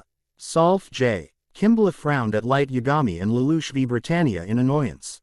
You know, gentlemen, I know we've all had a long night, but I really don't like the idea of spending my time tied to this bloody chair. Well, maybe next time don't go on a murderous rampage. Lelouch gave Kimbla a deadpan expression. I told you idiots, I'm not the murderer. Kimbla said to them. Tell it to the police. Light glared at Kimbla. Only you could have been the killer at this point. And you're going to pay now for killing L. Didn't you kill him before? Lelouch inquired. Shut up, Lelouch. Okay, now then, Light said. Now that we have our killer, we should track Hange down and let her know we've caught you. You're making a big mistake, Mr. Yagami. Kimbla said. No, you made a mistake when you started killing everyone. Light responded. Lelouch, let's split up and find Hange. Lelouch frowned at the suggestion. Yeah, sure, he said. Light nodded and left Lelouch, who was not moving. Are you sure you can trust him, Lelouch? Kimbla inquired. Lelouch sighed. I know I'm not the killer, Lelouch said. That leaves you, Light, and Hange. If either of those two give me a reason to suspect them, I'll subdue them. You sure? Very. Oh, and one more thing. Lelouch continued. Since I now know that the killer has been running around in my Zero costume, if you are the killer and not a creepy fangirl, I want that back. Well, you're going to have to take it up with Light or Hange, because I'm not the killer. Kimbla snarled. That remains to be seen, Kimbla. Lelouch said as he walked away to search for Hange. Later, as the remaining 3, who could actually move, walked around, one wandering and the other 2 searching for the former, the killer, who was among the 3, put her next fiendish plan into action. Before the innocents could react, the power shut off, leaving them all to stumble through the dark. The killer had moved into the basement and had cut the power to the generator. The killer's endgame had begun. Kimbla sighed as he found his vision darkened due to the lack of light. Oh dear, he said, I warned them this would happen. So, Light or Hange, who cut the power? As Kimbla pondered the situation, there were 2 cries of shock, followed by one of pain as the 2 remaining innocents stumbled about in the dark. Suddenly, the auxiliary power came on. ND had installed DA backup generator to activate in case the power failed, the rich sob. It was then revealed that someone had actually managed to get caught in a bear trap of all things. The killer had spared no expense in deadly traps. The other had simply tripped and fallen. Oh, that was quick, Kimbla mused. And so will this. A voice spoke up as a blade appeared at Kimbla's throat. Kimbla sighed in resignation. Oh, it's you, he said as the blade slashed his throat. The killer walked away casually as the Crimson Alchemist bled to death, his white suit stained in a very fitting new color. 4 little idiots, wanting to be free. One was caught, and then there were 3. Hidan found himself scratching his head at the sight of Renji Abarai, as he racked his brain trying to remember the Soul Reaper lieutenant. Kakuzu took notice of this and gave his partner a deadpan expression. "Don't hurt yourself, Hidan." Hidan glared at Kakuzu for a brief moment before returning to his attempts to remember Renji. Renji now had a deadpan expression on his face. "I'm with Stitches, don't hurt yourself."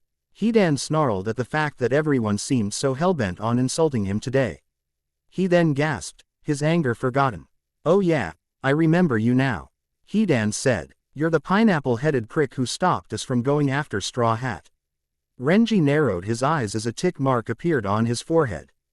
"Pineapple-headed prick," he repeated. "Sorry about that. I make it a habit of remembering only two kinds of people. People I sacrificed to Jashin and people I tried to sacrifice to Jashin and failed." Hidan explained. "You're neither, since all you seemed to want to do in that whole fight was hold us off long enough for Straw Hat to take down Zerf. Which failed, if I remember correctly." Hidan was now taunting the Squad 6 lieutenant. "Considering that Luffy's still alive, I wouldn't necessarily call it a complete failure," Renji admitted. "Besides, who's the bigger failure? The army that had only a few setbacks and lived? Or the army that's getting pushed back?" Hidan scoffed. "All right, so you can win a verbal spar, jackass, so what?" "I agree, against you that's not much of an accomplishment," Kakuzu muttered. "I heard that you blasphemous old miser," Hidan yelled. Anyway, Hidan turned back to Renji. "I hope you're done talking, because I intend to complete many rituals today, and since you seem eager to throw down again, I guess I'll knock you right up to the top of the totem pole." "You make it sound like you're going to win," Renji pointed out. "As I recall, you couldn't do a damn thing to me last time." "To us, Hidan," Kakuzu pointed out as he wrenched his arm free from the demon logs Gajeel Red Fox had shot at him. "We may need to work together the way we always do if we're going to take these two out." "Huh, come on, we can handle them in one-on-one fights." "Probably, but I'd rather not risk it. Besides, the others here are still alive too, so I think it's time we wipe them all out as a group." "Che, fine, ruin my fun why don't you?" Hidan rolled his eyes. He turned back to Renji. "Guess it's despair for you, Pineapple," Hidan taunted with a sadistic grin. "The two of us are invincible when we fight as a team and damn do I hate admitting that." Kakuzu wanted to initiate the fight by attacking Renji, only to notice that Gajeel had left the rooftops. Where did he go? Kakuzu wondered. Did he vanish into thin air? Gajeel then leapt up at Kakuzu's side, surprising him.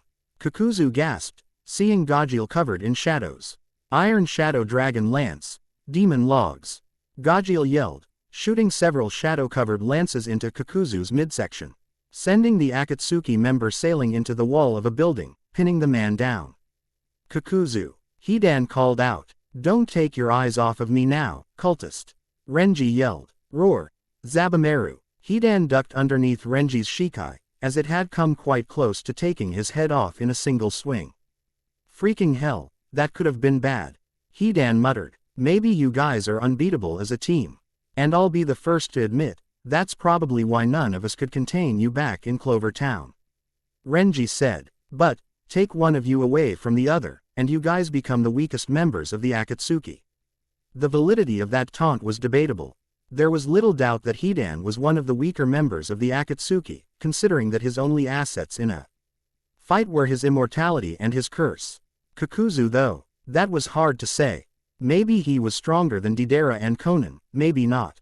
Either way, Renji was correct about one thing, it was easier to fight them when they were separate. All things considered, that was the only way to fight them effectively. "Pineapple bastard," Hidan snarled as he twirled his triple-bladed scythe threateningly. "I don't need that old coot's help in killing you. I'll show you." While Renji readied himself to take on Hidan, Gajeel charged Kakuzu's pinboy with a livid look on his face. Before he had stopped Kakuzu from killing Levi, he saw the look of terror on his face. Kakuzu had put the fear of death in her in addition to hurting her physically. This stitched-up bastard was going to pay for that. Levi was under his protection. She should not have to go through things like that. And if someone somehow managed to put her through such things, they better pray to whatever deity they believe in that Gajeel did not get his hands on them. Because he would make them hurt. Gajeel approached Kakuzu and grabbed the pinned man by the throat. You awake, pal? He asked angrily. You better be. I refuse to have you lose consciousness just yet. You have not earned that right, not until I've beaten you within an inch of your life for what you've done. Kakuzu grunted slightly from the pain he was in and glared at Gajiel. Don't act so self-righteous, brat, Kakuzu said gruffly. It's not like it was anything personal. It's just good business. Lord Kantan is paying me damn well for my services, after all. Kakuzu Su. Btly manipulated his hand to prepare for a sneak attack on Gajiel. I don't care if it was personal to you or not. Gajiel glared at him, cocking his right fist back. Because the minute you hurt Levi, it became personal to me. Kakuzu then made to grab Gajiel's shoulder, only for it to become intangible as soon as he touched it. Kakuzu gasped in shock. His body became shadows. Iron Shadow Dragon Hard Fist. Gajiel yelled, delivering a devastating punch made of iron enhanced by shadows that met Kakuzu's face with a sickening crunch. The building Kakuzu was pinned to shattered as soon as Gajiel punched him, sending the Akatsuki member and former waterfall ninja flying and then skidding across the ground. Kakuzu grunted in pain. Gajiel transformed his body into shadows once more and pursued the rogue shinobi. Kakuzu's eyes widened slightly at his opponent's actions. So that's how he moved unnoticed earlier. Kakuzu thought. Nearly a century old and I've never seen any technique that actually merges one's body with shadows. This is quite similar to Zetsu's ability. I need to find a counter to it, and fast. These shadow abilities of his, they actually make him a threat to me. Kakuzu got to his feet and grinned as Gajiel neared him. Still, he thought, a Dragon Slayer heart does sound quite appealing. With his heart, I could actually surpass the leader. You've piqued my interest, boy. Kakuzu hardened his arms with his iron skin as Gajiel appeared from the shadows again. Don't disappoint me, Ra, Gajiel yelled, throwing his fist forward. Kakuzu blocked the attack with his arm. That's the way. Good work so far, Kakuzu praised. You were definitely worth taking the time to kill. Meanwhile, Frankie and Samui versus Rusty Rose. Frankie flexed his muscles as he prepared to take on the Grimoire Heart Elite once again. So, he addressed his partner for this fight. I know why Flair's here. Mind telling me why you're here? Did Luffy recruit you as well? That would be nice. Samui mused. No, she said, but I am a friend of Luffy's. He has done a lot for me, so I would like to at least do something to pay him back. Frankie grinned. Damn, should have figured Luffy would start making Fryan DS in all the right places at some point during this war. He's good at that. Well, since Flair's beating up those goons, I guess it's just the two of us against the pretty boy here. Frankie said, and you know what, between the two of us, I'd say we've got a super high chance of winning. Rusty Rose chuckled. You'd think that, wouldn't you, Cyborg? He inquired. As I recall, and that doesn't take much effort. Considering this was only just a while ago, you had greater numbers than before, and you could not do a thing to me. Yeah, and I have to admit, that still kinda pisses me off. Frankie responded. But you know what, I'm super confident that we're gonna win this time. Rusty Rose raised an eyebrow at the statement. Seriously, why though? Surely you are not a clairvoyant. Even Lord Kantan lacks such abilities. And him and his brother are the closest things to gods in our ever-growing universe. Ha, you wouldn't understand, Rusty. Frankie grinned. But even so, I'll still gladly enlighten you, if you're willing to listen. Before Rusty Rose could say yes or no as to whether he was willing to listen, Frankie explained. If there's one thing I've learned about the people of this alliance, is that once you knock them down, they get up tougher than before. Hell, my captain is the living personification of that attitude. Frankie beamed with pride. Samui smiled as she readied her tanto. That's right, you can't keep us down forever. We'll always get right back up, and we'll get up tougher than before. We're just cool like that. I have to admit I haven't emoted like this in a long time. It's kinda cool actually. Rusty Rose rolled his eyes. You can't get back up, tougher than before, as you so eloquently put it, when you're dead. I made a mistake letting you get away before, Cyborg, but I intend to rectify that mistake now. Rusty Rose struck a flamboyant pose. I'm sure you are already aware of what my arc of embodiment is, no? Oh, how could I forget? Frankie grinned. Sam, Be careful, this guy's got some dangerous abilities. He can make just about anything with his mind. Samui frowned slightly at the way Frankie addressed her. Sam. She shook off her frown and nodded. Thanks for the warning, she said. That is a pretty dangerous ability. Indeed it is. Rustyrose's arm started to transform. Jet black sword. Samui's eyes widened as Rusty Rose swung his transformed arm at her. Star shield. Frankie moved in front of Samui and blocked the attack, protecting her in the process. See what I mean? Frankie asked. It's dangerous. Samui could not argue with that. Yeah, she said, but I can still be of help to you. Samui moved to Frankie's side and out of cover. Lightning style, she yelled, forming some one-handed hand signs. Lightning bolt jutsu. Rusty Rose looked off to the side to see the lightning bolt coming towards him. Golden shield. He took cover behind a shield the size of a full-grown man. The lightning bolt struck the shield, bouncing off of it harmlessly. A few seconds later, the jet black sword vanished, restoring Rustyrose's arm back to normal. Frankie took this opportunity to strike. Weapons left, he yelled, firing at Rusty Rose. The former elite of Grimoire Heart leapt into the air. Pegasus wings, he yelled as white wings sprouted from his feet, allowing him to glide away from Frankie's attack. Samui then took the opportunity to leapt at Rusty Rose while he was airborne and vulnerable. I've got you, she yelled, coating her blade in lightning chakra. Think again. Rusty Rose drew a magic circle in front of him. Burn and freeze. Fire and ice symphony. Samui quickly blocked the ice shards that were fired at her. But she was still assailed by powerful flames shot at her by Rusty Rose. Rusty Rose chuckled. Those flames may be nowhere near Zancro's, but they will still suffice. He said arrogantly as he landed, his wings having vanished, looking at the already downed Samui. Sam. Frankie yelled. Are you okay? I got cooked a little, but I'm still cool. Samui got to her feet. So that's the Arc of Embodiment? Samui asked. Well, I'm not a liar, so I might as well tell you that it's quite impressive. Rusty Rose chuckled again. Oh, why thank you, he said in a somewhat mocking tone. Of course, it is to be expected. Arc of Embodiment is the unbeatable lost magic. Not even Ultir's Arc of Time can compare. I fail to see how it's so unbeatable. Samui admitted. Same here, Frankie added. Rusty Rose laughed at the stupidity of his opponents. My foolish foes, is it not obvious? He inquired in disbelief at the two of them. Very well, riddle me this. What is the most powerful force in nature? Frankie quickly responded. Girls in bikinis, he yelled with certainty, much to Samui's embarrassment. Yes, girls in Rusty Rose stopped himself. What? No, not girls in bikinis, you blithering idiot. The human mind. The human mind is the most powerful force in nature. Rusty Rose told them. Everything originates from the human mind. Emotion, knowledge, willpower, but most importantly ideas. Where do you think the idea came to weaponize things like magic or chakra in the first place? Rusty Rose inquired. From the human mind. It was the human mind that gave birth to the many powerful abilities that inhabit this universe.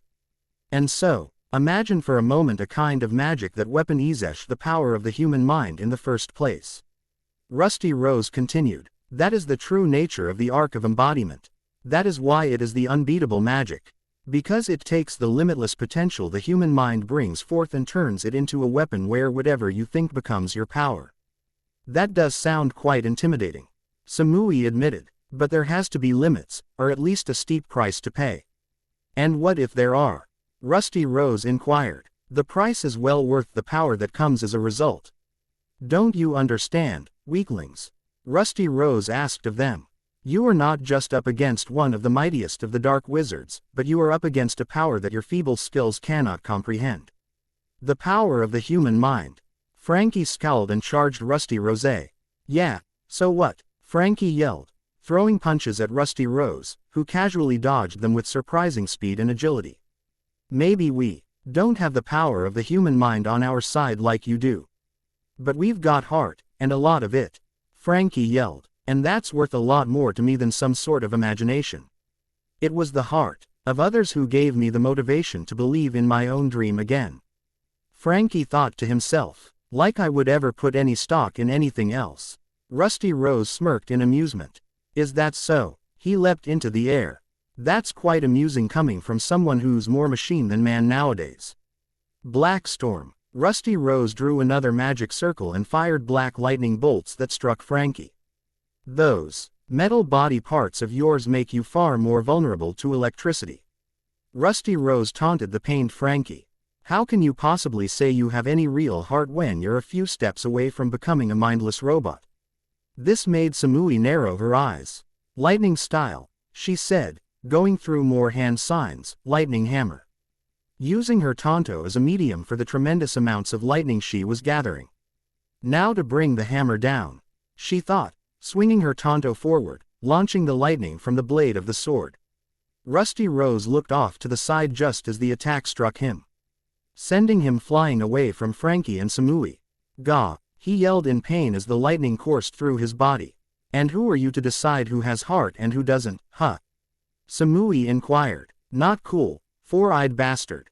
Rusty Rose glared at Samui as he got to his feet, lightning still crackling all over him. If there's one thing being a part of the hidden cloud has taught me, and this has been a sort of code we've followed ever since Lord Fourth Rakage and Lord Killer Bee took over, is that you never question another's heart. Samui explained. To question the heart of a warrior means to spit on the sacrifices he makes for whatever he is loyal to. Regardless of who our enemies are, we never break that rule. Samui said, as a visual of her brother appeared in her mind. Samui would never question his heart. Not when he had been so willing to die for her. Frankie grinned as he recovered from Rusty Rose's attacks. You know something, I like you Sam. Samui sighed. Please, for the love of God, stop calling me Sam. She thought, even if you are Luffy's friend, I am not comfortable being addressed so familiarly by someone I just met. Rusty Rose sighed. Not that I enjoy the occasional clash of verbal fisticuffs, he said as he pushed up his glasses. But I have a fight to win. Now, come forth, sacred guardian beast.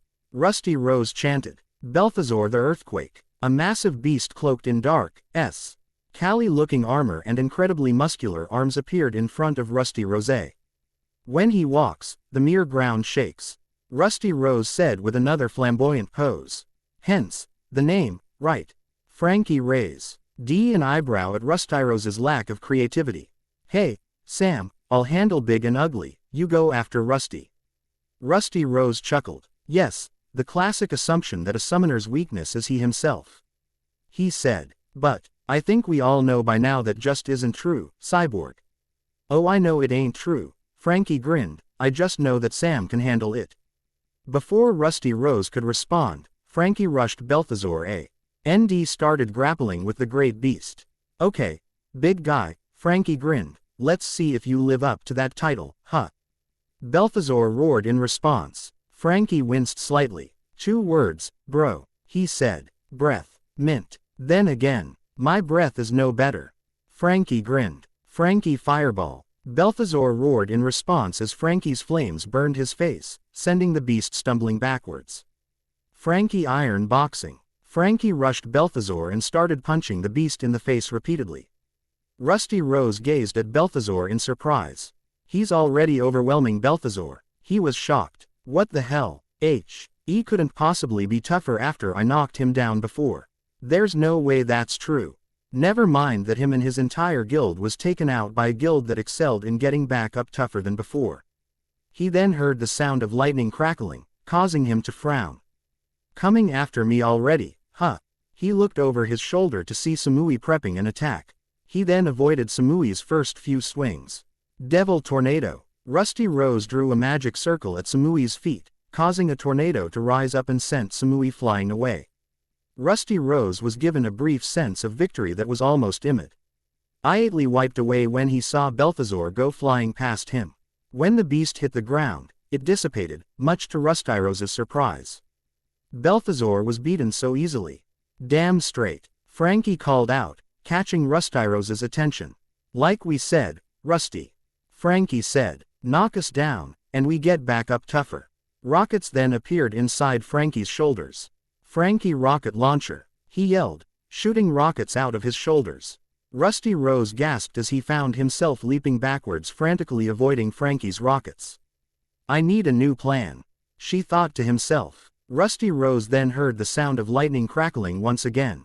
He gasped in surprise. She's back already. Lightning style. Lightning hammer.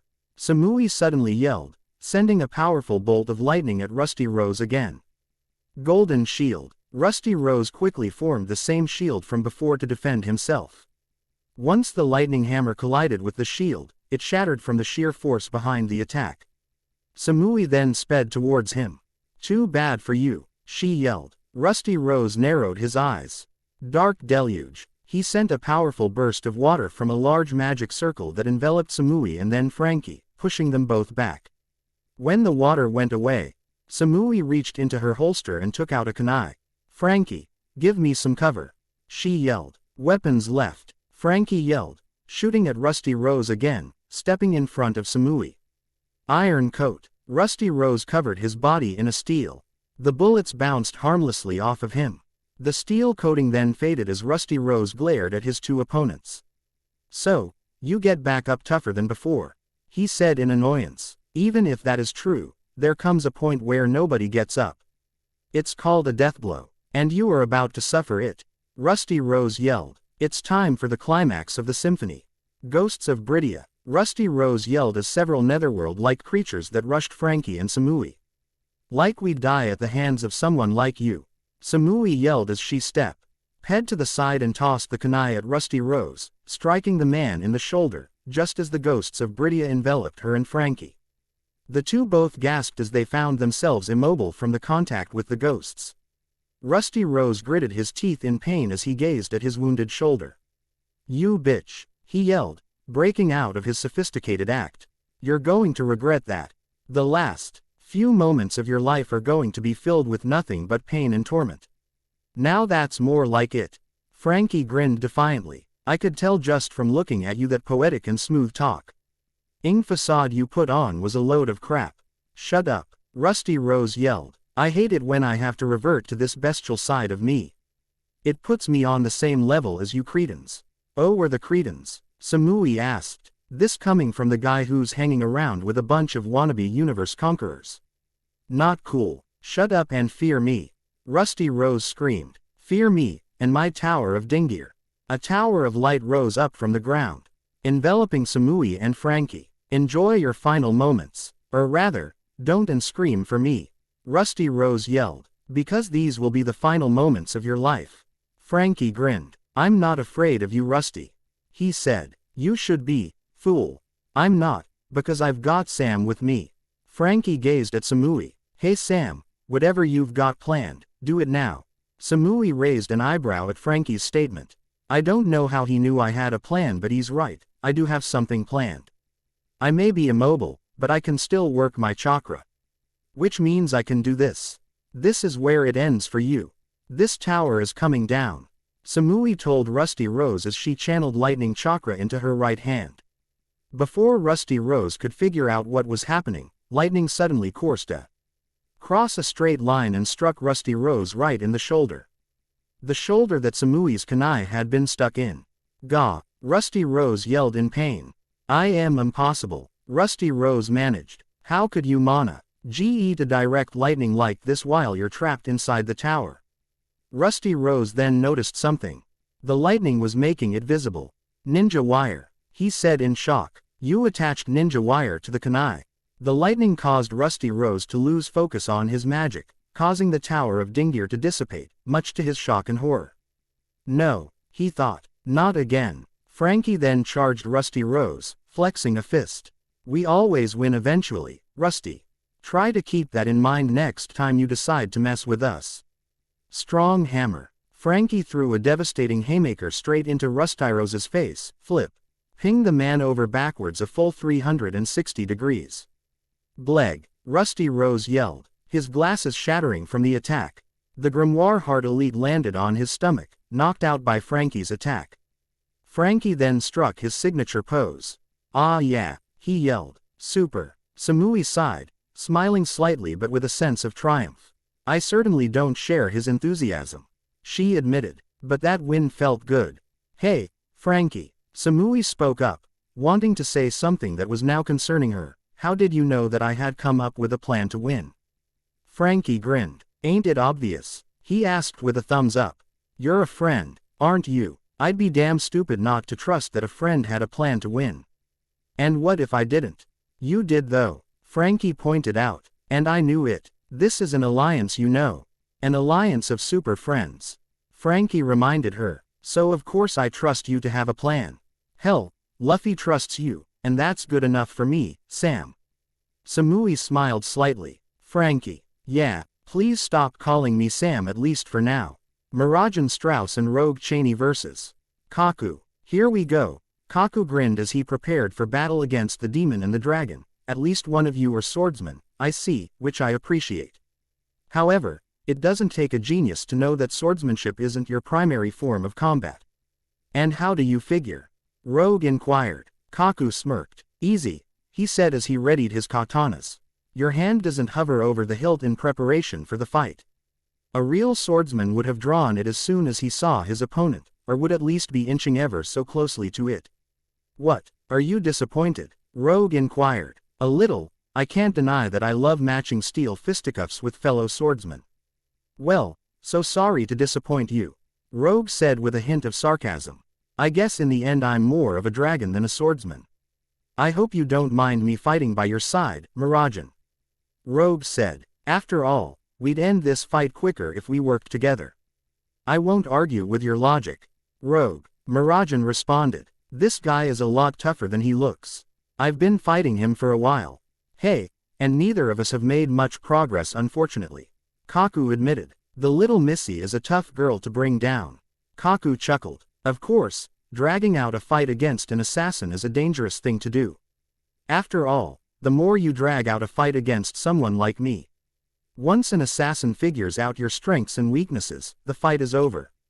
Hearing that, Rogue immediately took initiative and transformed into shadows, attacking Kaku. Shadow Dragon Slash. Rogue threw a punch at Kaku, who blocked the shadow-enhanced fist with one of his katanas. I don't appreciate you threatening Miragen. Rogue said. Oh, Kaku looked amused by the notion. Miragen then flew to Kaku's side. Evil Cannon. Rogue transformed back into shadows, avoiding Miragen's attack while Kaku frantically moved to avoid the attack. Shave, he yelled, vanishing just before he could be enveloped by the dark ball that was Miragen's evil cannon. Kaku then reappeared and backflipped, kicking both of his legs at Miragen simultaneously. Tempest Kick White Thunder, he yelled, sending two blades towards the demon girl. Miragen crossed her arms, blocking the attack, gritting her teeth slightly from feeling the stinging pain of being cut. Rogue then returned from the shadows once more to attack Kaku. Don't forget that you have me to deal with as well. Rogue yelled. Shadow Dragon Roar. Ah crap, Kaku muttered before yelling, Iron Body. Kaku hardened his body just as Rogue's roar enveloped his body, allowing him to tank the attack without injury. Kaku then vanished via shave once more and reappeared in front of Rogue. Ah! Rogue yelled in surprise. Hiya! Kaku yelled, kicking Rogue in the stomach. Rogue gritted his teeth as his feet skidded across the ground. Miragen then flew above Kaku and placed her hands together in a giant fist. Take this, she yelled, swinging the two fists downwards towards Kaku, aiming right for his angular head. Kaku quickly raised left katana in the air and blackened it with haki, blocking Miragen's strike. Rogue's eyes widened slightly at the shockwave that was produced by the collision between Miragen's fists and Kaku's blade. Why don't you back off? Kaku yelled, swinging his free katana straight at Miragen's neck, forcing the girl to fly away from him. Shadow Dragon Black Wings. Rogue sent multiple shadow blades at Kaku. And another iron body. Kaku grinned as he hardened his body once more. Hey, hey, hey. Kaku SM. Irked as he took each shadow blade head on. Give me some credit here, Mr. Sunshine. Rogue raised an eyebrow at Kaku's nickname for him. Mr. Sunshine. I'm the second strongest member of the best generation CP9 has ever had. Kaku pointed out, and considering how much stronger we've all gotten in the past 2 years, did you really think that this would be easy? Like I would ever consider such a thing. Rogue pointed out. Same here. Miragen said. No sane soldier here would go into a war like this thinking it was going to be easy. We all came here prepared for a long and difficult fight. Rogue said. No one is underestimating you. In fact, you shouldn't underestimate us. Kaku raised an eyebrow at Rogue's statement. He then shrugged. Maybe not, he admitted, but you know, all things considered, yo. You should at least give me a reason to take you guys a bit more seriously. I mean, come on. Kaku gestured to Mirajan. The Missy here is supposed to be some big shot S-class wizard from the strongest guild in this kingdom, right? That Satan soul of hers is quite dangerous, but not dangerous enough to slay the likes of me, it seems. And while I'm not good at memorizing faces and names, memorizing powers is my thing. Kaku now gestured to Rogue. That's Shadow Dragon Slayer magic. You're one of the double dragons of White Tiger, right? Rogue's sweat dropped. It's twin dragons of Sabertooth. Kaku, to his credit, looked genuinely ashamed of his mistake. Gah, he yelled in frustration. Damn, see, this is what I'm talking about. This old mind of mine just isn't good with names and faces. If I recognize the face, I don't get the name. If I don't get the name, I don't recognize the face. Sometimes it's both. Only when people personally make an impression on me do I not make those mistakes. Rogue narrowed his eyes, powering up to his shadow drive. Then I'll make an impression on you right now. Kaku grinned in anticipation. Now we're talking, he said, licking his lips in anticipation. Mirajan transformed as well. I certainly can't let Rogue have all the fun, she mused. As his senior, I should set an example. Satan's soul, Cetri. Mirajan took on the form of another horned demon in blue armor. Kaku laughed at this, getting a good feel for their heightened powers. Oh yeah, he yelled. Now that's how you make an impression on yours truly. Mirajan and Rogue then immediately rushed Kaku, who blackened both of his swords with haki. Rogue then enveloped his body in shadows once more. The Shadow Dragon Slayer threw a punch at Kaku, only for him to block the attack with one of his swords. Yah! Mirajan yelled, swinging a fire-covered claw at Kaku, who blocked her strike with his other sword. Rah! Kaku yelled, pushing the two back with great effort, something that he quickly took note of. Crap! They've gotten exponentially stronger. Hell, the little Missy is even stronger than she was before. I won't last long as they are now. Shadow Dragon Tendrils. Rogue extended his arms and let out multi-PLE tendril-like shadows that enveloped Kaku and assaulted him repeatedly upon coming into contact with him. Kaku grunted. Mirajan then gathered flames around her hands once more. Evil fire, she yelled. Iron body, Kaku frantically yelled. He would have used armament haki for his defense, but unlike Lucci and Jabra, he had not mastered haki to the point where he could cover his entire body. T was how Jabra and Kaku were still competitive in deciding who the strongest was behind Lucci. Kaku still had a slight edge, but Jabra was still close behind. He could not have that for much longer, especially when losing here would deal a heavy blow to his pride. Kaku was then enveloped in the flames, causing him to cry out as the flames burnt right through his iron body. He quickly recovered and made his next move. I won't lose to the likes of you, Kaku declared as he took out two scrolls and swiped his blood across them, causing two giant katanas to appear. Time to end this, he yelled as his body suddenly started to undergo his devil fruit metamorphosis. He's transforming, Mirajan noted. A devil fruit. Rogue immediately realized. That's right, allow me to introduce my man-beast form, Kaku declared as he took on his half-man, half-giraffe form. Mirajan and Rogue both kept impassive looks on their faces as they prepared to face off against a transformed Kaku. The giraffe man frowned slightly at the fact that they still seemed so confident that they could win. Time for some scare tactics. Fair warning, this form took down plenty of your comrades earlier today, Kaku warned as he picked up the two giant katanas. This is where you learn not to mess with me. Kaku then started kicking his legs forward, creating blades in the shapes of shuriken. Tempest kick shuriken, he yelled. Irajane and Rogue immediately sped around the blades, Rogue having transformed into shadows while Mirajan used immense speeds. Kaku then noticed Rogue coming at him from the side. Knowing that Rogue intended to strike him in the neck, where he was most vulnerable, Kaku quickly blackened his neck with haki. Giraffe scythe, he yelled, whipping his neck around and striking Rogue before he could pull back from his own assault. Gah! Rogue cried out in pain as he was driven into a building. Kaku then turned his attention to Mirajan, who was coming towards him with two fiery hands. "Not this time," he yelled, transferring his haki to his head. Fierce bamboo forest. Kaku sent his head forward repeatedly, intent on striking Mirajan. Mirajan quickly responded by punching Kaku's head with her flaming fists, matching the giraffe man blow for blow. Kaku then transferred his haki to his blades. "Ya!" he yelled, swinging his katanas at Mirajan. Mirajan flexed her hands, as she met the haki-enhanced blades barehanded. She winced slightly, due to the fact that Kaku's haki had increased to the point where he could injure her in her Sitri form. In fact, if not for her armored form, she might have actually lost her hands in this clash. Sky Slicer. Kaku spun a full 360 degrees, sending another circular blade that forced Mirajan to bend far back, barely avoiding the attack in the process.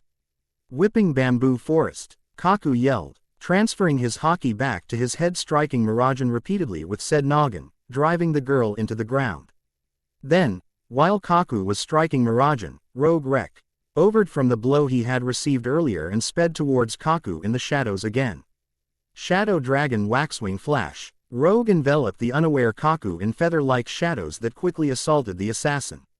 Kaku gritted his teeth slightly from Rogue's attack while Mirajan leapt backwards, having quickly recovered from Kaku's whipping Bamboo Forest. "Damn it, stay down already," he yelled in frustration, swinging one of his swords at Rogue, resulting in the Dragon Slayer turning into shadows and avoiding the attack. Rogue then appeared at Mirajan's side. "Why, against the two of us, you're outmatched, and you know it, assassin."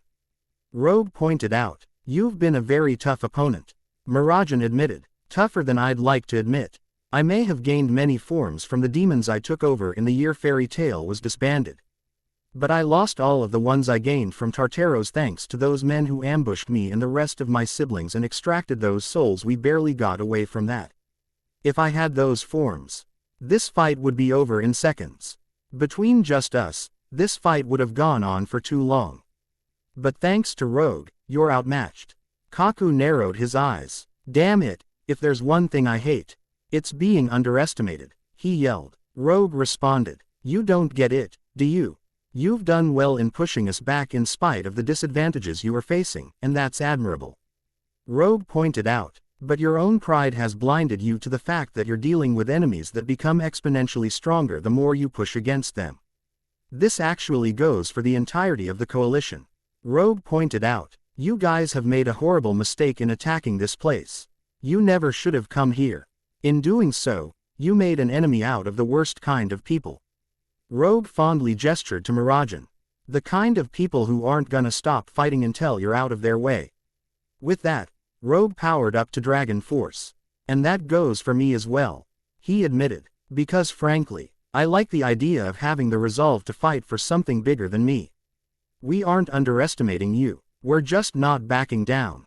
And we don't have any reason to," Rogue explained, "because maybe assassins do get stronger the more they learn about their opponents. But you know what? You're dealing with people who get stronger the more you push against them. You push against us, and we push back harder. That's just how we are in the end." Rogue then rushed Kaku, whose eyes widened at Rogue's increased speed.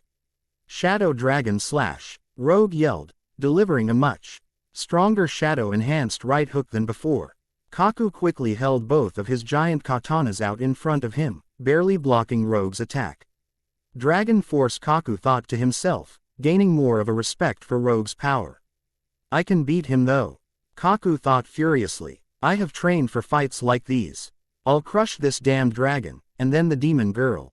Mirajan folded her arms, smirking slightly. Rogue's certainly come a long way from that brooding boy in Sabertooth from the Grand Magic Games. She noted, "I'd love to see him and Gajeel fight again with how much he's improved."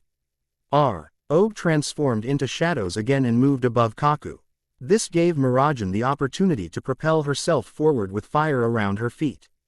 "I don't think so," Kaku yelled. Tempest Kick Dragon Cut. Kaku launched blades that looked like dragon fangs at Mirajan. The demoness was forced to block the blade with a fiery punch, giving Kaku the opportunity to focus his attention on Rogue.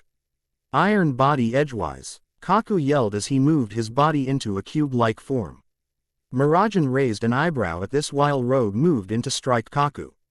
Tempest kick giraffe shower. Kaku yelled, kicking his now stubby legs repeatedly. Miragen's sweat dropped. What in the world? She was cut out of her bewilderment when she realized that she was in danger. She crossed her arms as she tried to defend herself from the attack. Kaku normally fired such an attack at the ceiling, but this worked as well. Miragen gritted her teeth slightly as she felt the blades cut into her body. Rogue was able to avoid the attacks with his intangibility. Something Kaku took notice of. His body is intangible in that form, like a Logia. Kaku noted. In fact, just like a Logia, if not a watered-down version. My Haki was able to interact with him. Kaku continued as his nose blackened while he came out of his edgewise position. Rogue's eyes widened inside of his shadow as he realized what was about to happen. Black Nose Pistol, Kaku yelled, launching his nose forward, striking the shadow and sending the Dragon Slayer into the ground, dragging him across in the process. Rogue gasped in pain as blood flew from his mouth. He looked over to see Miragen was now starting to recover from Kaku's giraffe shower. Like I said, giraffe. Push against us, and we push back harder. Rogue thought as he grabbed onto Kaku's neck with one hand and placed another on the ground. Kaku took notice of this and frowned. What the hell are you trying to pull? Shadow Dragon Swamp. Rogue yelled as the ground around him and Kaku suddenly blackened. Kaku gasped as his feet suddenly sunk into the darkness. What the hell are you doing? Pushing back, and pushing back hard. Rogue said, and I certainly can't have you trying to avoid the push. Now, Miragen. Miragen quickly ignited her fist and propelled herself towards Kaku with the speed of a jet. Kaku gasped in horror as he gazed at Miragen. No, he yelled in horror. Ya, Miragen yelled, punching Kaku in the jaw, burning his face and whipping his head and neck backwards at a painful angle. Kaku groaned as his body was wrenched from the darkness that had trapped him, sending him flying into multiple buildings. Needless to say, Magnolia would need a lot of rebuilding. And should the day come when some of the citizens of Magnolia were able to return to their homes, they would be shocked to find that their homes had been destroyed by a giraffe man. Rogue's eyes widened in awe of Miragen's strength. The swamp is almost inescapable, he noted. To strike someone with enough force to knock them out of it is astounding. Miragen then made her way to Rogue and picked him up, hoisting him onto her back. Come on, let's get those wounds looked at, she said. What? No, don't worry about me, Rogue said. You should go help Makarov. I do want to help the master, but I can't turn away from someone right in front of me who needs help. But what about Makarov? Miragen smiled. Master, our Makarov has made an impact on many people, Rogue, she said fondly. I wouldn't be surprised if the entirety of Fairy Tail is trying to help him right now. And no matter what the coalition does, at least one of us will make it to him. Renji Abarai vs. Hidan. Renji Abarai raised his hand up in the air, pointing it at Hidan. Hidan smirked. What, is that Soul Reaper for flipping someone the bird? I can show you the common way if you like. Hado number 1, show. Renji yelled, as a gust of air suddenly pushed Hidan away. Gah, Hidan yelled in surprise. What the hell was that? I may not be skilled in Kido, but damn it. Even I can pull off something as simple as the most basic Hado spell. Renji thought to himself. Okay, what the hell was that supposed to do? Hidan demanded, now glaring at Renji with a hint of annoyance. Easy, it was supposed to push you out of that circle you need for your ritual. Hidan looked down and his eyes widened. Renji's spell had indeed pushed him out of the circle required for his curse jutsu. You wasted an attack for that. Since when is keeping your friends safe a wasted attack? Renji frowned. I want to win, pal, but I'd never sacrifice my friends for victory. That's not how Renji Abarai does it. Hidan scowled at Renji's statement. Oh, and by the way, I'm perfectly capable of flipping you off the common way, as you so elegantly put it. Renji taunted. In fact, there are a lot of things I can do. You're about to find out that ass-kicking is one of them. Roar. Zabumaru, Renji yelled, extending his Zanpakuto towards Hidan. Hidan quickly held out his triple-bladed sai in front of him and blocked Renji's Zabumaru. Hidan escaped injury, but was still pushed back by the force behind Renji's attack. Oh yeah, now I remember. Hidan muttered. Pineapple's actually a pretty tough son of a bitch. This is actually gonna be tough. Hidan licked his lips as he then started laughing. Ha, he yelled with maniacal glee. That means that I'm going to sacrifice someone really strong to Jashin. What a happy day. O mighty Lord Jashin. Hidan began a zealous prayer. I praise thy name for giving me a sacrifice worthy of your greatness. I vow in your name to sacrifice this man to please you. May you grant me the ability to slaughter my enemies in the most brutal ways possible. Amen. Hidan finished his prayer with a sadistic gleam in his eyes. Now, time to die, Pineapple. With that, Hidan rushed Renji, twirling his triple-bladed scythe like a maniac. Renji retracted Zabumaru and immediately prepared to attack Hidan once more. He flash-stepped backwards to keep some distance between him and Hidan, not wanting to risk any sort of injury at the hands of the mad priest. Renji knew of Hidan's curse jutsu. He knew that such an ability could easily kill even the mightiest warriors. He did not want to become another notch on Hidan's blade, especially not when he was fully capable of avoiding such a fate. Roar! Renji yelled, extending his blade towards Hidan once more. Ya! Hidan yelled maniacally, deflecting the extended blade with his scythe. Hidan then threw his scythe at Renji, keeping a hold on it with an attached metal cable. Renji quickly leaned to the side. Ian avoided the scythe cutting into him and giving Hidan the blood required for his ritual. Hidan grinned and immediately pulled on the cable, pulling the scythe back towards him. Renji immediately caught onto what Hidan was doing and ducked as the scythe immediately came back, barely missing him once more.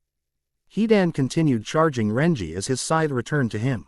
He then reached into his BLT and took out a metal spike and extended it into its full size. Bleed for me, Pineapple! Hidan yelled, aiming his metal spike at Renji's shoulder. Renji quickly blocked the spike with Zabumaru. Hidan raised his scythe in the air, only for Renji to parry the spike away from him and grab Hidan's arm after making a move to close the distance between the two of them, stopping Hidan's attack in the process. So I'm a pineapple, huh? Renji frowned, taking exception to Hidan's incessant taunting. You know, those hurt when they hit you. Renji pointed out as he slammed his forehead straight into Hidan's skull. Hidan gasped in pain as he stumbled backwards. Son of a bitch, he yelled. Renji then gripped Zabumaru and swung it horizontally, cutting Hidan deep across the stomach. Yay! Hidan screamed in pain as the many blades that made up Zabumaru dug into his skin. Son of a bitch, he repeated. That freaking hurt you bastard. Hidan then found himself shuddering. Ooh, so much pain. He hissed. I may be immortal, but I still feel it all, you know, and it is not pleasant by any means.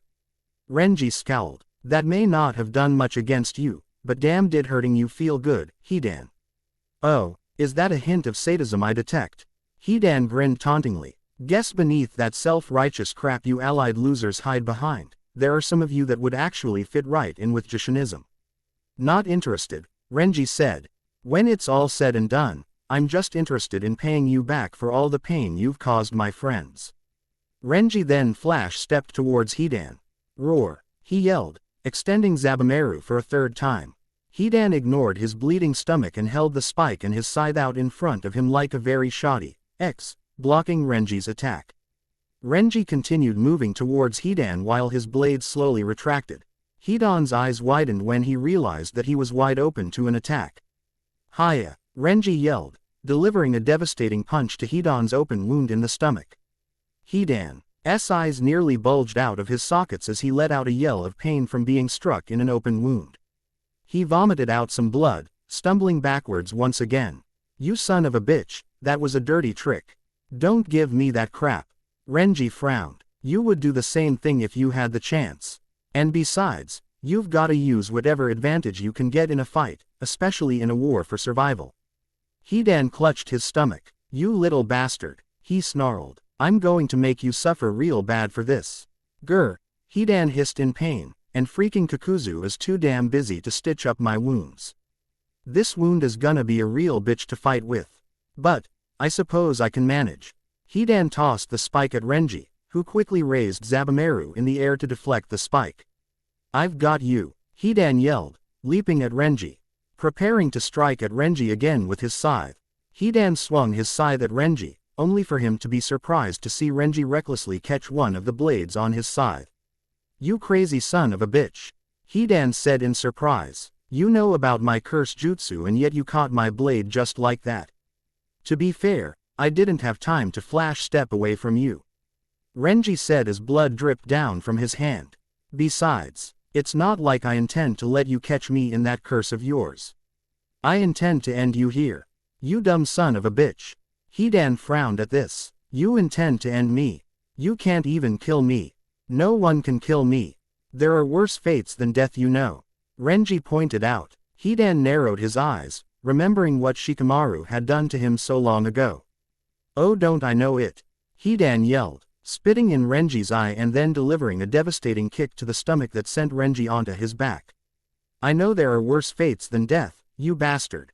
Hidan then took out another metal spike and drew the required circle for his ritual. "And while there are fates worse than death, there is still nothing worse than a slow and painful death. After all, when death is slow and painful, you're left wondering when the torture is going to end. And that is truly terrible. And you're about to suffer that hellish nightmare," Hidan promised as he ingested Renji's blood. "Hado number 1, show," Renji responded, pushing Hidan away from the circle.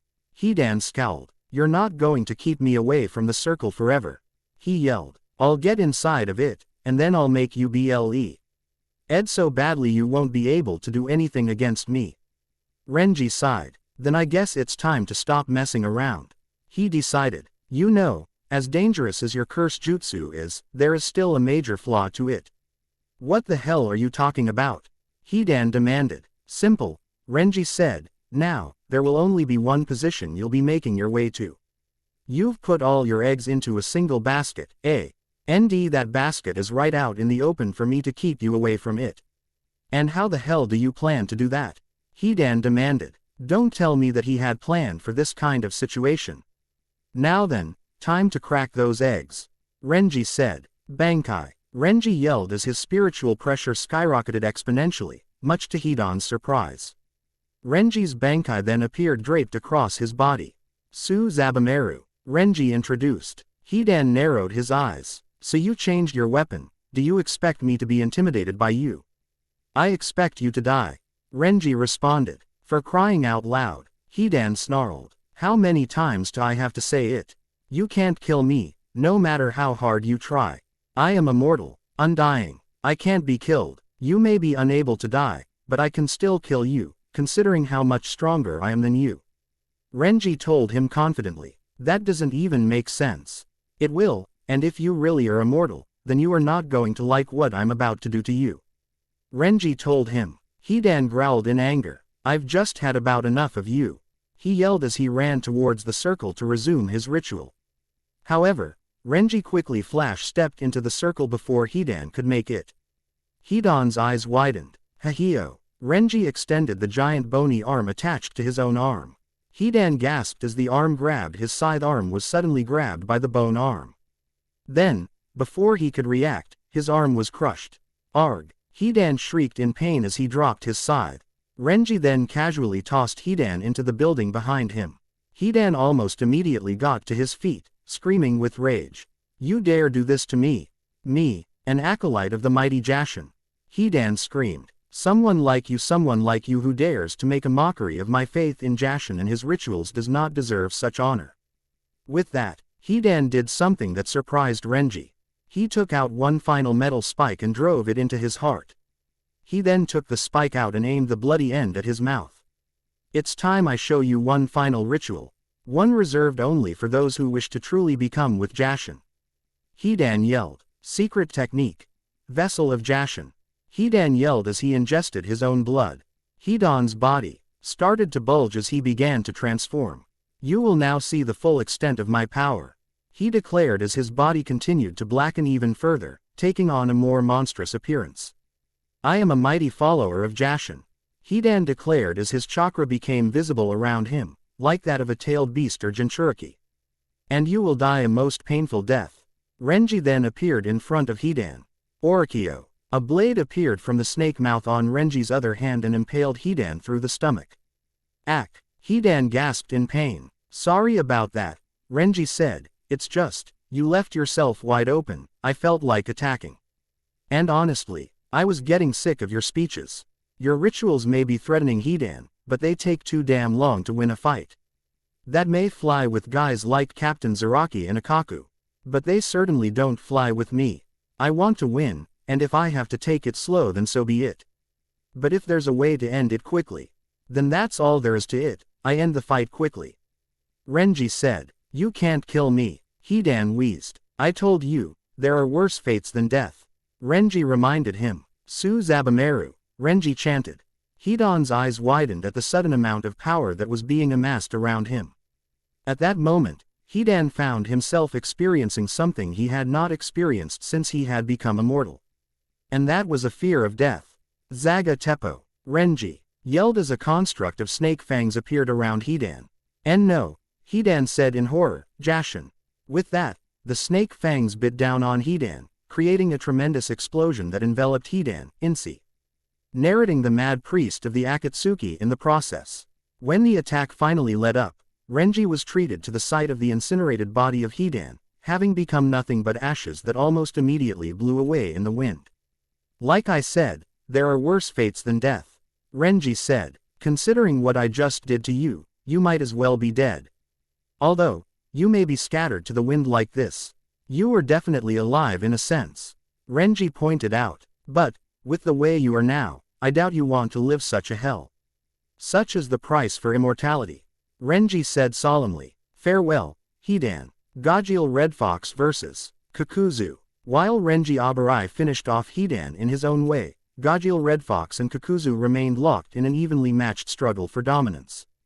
Kakuzu, to his credit, had grown stronger since his death at the hands of Naruto Uzumaki and Kakashi Hatake. Thanks to the hearts he had added to his main repertoire, he was now capable of keeping up with a Dragon Slayer who could take on a dual-element mode. Having said that, it was currently not enough to contain an enraged Gajeel, who was hell-bent on paying back Kakuzu for the pain he had caused Levi Magarden, Panther Lily, and all of his friends. What was arguably Gajeel's best quality was always how far he was willing to go for the guild he is loyal to. If any harm was brought to it, the perpetrator would have to face the wrath of the infamous Black Steel. Raw, Gajeel let out a primal yell as he threw iron punch after iron punch at Kakuzu, who matched him blow for blow with his iron skin-enhanced fists. Hey, Kakuzu grinned behind his mask. I can see now why you Dragon Slayers are actually fetching a high price from the world government. Gajeel narrowed his eyes at this. You do know that, right? Kakuzu inquired. Now that the universe has gained an adequate sense of your abilities thanks to the war, you've managed to fetch yourself an impressive price, Black Steel Gajeel. A 250 million berry bounty. Congrats. Well done, Black Steel. Kakuzu complimented. The government has taken your accomplishments in this world, and paired them with the accomplishments you've had during the war and gave you a bounty to match them. From what I've heard, there are plenty of well-known pirates who didn't even have bounties that high following their first acts of piracy. Like I give a damn. Gajeel yelled. Iron Shadow Dragon Club. Kakuzu grunted as he was pushed back by Gajeel's club. Yeah, I can see that you don't. Kakuzu noted. And shockingly enough, I don't really care either. Normally, I would be more interested in taking you alive and claiming your bounty, but to be perfectly honest, the idea of taking your heart for my own sounds so much more appealing right now. Besides, there are plenty of fresh new bounties that are much higher than yours. I can't believe I'm saying this, but 250 million is just too low for me. Gajeel narrowed his eyes. Are you done? Gajeel transformed his arm into a large sword. Iron Shadow Dragon Sword, he yelled, swinging his sword arm downwards. Kakuzu held his arms above his head and blocked Gajeel's sword with his iron skin. What? You don't appreciate the world government recognizing your power? I just don't care right now.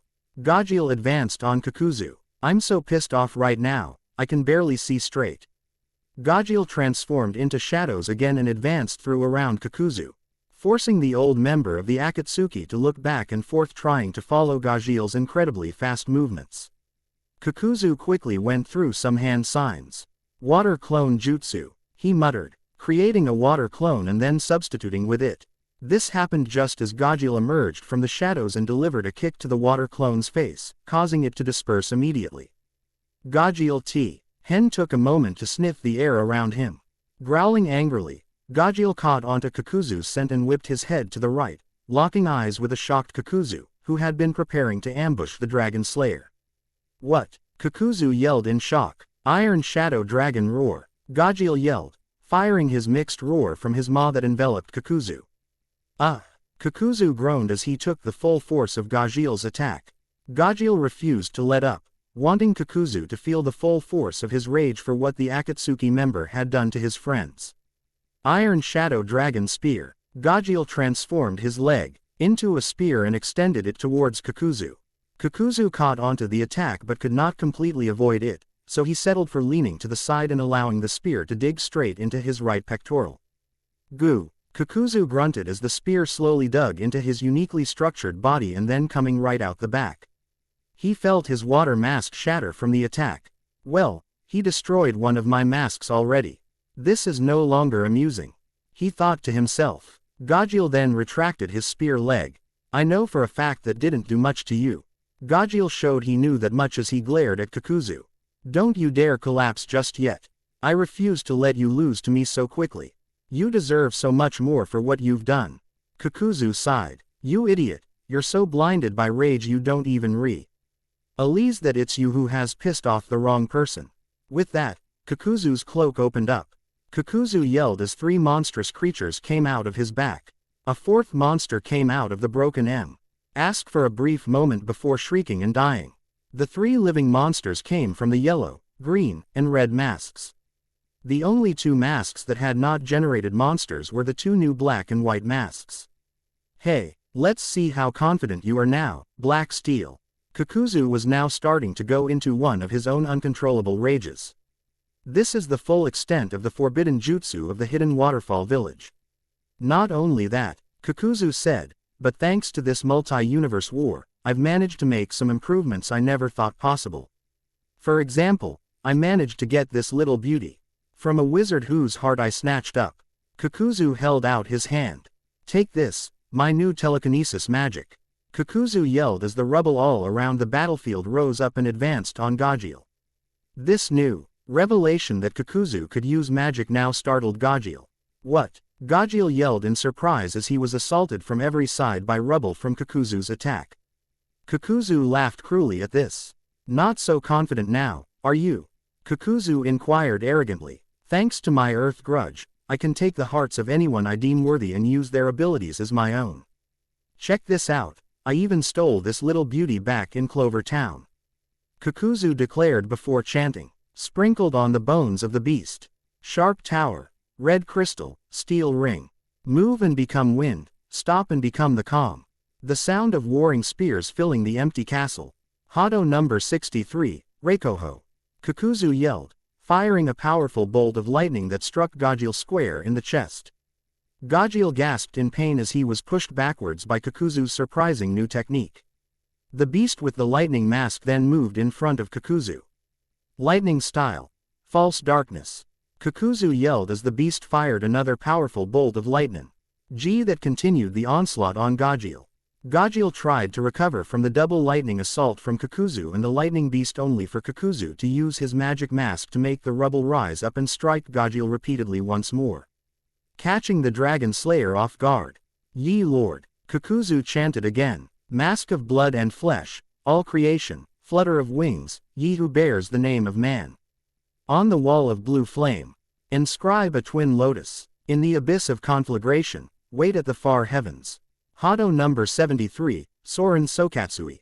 Kakuzu yelled, firing 2 powerful bursts of blue fire that enveloped Gajil in the intense flames. Gajil was helpless against Kakuzu's onslaught of various attacks. He could not even transform into shadows due to Kakuzu's constant attacking. And now for the coup de grace. Kakuzu yelled as the wind and fire masks moved together. Fire style. Searing migraine. Kakuzu commanded the fire beast before turning to the wind beast. And wind style. Pressure damage. Gajil's yes widened as the flames and wind combined into a near unstoppable storm of wind and fire that created an extraordinary explosion with the Iron Dragon Slayer right in the middle of it.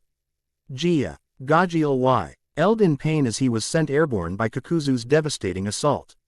Kakuzu chuckled darkly as he advanced on Gajiel. Too bad, so sad, boy.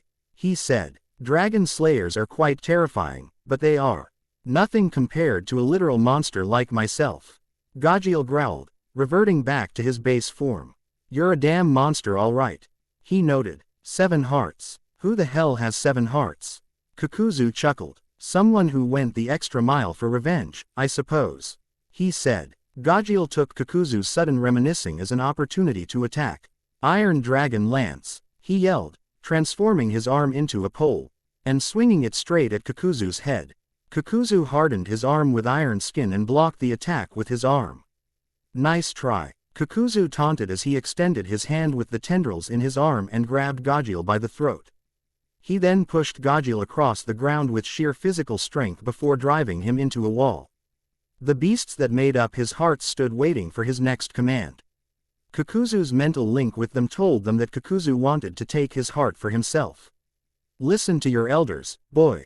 Kakuzu said deridingly. And frankly, I'm pissed off thanks to you flipping my switch on my old home. So you're just going to stay there and listen while I vent about how much I hate my village. Kakuzu advanced on Gajiel, opening up his free hand to allow tendrils to come out. Tendrils meant to snatch Gajiel's still beating heart from him. You know, now that I look at you and the way you act, you actually remind me a lot of myself when I was young. Kakuzu admitted, head full of unwavering loyalty to those whom you hold allegiance to. Kakuzu mused before adding with a snarl. Which makes what I'm about to do even more enjoyable. You and your one-track mind of avenging the pain I caused your friends. Kakuzu said, that absolute loyalty you have to your guild, and to your friends, it's infuriating. It disgusts me to see someone so young waste their life on pitiful things like loyalty. Gajiel gazed at Kakuzu with a defiant sneer. Kakuzu frowned. Don't give me that look, boy. Kakuzu growled. In time, you'll learn that I'm right, just as I did. My loyalty to Waterfall did not last. Kakuzu explained. I was sent on a mission to assassinate the first Hokage, Hashirama Senju.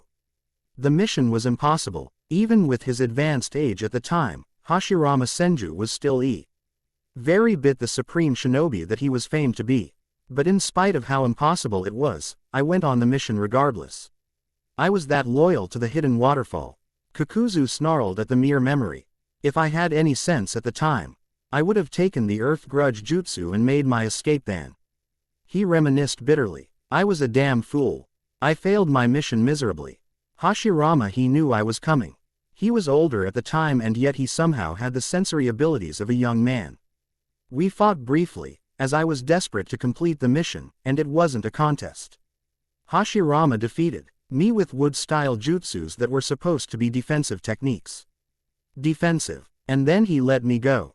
Kakuzu continued. The stupid old man was still so committed to his ideals of peace, so he let me go and told me to deliver a message to Waterfall. Tell your village that I forgive them. It was so humiliating, but it was mere child's play compared to what awaited me when I returned home. The hidden waterfall completely denied that they had sent me on the mission and claimed that I acted on my own. Kakuzu yelled, furious at the memory. And if that weren't enough, I was tortured, ostracized and imprisoned. After all I had done for the village.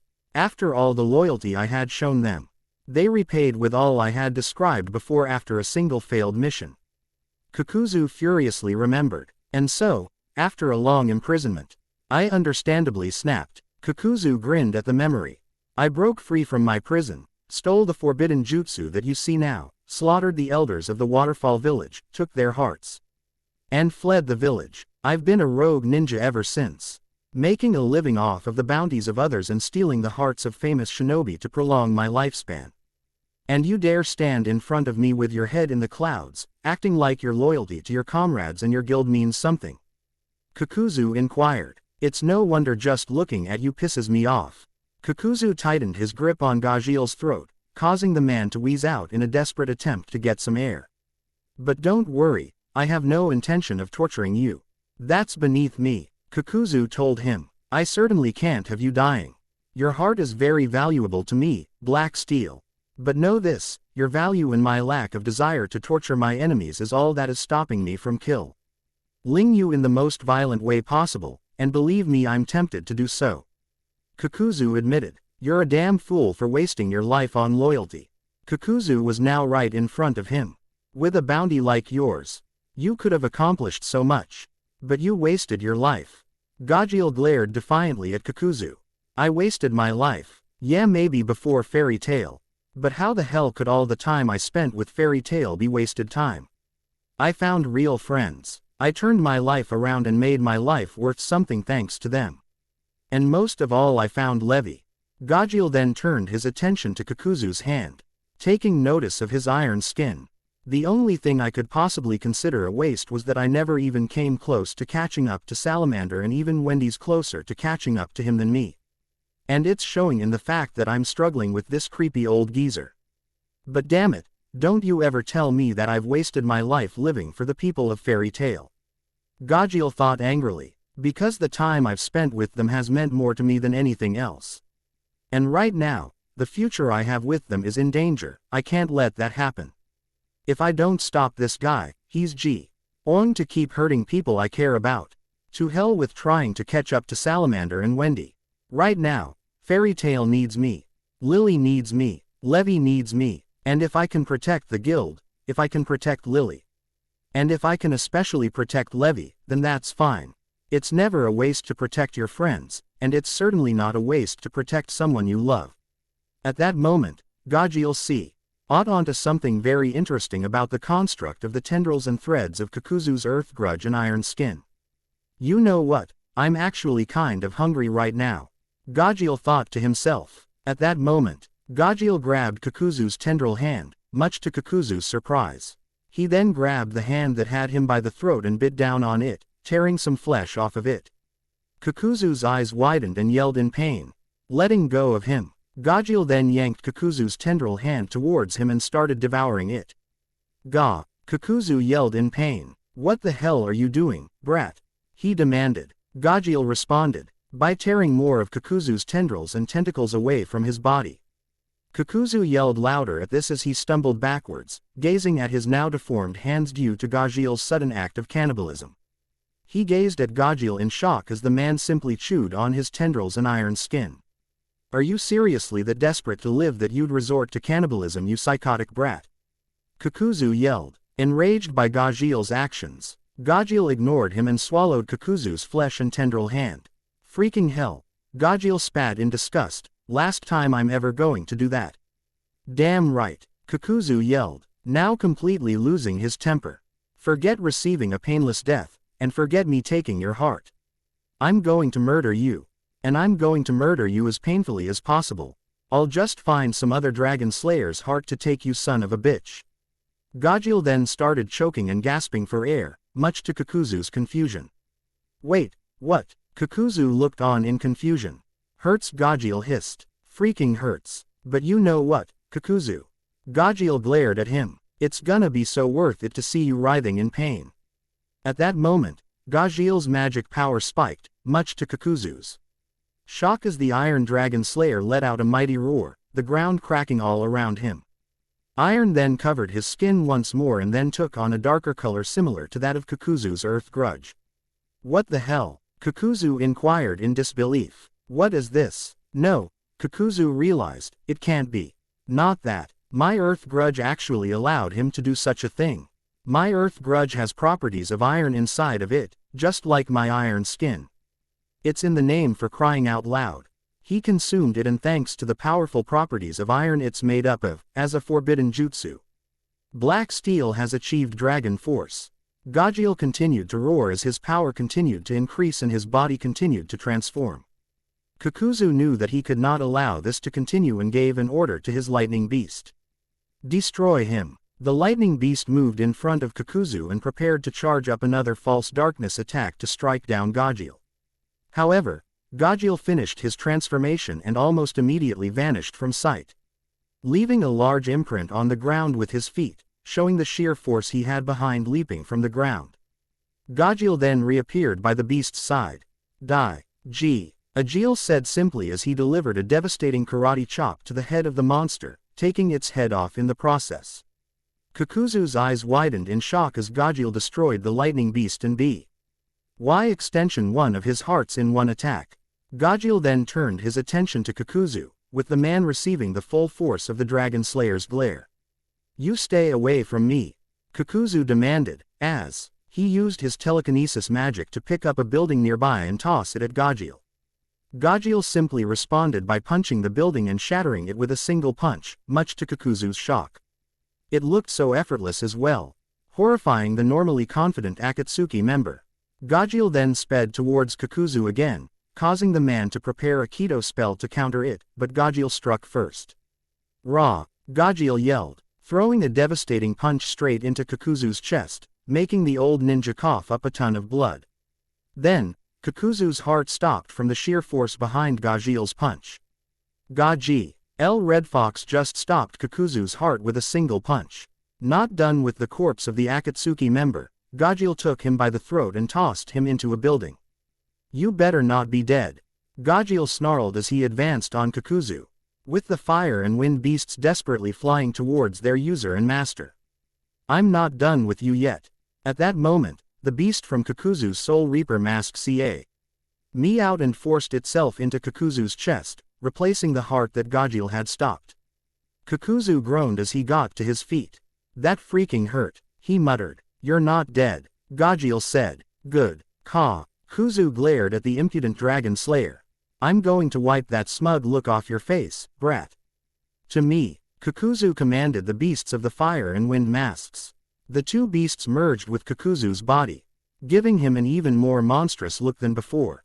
"So, if you will turn into a monster, so will I," Kakuzu declared. As the two monsters prepared for their final showdown, soldiers on both sides hesitantly gathered. "Whoa, I've never seen Gajeel take that form before," a 2nd Division soldier spoke up in awe. "He's so strong now. Kakuzu's in that monster form of his now." A soldier on the coalition's side spoke up. "That guy he's fighting may be strong, but Kakuzu's a walking super weapon with that form of his." "Then why are we still here?" the soldier's friend inquired. "Good question," the soldier said after a beat.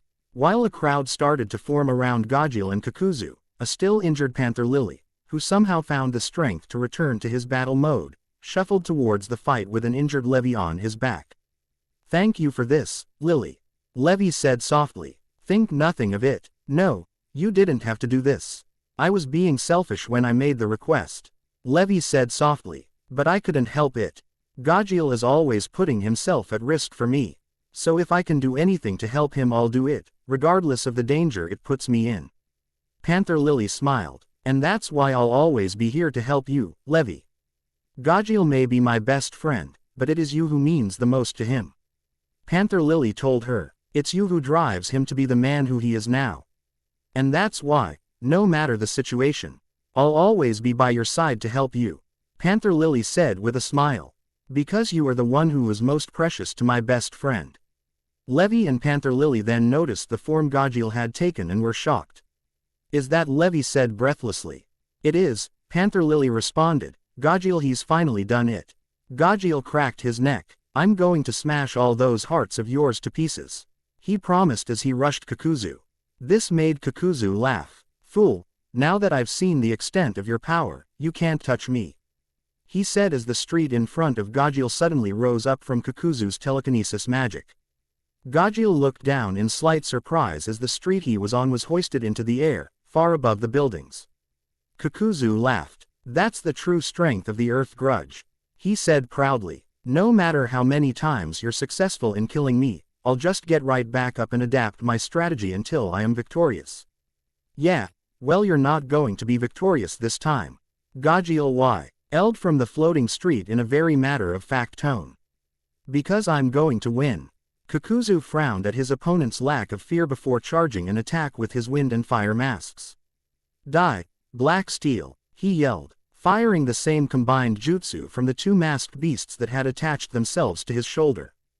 "Gajeel," Levi yelled in horror. Panther Lily remained silent, wondering how Gajeel was going to deal with such a powerful attack. Said attack struck the street Gajeel was on, creating a massive explosion that practically blocked out the sky with a giant cloud of fire and smoke for several blocks. Levi gazed at the sight in horror, wondering if she had lost Gajeel. Kakuzu grinned. I really have gotten strong. He mused. With that much power, even I would have gotten caught in the blast. Farewell, Black Steel, Kakuzu said arrogantly. I'll just find another Dragon Slayer heart. Hopefully one much stronger than yours. Kakuzu was then cut off as Gajeel leapt out of the smoke, much to his shock. What? Did you seriously think that attack could bust through my iron? Gajeel sounded insulted by such a thing. Gajeel landed in front of Kakuzu. I told you I would win. He yelled as he prepared for one final attack. No way, Kakuzu muttered. You get it now, right? Gajeel yelled as Natsu's final words to him in their grudge match echoed in his mind as he subsequently repeated them to Kakuzu. Messing with Fairy Tail was the biggest mistake you've ever made, Gajeel declared. Dragon Slayer secret art, Gajeel yelled as he started punching Kakuzu repeatedly with 2 iron fists. Karmic Demon, 1000 iron fists, Gra. Gajeel roared as he continued to relentlessly strike Kakuzu, his punches wearing down Kakuzu's incredibly tough body and the monsters attached to his shoulders. Eventually Gajeel was down to the final 3 punches. He really had punched Kakuzu 997 times, going on 1,000. Wham! Kakuzu's wind mask is destroyed. Wham! Kakuzu's fire mask is destroyed.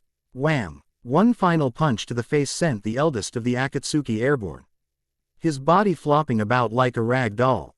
The rank and file on both sides gazed at the scene before them in shock. Most of them had never seen a beatdown so fast and so brutal. Others on the Alliance side could not believe that Gajeel was so strong, while others on the Coalition side could not belly. Eve that a monster like Kakuzu had just been beaten. Panther Lily simply smiled while Levi could not help but weep, remembering the pain that Kakuzu had put her and her friends through. Once again, Gajeel had come through for her. Kakuzu landed on his back, with his arms splayed out and his mouth wide open in perpetual shock at the pain he had just been put through. With Renji's killing of the immortal Hidan, this meant that the famed immortal duo of the Akatsuki had been defeated.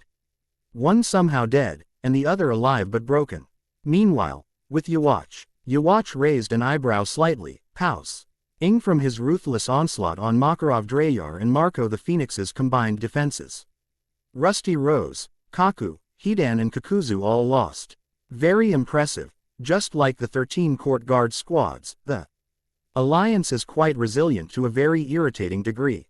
Let's see, the only ones left are Baby 5, Ichimaru, Tempester, and the First Raikage. Yhwach noted after taking a moment to use his sensory abilities. Well then, it appears that this battle is about to enter its final stages. Yhwach noted as he opened up a communication channel with a unique Quincy spell known as Goda's Stim, the Quincy version of Tentikura. To a certain particular group of soldiers, Yhwach said, and you know who you are. Activate the Gildart's shift. Omake 1. 10 Little Idiots finale. And then there were 2 and then 1. Ryazaki 007 shook his head in disbelief. Who is the killer? He wondered. Who is the freaking killer? I don't know, boss. Enko Mitarashi said. Ultir, do you know who it is? Nope. Ultir Milkovich responded simply. I suppose we just have to wait and see. Light Yagami's eyes widened as he gazed at the body of Solf J. Kimbla. Someone had slit his throat.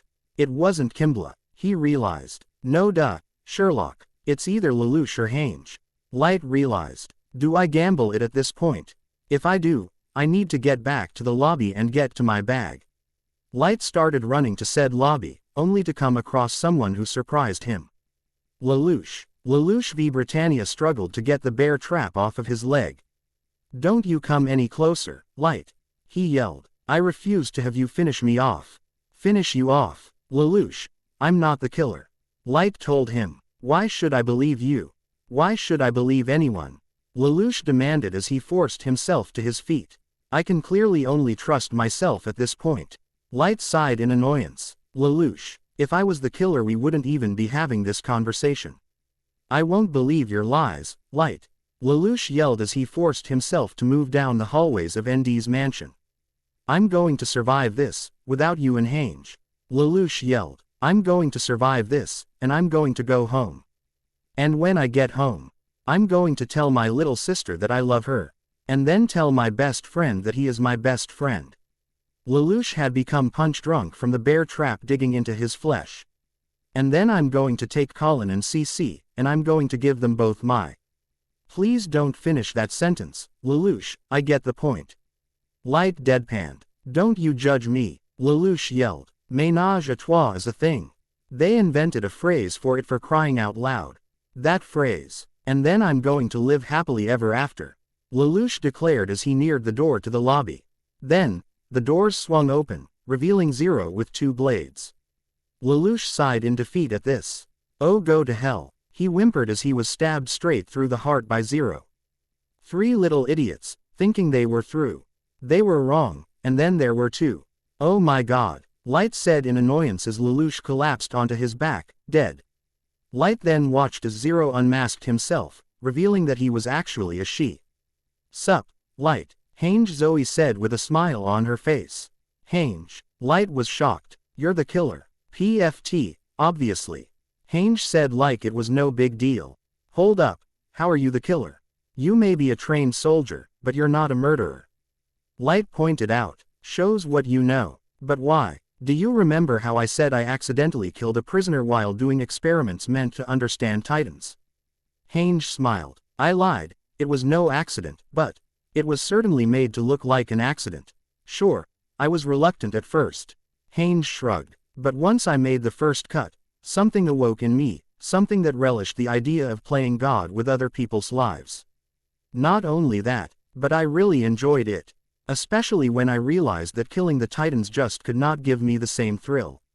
I'm a scientist, an experimenter. I like dissecting things, Hange said. That's just who I am. Why deny it? But I'm also a thrill seeker, so I came to ND to play the ultimate game, a game to pit 9 others in a fight for survival. Well, 8 to be more specific. Hange said. Pegasus, he was always supposed to die. He was the puppet that was meant to bring us all together by bringing our crimes into the light. Are you really just going to keep talking? Light wondered. Of course I am. I have to monologue about how I did everything so the readers understand. What readers? Who reads this? Light wondered. Surprisingly, quite a few people. Hange shrugged. Anyways, I broke into ND's mansion and planted the revolver used to kill Pegasus and rigged it to a timer. How do you know Pegasus would be in position to die to you like that? Light wondered. Simple. Pegasus is a man who can't resist grandstanding.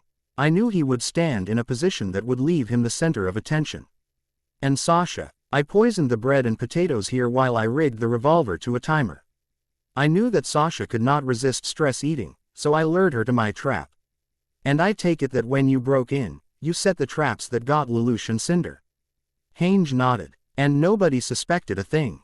Because of the fact that I killed Sasha early on, nobody could possibly suspect that I would kill a friend of mine. It gave me the chance to have a mental breakdown that would separate the rest of the group. You clever girl, Light muttered. Of course, I knew that if your friend, L, was allowed to live much longer, he'd catch on eventually. So you had to kill L next. Exactly, Hange nodded. I knew he couldn't resist dying to protect someone. And knowing that I was too tall in the Zero costume to be someone else, I knew I had to remove Edward and Krillin as well. Thus leaving us with you, me, and the other 3 most likely suspects. Light realized before adding, holy crap, you really are monologuing. Exactly, I kept you all at your throats while setting my traps. From there, the order didn't necessarily matter. Cinder tripped and fell. Kimball was framed and made himself an easy target. The only hiccup was that Lelouch was the one who got caught in the bear trap and not you. But I can manage. Why? Sounds like your plan is perfect. Oh, it is, especially after I frame you, the most likely suspect, thus leaving me as the final piece of the poem. The last one died and then there was one. Light remembered. Wait, you're going to frame me. I would have preferred framing Lelouch, truth be told. Especially because his Zero costume has the blood of so many victims. But, Light, you are a man with a hell of a reputation. The famed Kira, you've spent so much time as a murderer, people would have to be crazy to think you've changed. Once I plant he necessary evidence and claim I killed you in self-defense, While pulling a few strings with my friends in the military, I get off scot-free. Hange said with a smile. You really are a dangerous woman, Hange. Light complimented. But I really can't let you do any of that. I want to live, you know. Too bad, Light, we don't always get what we want. Hange said as she advanced on Light with the blades of the Survey Corps. You sure we can't just talk about this? Light inquired. I mean, come on, we both like killing people. We can work something out. Nope, Hange said as she speedily lunged towards Light. Crap, Light yelled as he barely moved to the side, and stuck his foot out, tripping Hange up slightly, causing her glasses to fall off. Crap, Hange cursed. My glasses. Just stay right there, Light. I'm going to get my glasses and then kill you. Hell no, I'm not staying and letting you kill me, Light said as he ran into the lobby. Oh come on, Hange yelled as she scrambled for her glasses. I went to all that trouble writing that stupid poem, the least you could do is act it out for me. Light soon made it to his bag and dug into it. Where is it? Where is it? Where is it? He frantically asked before feeling something familiar. Oh thank God. Okay, found them, Hange yelled as she furiously walked into the lobby. Just stay right there, Light. Oh for God's sake, Hange, just stop this already. Light said. I think not, Light. Hange said. I did not organize this whole night just to be proverbially blue-balled. I am finishing this. Ew, Light said. Shut up. Now, it's time for the Light to go out, permanently. Oh for God's sake, Light sighed as he turned around revealing a certain something in his hand. Hange's eyes widened. Is that? Oh this is just my actual death note. Light said nonchalantly. I take it with me whenever I have to deal with situations like this. Hange watched as Light opened the book. No fair. Looks like I'm getting the last word in, Light said as he wrote Hange's name in the death note. Hange then gasped as she felt her heart stop. No, she wheezed as she collapsed to her stomach and died. Pretty anticlimactic. No, joke's on you, this is an omake series. Light smirked. Well, since there apparently are readers, how was that for a heart-stopping finale, huh? Two little idiots, one who's having fun. The last died, and then there was one. Ryazaki 007, for lack of a better term, was shell-shocked at the finale. That's it. It was not a question. It was a statement. Hange was the killer, Ultir said breathlessly. I never saw it coming, Anko added. Before they could discuss what had just transpired, Blake Belladonna came charging into the room with an angry look on her face. B. Blake, Ryu said in shock before he was yanked to his feet by Blake grabbing his ear. Oh wow, Ryu yelled as he was dragged away from the room. Before Blake took him away, she took a moment to glare at Anko and Ultir. Mine, she hissed possessively before leaving with Ryu. Anko and Ultir sat in stunned silence. Who was that? Anko inquired. I don't know, Ultir replied, but I'm more concerned about how we're going to deal with the fallout of killing 9 characters from different series. Ye of little faith, Ultir. A familiar voice spoke up. ND. Ultir and Anko jumped at attention. I've been having Whis and Beerus gather the Dragon Balls to resurrect the people who died tonight. ND smirked. Really? Anko was surprised. He has influence over Beerus and Whis of all people. Ultir was now more intimidated of him than before. Like I said, ye of little faith. ND stated. I'm not a monster. Later girls, thanks for taking good care of my friend for his birthday.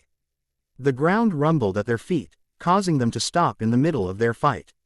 Sasuke UC. His normally unflappable gaze was broken as he found himself wondering what was going on. What is this, an earthquake? He wondered. Jin Ichimaru frowned slightly. What a pain, he said, shaking his head. It looks like we're getting close to the end of this battle. The hell are you talking about, Jin? Sasuke demanded, wondering if Jin was talking about their fight in particular. Which had not progressed much, unfortunately. Nothing Sasuke did could get past Jin's Kamishini no Yari. The many-halved buildings around them were proof of that. Sasuke, tell me something, how much do you know about the history behind Magnolia? Jin inquired curiously. Not much, Sasuke admitted, other than the fact that a lot of my comrades call it home. Then I guess you wouldn't know about the famed Gildarts Shift. Jin smiled. Okay, I'll bite. What the hell is the Gildarts Shift? Sasuke asked. Well, a bit of background, since you don't know much about the town. Jin said before explaining. As you know, this town is home to Fairy Tail. And as I'm sure you know by now, Fairy Tail is home to some pretty tough wizards. The coalition is quite wary of many of them. As they should be, Sasuke said with a hint of pride in some of his comrades. Namely Laxus and Natsu, whom he thought very highly of for various reasons. However, out of all those wizards in the guild, there was one that is both feared and respected by the people of Magnolia. Jin explained. A man by the name of Gildarts Clive, the ace of the Fairy Tail Guild. What does Gildarts have to do with the rumbling around us, Jin? Sasuke demanded. Everything, Jin answered. You see, Gildarts is an extraordinarily powerful individual. In fact, based on what I've heard, he could probably wipe out the entirety of the Espada. Of course, that's said with the assumption that the Espada haven't been training since their return. Get to the point. Oh, sorry, rambling's a bad habit of mine when I'm in these kinds of situations, Jin smiled. Anyways, Gildarts is both incredibly powerful, but also incredibly careless. He possesses a powerful magic known as Crash that allows him to break everything he touches. Of course, his clumsiness puts the town in immense danger. So, whenever Gildarts comes to Magnolia, the town actually changes structure just to clear the way for Gildarts, so that he doesn't destroy anything in his path. What you are feeling now is the Gildarts shift. Jin explained. Okay, that explains what this is, Sasuke said, but I'm still trying to understand why the coalition would use something like this. Sasuke, my boy, you're smarter than that, Jin said with that same fox-like smile. You know as well as I do that the coalition would never use something if they did not feel like they could turn it to their advantage. That's simply how they operate. Sasuke narrowed his eyes. They altered it, didn't they? Jin clapped mockingly. Got it in one, Sasuke. He said cheerfully. What do they intend to do with it? Sasuke demanded. Jin sighed grimly. They intend to kill two of the Alliance's fighting divisions in one go. He admitted. This entire fight up until this point, one could argue it was a formality, others could argue that was their attempt to demoralize you by wiping you out the old-fashioned way. How are they going to do it, Jin? Tell me. Jin smiled sadly. Sorry, Sasuke, he said, that's about as much as I can tell. You without the little devil in my head making my life a living hell. With those words, the ground started to shake more violently around Sasuke. The young Uchiha's eyes widened in shock as the streets seemed to stretch out further. Looks like it has begun. Jin said grimly. Sasuke, you might want to find something to hold onto. With that, Jin Flash stepped away just as things began to, for lack of a better term, got stranger. The streets suddenly started tilting upwards, much to Sasuke's surprise. I don't believe it, he said in shock, this town really is shifting. Sasuke quickly channeled chakra into his feet to steady himself and to keep him from falling down. He was already hearing the surprised and fearful screams of Alliance and Coalition soldiers alike as they all began to tumble downwards to wherever it was the Coalition intended to place them with the Gildarts shift. Knowing that he needed to find more even footing so that he did not have to constantly concentrate his chakra into his feet, Sasuke ran over to one of the few still standing buildings, now standing on the building's face of all things. He looked down with a grim expression on his face. The chaos from the fall is going to kill some of them. Friend or foe, he thought grimly, and if the fall doesn't get them, the debris and falling bodies will. Sasuke's danger instincts then flared up as he instinctively LD out his sword and blocked an incoming strike from what could only be Kamishini no Yari with the speed the attack was going. Ah, good, your instincts are still sharp. A familiar voice spoke up. You haven't lost your focus from the chaos happening around you. Jin Ichimaru appeared on another still standing building several feet away from Sasuke. You really are a born fighter, Sasuke.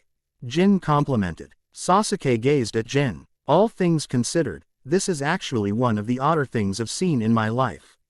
I never imagined I'd see technology like this. Sasuke pointed out. It actually caught me off guard. I see, Jin said. So advanced tech like this catches you off guard. Well, Jin smirked, does this catch you off guard as well? Jin then placed both hands on the hilt of his sword.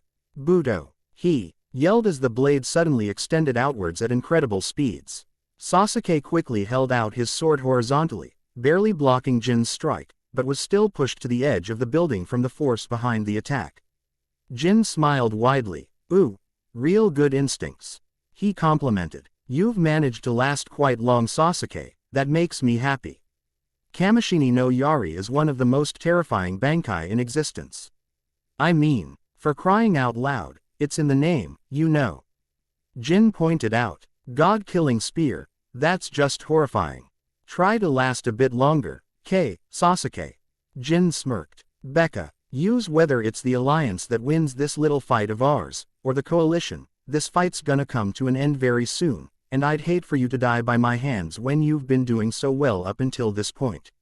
Sasuke narrowed his eyes. Jin, he said, I promise you this, as strong as you are, there's no way you can kill me. So regardless of how this day ends, you're either going to be he. Adding back to Kanton from either a stalemate or defeat. Or you're going to come back to the alliance with me so we can fix that head of yours and turn you over to our side. Jin smiled sadly. You are a surprisingly optimistic guy for someone so gloomy. Let's just say someone really annoying and persistent has rubbed off on me. Sasuke pointed out. I'm not normally like this. My best friend just really rubbed off on me after a while. Jin chuckled. Is that so? I've had plenty of people try to do that as well. He admitted. Unfortunately, they were all failures, even though I truly appreciated all of their actions. Sasuke, you shouldn't make promises you can't keep.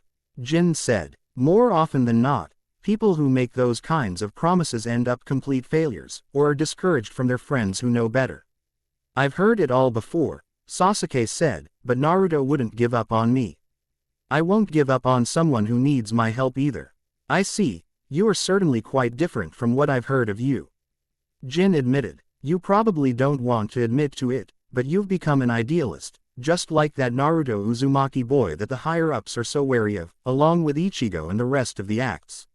Sasuke sighed. I guess I am. Although, truth be told, I am probably more pragmatic than Naruto is, and as such am not as merciful as he is. I'm not going to actively try to reform people the way he does. If they are a legitimate threat, I'll eliminate them. But, if there's someone whose situation is something I can sympathize with, like say, they've been taken control of by a madman, I'm going to do what I can to help them. That's just how I operate nowadays. Sasuke shrugged. Jin's smile seemed to widen further at this statement. Hey, you really are interesting. The most interesting person I've met so far. Alright then, let's leave it up to fate. Let's just see how this plays out while the battle rages on around us. Fine by me, Sasuke decided. Here we go, Sasuke. Jin smiled. Buto. Meanwhile, Lisa Yadomaru vs. Baby 5. Lisa Yadomaru paused to gaze at the sight before her in sheer shock. This was a sight even she had never seen before, even in the various manga she and Love had read over the years. What the hell? She stammered. Baby 5 whimpered as she started weeping. Oh dear, it appears they have begun their endgame. Endgame. Baby 5, what the hell are you talking about? Lisa pointed at the sight before her. Why the hell has the town turned into a freaking arena? Lisa demanded. Baby 5 sighed. This battle is going to end soon, that's what. By turning the town into a coliseum. Lisa was confused by such a notion. It's not really a coliseum. Baby 5 said. There's a straight path to the Fairy Tail Guild while everyone else is boxed in by walls and buildings. That actually sounds good in theory. Lisa pointed out. I mean, that's where the enemy base is for sure. But, there's obviously a catch, right? I'm afraid so, but I'm not at liberty to tell you what is about to happen. Baby 5 sobbed. Lisa gave Baby 5 a deadpan expression. How many times do I have to tell you to stop crying? She inquired. I've lost count, Baby 5 said in between sniffles. Lisa sighed, knowing that she was going to have to fight Baby 5 once again soon enough, and she did not have much time left to bring her into Alliance custody. Meanwhile, when the Guildarts shift had begun, Arama Senju had acted quickly and sprouted out some trees from the ground, saving himself and most of his fellow Alliance soldiers from falling to the ground. Is everyone okay? Hashirama inquired. Thanks to you, Lord First. A Leaf Chunin said with a smile. Thank you for your quick thinking. Amazing. A member of Squad 13 spoke up as he looked around. He created platforms for just about everyone here. Hashirama laughed at this. You must be new here, my friend. He said with a jovial smile. Something like this requires no effort on my end whatsoever. No kidding, they don't call him the god of shinobi for nothing. Even after seeing him in the 4th grade ninja war, a Chunin from the cloud still could not believe how strong the first Hokage was. Kakashi Hatake then ran up to Hashirama. Lord First, he said, thank you very much for your aid. Who knows what could have happened to us if you hadn't created these platforms. Hashirama smiled widely at the sight of Kakashi. Ah, I remember you, he said with visible glee. You're Naruto's sensei, right, Takashi, it's Kakashi. Kakashi's sweat dropped at this. Right, that. Hashirama's smile remained in spite of his mistake. It's so good to see you again. How's Naruto? How's Sasuke? Have they managed to set everything aside for good? I've been out of the loop for a while, been a bit busy staying in shape for moments like these. I will never get over how exuberant Lord First is. Especially compared to Lord Second. Kakashi thought. Now that I think of it, Lord Second was an anomaly. The other Hokage were all quite quirky and exuberant in their own way, even Minato-sensei. They've been great, all things considered.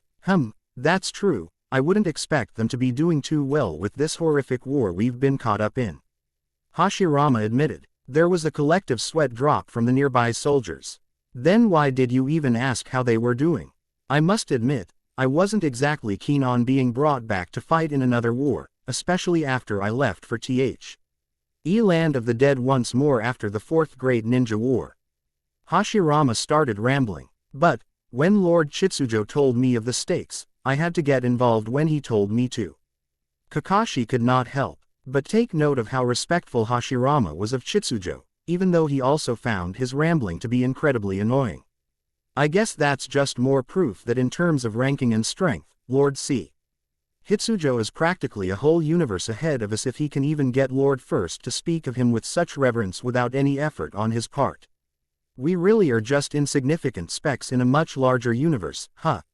Okay then, Hashirama yelled. Kakashi, I've been told you are in charge of this unit, so why don't you give the order? With all due respect, Lord First, I'm not sure I'm comfortable ordering you around. Kakashi admitted. Nonsense. Hashirama yelled jovially. These are your troops, Kakashi. Rally them, order them, tell them to move forward and take this constantly changing city from our enemies. I am only here as your backup, not to take command. Oh well, if you say so, Lord First. Kakashi turned to his troops and gave the order. First things first, he yelled. We form our perimeter around the wounded who could not find any footing during this shift. Afterwards, we push against the coalition as quickly as we can. Kakashi continued. There's no doubt that this sudden shift also sent them into chaos as well. We need to take advantage of that. All right, let's move. Yes sir, Commander Hatake. Hashirama grinned as he leapt downwards with the soldiers of the 3rd Division. Now that's a leader. You'd make a fine cage, Kakashi. Hashirama complimented. Hashirama then looked out in the distance and smiled, sensing a familiar chakra signature. Ooh, it looks like Tobirama's not too happy about what just happened. He always has hated inconveniences. Speaking of which, Tobirama Senju narrowed his eyes in anger and annoyance at what had just transpired. What an absolutely annoying inconvenience, he yelled as his killing intent flared. Whoa, Lord Second is pissed. Some soldiers murmured behind the man. Leave it to the enemy to come up with something so irritating. Tobirama growled. All right, anyone who can still move, we're going forward. Medics can remain behind and tend to the wounded for the time being. From here, we're going on an all-out assault. Tobirama then noticed several coalition soldiers struggling to their feet, having been caught off guard by the Gildart's shift, just like the rest of the alliance had been. Water style. Tobirama quickly attacked with one of his water-based ninjutsu. Water Dragon Jutsu. Before the soldiers Tobirama had turned his attention to could get up, they were suddenly washed away by his attack. Holy crap, Those guys didn't stand a chance. One soldier could not help but point out. Man, the stories are true, Lord Second really is a thorough and pragmatic fighter. No mercy from him whatsoever. Yeah, good thing he's on our side. His friend pointed out. Seriously, with someone like him on our side, there's no way we can lose. While Tobirama led the charge, Neji Hyuga prepared to move out as well. How in the world am I supposed to follow that up? Lord Second's strength is phenomenal. Neji sighed. Just do my best, I guess, he said before turning to the 3 wounded people he had managed to keep safe in the shift. Are you 3 going to be okay? Hiashi Hyuga nodded. Just be safe, dear nephew, he said, and do what you must. Hinata Hyuga smiled warmly at her cousin. Don't worry about us, Neji, we have the medics tending to us. A medic who was tending to Lizana Strauss nodded at this. You do what you must, Neji. The medic said. We can take care of Lizana and your family. Thank you, Neji said before running off.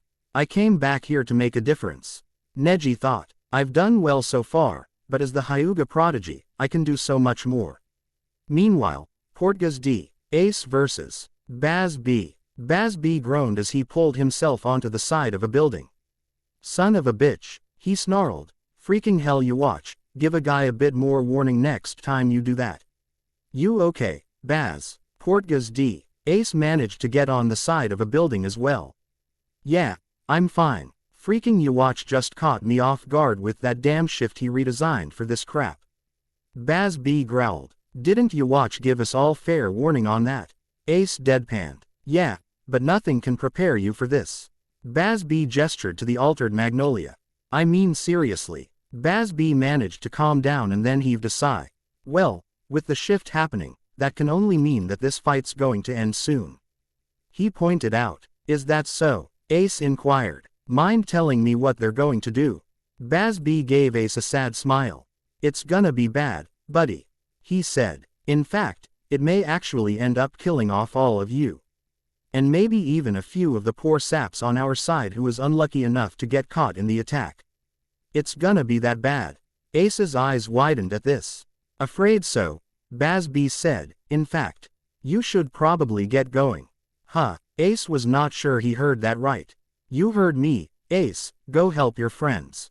Baz B grinned. I ain't gonna stop you, so get going. Wait, time out. Ace put his hands together in the timeout sign. You're not going to stop me from helping my friends. Aren't we enemies? We are, Baz B shrugged, but I think we've already established that I don't view us as enemies in the traditional sense. My goal is not the success of the coalition, it's to be the strongest Quincy. Baz B reminded Ace. How can I achieve that when a bunch of worthy opponents die just like that? That makes way too much sense. Ace muttered. So get going, alright. Baz B smirked. I'm gonna be heading out soon anyway. I don't wanna risk getting caught in what you watch is planning anyway. Oh, and when you see Luff, tell him I had a blast.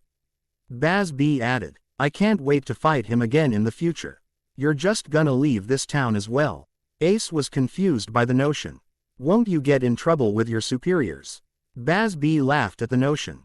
Well, I guess I do have a reputation to keep up, he said as he suddenly raised his index finger. Ace instinctively put up his guard. However, Ace was then surprised when Baz B turned his finger on himself. Burner finger 1. Baz B yelled as he pierced his own body with his own attack. Whoa, Ace yelled frantically. Dude, what the hell? Heh. Baz B laughed before coughing up a little blood. Oh geez, it hurts to laugh right now. What can I say, Ace, I have a reputation to keep up. If I come with a couple injuries, then I can say I went down fighting. Baz B pointed out. Don't worry about me though. I'm a big boy, I can take a little pain. You are one of the oddest people I've ever met, you know that. Ace pointed out before adding with a smile and a hint of respect. And you know what? You're also one of the most awesome. Thanks, Baz B said. Now get going, you watches waiting at the Fairy Tale Guild. At least, what's left of it if I know him. With that, Baz B vanished into darkness, signifying his retreat from battle. Ace nodded and smiled. Thanks Baz, Ace said. I hope a day comes where we can be friends. Knowing Luffy, he'd probably like that as well. Meanwhile, with Natsu Dragneel. Natsu Dragneel, unlike several of his comrades, had been unable to get his bearings and had taken a tumble as a result. He had heard Orihime yelling in fear and surprise, which implied that she had taken a fall as well. He then noticed the weight that was on top of him. What's on top of me right now? He wondered as he instinctively reached up to grab what was on top of him so he could push it off. However, when he grabbed the object, he immediately took note of something very strange. What is this? He wondered as he gave the object a squeeze. This feels familiar, he noted as he gave it another squeeze. Soft, another squeeze, surprisingly hefty, another squeeze. It feels like Lucis boobs. At that moment, a light bulb went off in the head of the dense dragon slayer and he immediately went red. He looked up to see a red-faced Orihime Inoue, who was the object that had fallen on top of him. He then looked down to see that his hand was still on her large breast. Hi, Orihime said embarrassedly. Hi, Natsu responded. Well, okay, at least she's not reacting as badly as the time I grabbed Lucis boobs. Natsu thought. That's good at least. It looks like I've avoided trouble. Natsu, a familiar female voice growled out in sheer rage. Natsu went pale, realizing he had spoken too soon. He looked off to the side to see the petite form of Rukia Kuchiki, who was clearly seeing red right now. Just what do you think you're doing to Orihime? Rukia inquired as she raised a fist into the air. Natsu instinctively pushed Orihime away from him. Wait, wait, wait, wait, wait. He yelled. Rukia, I swear this isn't what it looks like. Nothing Natsu said was going to save him from her wrath, unfortunately. Pervert, Rukia yelled as she punched Natsu into the ground. Rukia then turned her attention to Orihime and her expression softened. What's up, Orihime? She inquired with a sweet smile. We really need to hang out more often. We haven't had much of a chance to do so since the war began. Okay, Orihime said, looking at Natsu in concern and adding. Is he going to be okay? He's like Ichigo, you can't keep him down too long. Rukia said. True to her word, Natsu immediately got to his feet.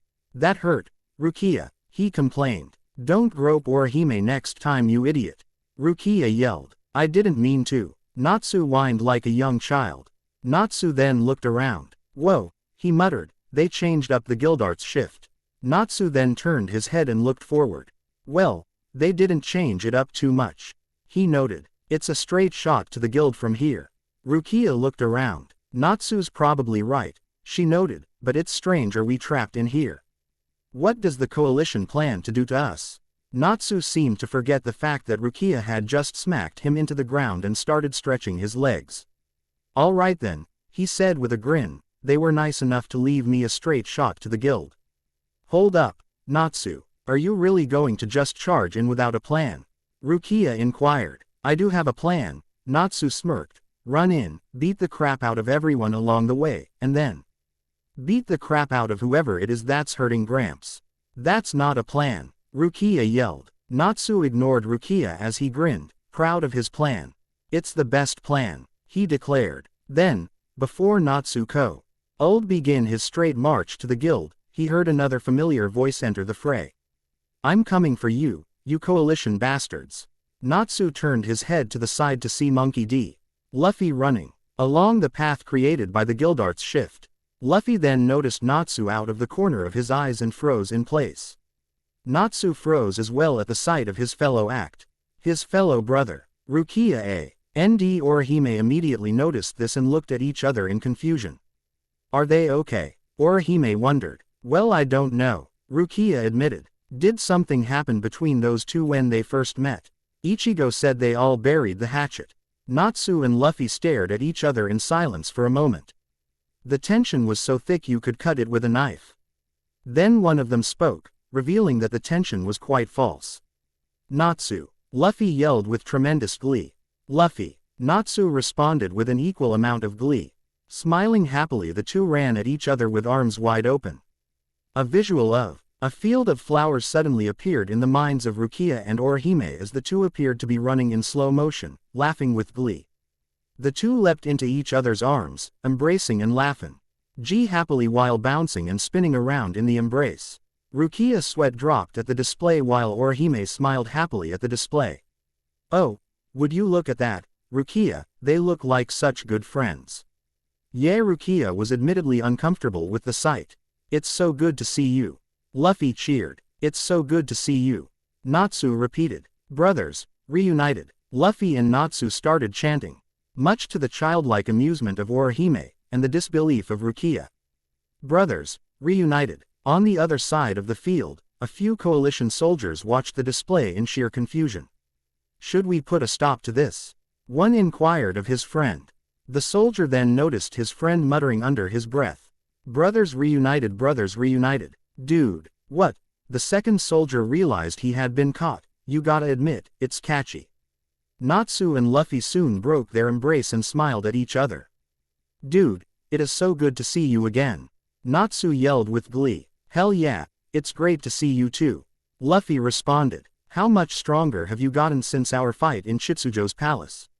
Luffy asked. Oh, I've gotten so much stronger. Natsu grinned. With what I've got now, I could probably beat you now in a one-on-one fight.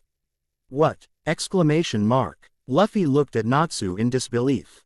No way, man, we all might have tied back then, but there's no doubt that I'm still much stronger than you. Natsu narrowed his eyes at this. Oh yeah, prove it. Natsu cocked his fist back. Gladly. Luffy cocked his fist back as well. Neither were using their abilities. They were simply going to punch each other with all the natural strength they had. Are they serious right now? Rukia's mouth dropped open at this. Hiya! Natsu and Luffy yelled in unison as their fists collided. The collision sent out a shockwave that just about everyone within several hundred feet actually felt, alliance and coalition alike. Natsu and Luffy stared at each other for a moment before the two of them started laughing. Oh man, you have gotten stronger. Luffy noted with glee. Same to you, Natsu said, we've got to fight after all this. How can they be so casual? Rukia wondered in disbelief. Natsu and Luffy turned their attention to the coalition soldiers in front of them. So, how long do you think it'll take us to bust through these suckers?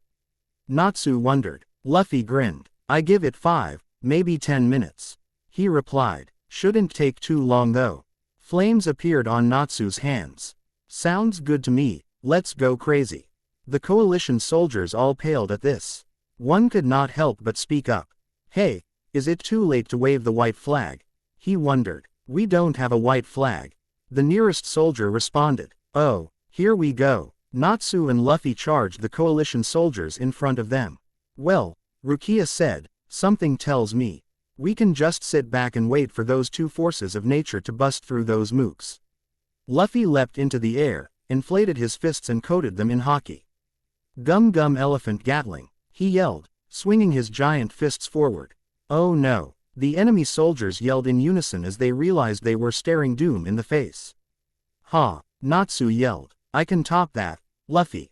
Fire dragon roar. Natsu breathed fire, incinerating the rest of the soldiers who had been lucky enough to avoid Luffy's elephant Gatling. Pick your poison, Conqueror's coalition infantry, get punched repeatedly by two giant fists. Or be incinerated by the flames of a dragon, you are done for regardless. Oh god, 2 acts of order at once. A soldier near the back said in fear. How the hell are we supposed to compete with that? Ah crap, we have no choice. A soldier from Raccoon. Get the portals ready, we have to use the bioweapons. Roger that. Another soldier from Raccoon responded. Everyone get clear, we don't want those things to decide they want to eat us instead. At that moment, several dark portals appeared in front of the rank and file coalition soldiers. Natsu froze in place as his eyes went wide, his nose going to work. Whoa, he said, that scent. Luffy took notice of this and frowned at Natsu. What's up, buddy? He wondered. Something's got you spooked. That scent. He narrowed his eyes. Luffy, be on your guard, man. Some real monster are about to show up. Monsters. Luffy's eyes widened slightly before asking another question. Can I eat them? No. Natsu answered the question as though it were a completely normal question. They are made of metal. I mean, if you need to get iron in your diet, be my guest. Natsu joked. But I don't think they'd taste too good. At that moment, faces that the Alliance had not seen since Harjan appeared from the portals. The Iron Maidens had returned. There was a collective gasp amongst the 3rd Division. "Oh God, not those things again," Rukia said fearfully. "Ah crap, Iron Maidens." A soldier from the 3rd Division yelled out a warning to his comrades. Wenches all hissed and shrieked out battle cries as they started running towards the 3rd and 2nd Division. Nearby, an exhausted Gajiel Red Fox laid on the ground from his injuries in the fall and his fight with Kakuzu, watching the wenches coming towards him. "What are those things?" he wondered. "And why does their scent remind me of me? Damn it." Gajiel cursed in frustration. "I can't move." The wenches neared Gajiel, intent on tearing his body limb from limb with their bare hands. Then, someone familiar came to his aid. "Hold on, Gajiel," Panther Lily yelled as he leapt in front of him and swung his Musica sword, cutting down the wenches in a single strike. "Lily." Gajiel was surprised. Aren't you injured? You really shouldn't be saying that to me when you're in that kind of condition." Panther Lily pointed out. "When I see a friend of mine like you are right now, my injuries mean nothing." "That's right, Levy M." Sea Garden yelled in agreement from Panther Lily's back as she turned her attention to several more wenches. Solid script. Fire. The wenches could only shriek in pain as they were incinerated by Levy's attack. Levy then got off Panther Lily's back and then started limping towards Gajiel, ignoring her injuries from Hidan and Kakuzu. "Whoa, hey, Levy." Gajiel was uncharacteristically worried about her. "Don't push yourself. You're not as tough as me, you know." "Shut up, Gajiel," Levy yelled, silencing the Iron Dragon Slayer with a meek whimper. "It's like Lily, you know," Levy pointed out. "Whenever I see someone who means the world to me injured the way you are right now, I forget about everything else, including my own injuries. I mean, look at you look horrible," Levy pointed out, still angry at Gajiel. "But still," Levy added with a more gentle smile, "it's nowhere near as bad as when you had no arms and were being beaten half to death by that bastard, Jose." Gajiel's eyes widened slightly, as he almost never heard Levy curse. "And it's great to see you again too," Levy added. "But for God's sake," Levy wrapped her arms around Gajiel's neck in a gentle embrace, "let me worry about you, you idiot. Right now, it's all I can do.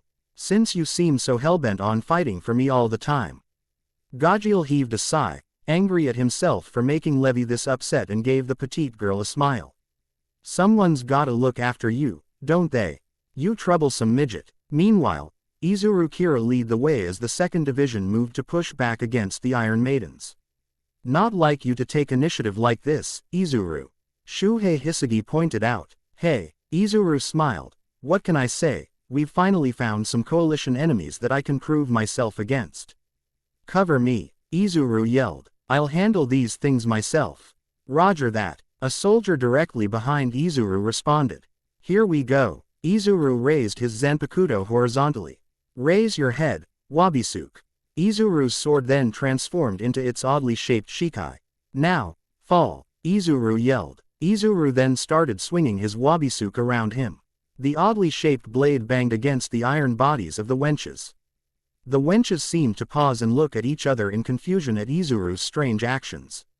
Then they all felt the weight of their bodies double as they collapsed to the ground in various positions depending on where they had been struck by Izuru's Wabisuke. "All right," the 2nd Division cheered. "That was awesome, LT Kira." Izuru smirked. "Bioweapons are pretty scary, but if they're made of iron, they're nothing against Wabisuke." Orga Nonagir took notice of Izuru's actions and smirked. "Well crap, I certainly can't be outdone by anyone from my side, especially from another division. I'd look bad, as would everyone else." With a wave of his head, Orga created a ball of black lightning that enveloped more wenches, destroying them with ease. "That was awesome, Mr. Orga." Sharia Blendy smiled as she entered the fray. "Why don't I show you what I can do as a fellow god slayer?" Sky God Boreas. Sharia gathered 2 spiraling black currents before tossing them together, creating a massive whirlwind that swept up several more wenches that could only shriek helplessly from the Sky God Slayer's attack. The God Slayers and Izuru were not going to back down in the face of these monsters. "Vile beasts." Leon Vastia moved forward. "I won't allow you to impede my friends from the goal of taking their home back." Ice makes snow dragon. Leon created a large dragon made of ice that rushed the wenches and crushed several of them in between its jaws. Oh crap. One of the soldiers who had unleashed the Iron Maidens yelled in fear. This is bad. The Iron Maidens aren't slowing them down. Fall back, we need to wait for them to evolve. How do you know they're going to evolve? According to Master Sagi, these things evolve to adapt to the danger they are in. The soldier reminded his comrades. Now fall back. The coalition started falling back as several wenches started forming up together, fusing into several of its more evolved forms. We got evolving Iron Maidens in the back. Panther Lily yelled, taking note of their actions. The Iron Maidens quickly transformed into several Needlers and Brutes. The Needlers almost immediately crawled up the wall to get into a more favorable position while the Brutes immediately started running towards the 2nd and 3rd divisions. We've got the big guys coming. Orga yelled in concern. And those icky spider ones as well. Sharia added. Almost immediately, one of the Needlers was blown up by a green projectile that slammed into it, blowing it up in a single shot. That one was from me, Iron Maidens. A dramatic-sounding girl yelled. Mashiro Kuna struck one of her many superhero poses while wearing her hollow mask. The Super Lieutenant of Squad 9. Mashiro Kuna is here, Mashiro declared. Shuhei cut down a wench and took notice of Mashiro's actions and smiled lightly. Man, I feel a lot better with Lieutenant Kuna running around. That makes one of us, Shuhei. Shuhei turned in time to see Kensai Mugaruma crushing the head of a wench with his bare hand, showcasing incredible strength. Captain Mugaruma Shuhei was stunned to see Kensai's display of power. Still, I guess Mashiro's lunacy is useful in times like this.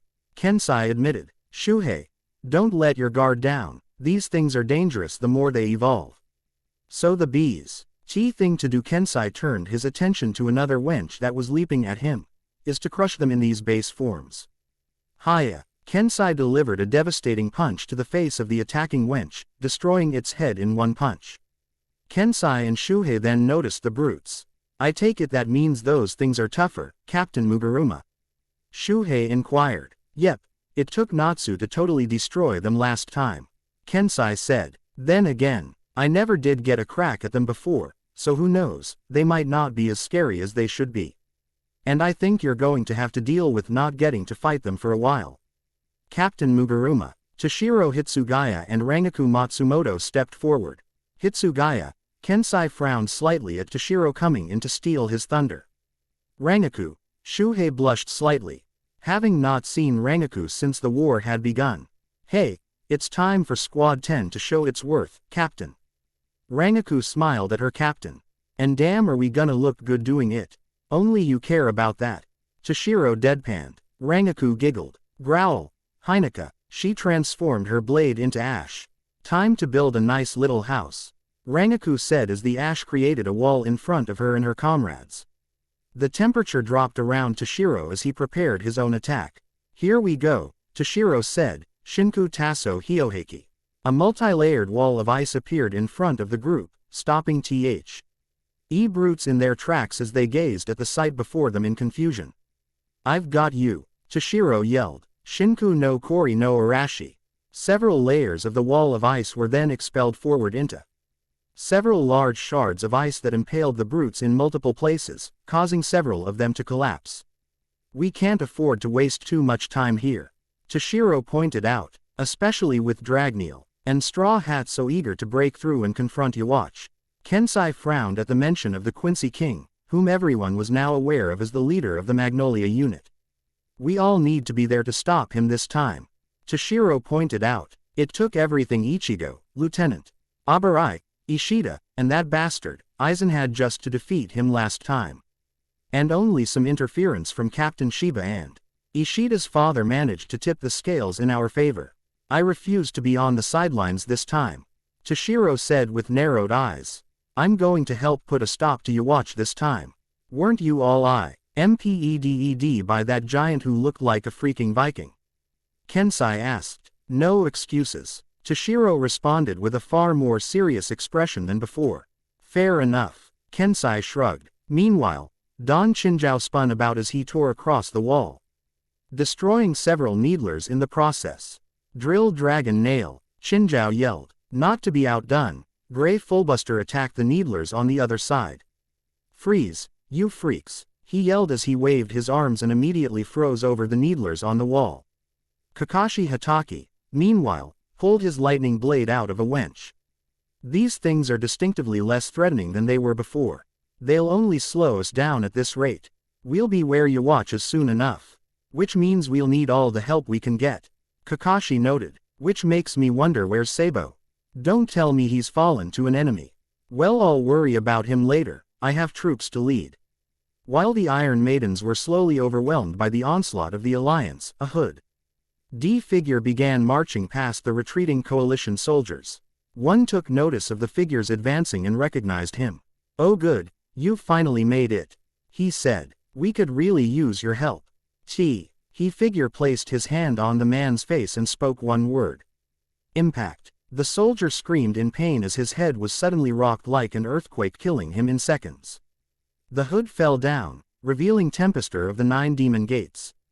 I don't remember much, Tempester admitted, but I do remember that I hate cowards and weaklings. Tempester then noticed Natsu and Luffy tearing through the Iron Maidens with ease. I remember the pink-haired one. That one was more demon than human. The one with the straw hat I don't remember, is he a new enemy? Tempester wondered. The pink-haired one is with H. I am, so I wonder how strong the straw hat is. Tempester transformed his body from the neck down into a tornado and flew towards Natsu and Luffy. Luffy sensed Tempester coming with observation haki. Whoa, a tornado guy is coming. Luffy yelled. That is so cool. Sensing his hostility, Luffy brought his arm back and twisted. Gum Gum Hawk Rifle. Luffy launched his arm at Tempester. Tempester easily flew underneath the attack and placed his hand on Luffy's chest. Natsu noticed Tempester and gasped. Luffy, watch out, he yelled. Impact, Tempester said lowly as he launched Luffy away with an earthquake-based attack. Natsu immediately moved to attack Tempester with a punch coated in fire and lightning. Lightning Flame Dragon Firing Hammer. Tempester leaned his body to the side and avoided Natsu's CK and aimed his arm at the Dragon Slayer. Cyclone, he yelled as he launched Natsu away with a tornado. Gray took notice of Luffy and Natsu's plight. Hang on guys, he yelled. Ice Make Lance. Gray launched several lances of ice at Tempester. Tempester noticed Gray's attack and frowned at his attacker. I do remember you, Tempester said. Inferno. Tempester breathed a massive amount of fire that melted Gray's ice with ease.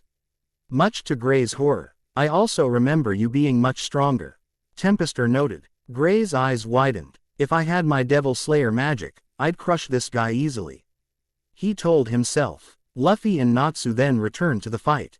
Bastard, they both yelled in unison, intent on striking down Tempester for his assault earlier. They recovered quickly, Tempester noted. Sink. Tempester aid as Natsu and Luffy were both stopped dead in their tracks by what appeared to be a sinkhole generated all around Tempester. What the hell? Luffy was surprised. Ah crap, Natsu cursed. You two are very strong, Tempester pointed out as he prepared another attack, but very easy to trap. Hado number 58, Tenrin. Tempester was suddenly pushed away by a tornado. Natsu and Luffy then took this moment to pull themselves out of the sinkhole. They then turned to their savior to see Jashiro Yukitake walking towards them. Natsu grinned at the sight of the proxy commander of the 3rd Division. Yo, he said, how are you doing, Jashiro? Jashiro smiled pleasantly at Natsu. I'm doing very well, all things considered. Thank you for asking, Natsu. And you must be Monkey D. Luffy. Jashiro turned his pleasant smile onto Luffy next. Frankie and Hancock have nothing but good things to say about you. Oh, so Frankie and Hancock like talking to you, Luffy noted. Okay, I guess that means you're a good guy. Jashiro's sweat dropped. You mean me not saving his life wasn't enough to let him know that? Well, I guess some people do save lives with ulterior motives. Tempester then returned and glared at Jashiro.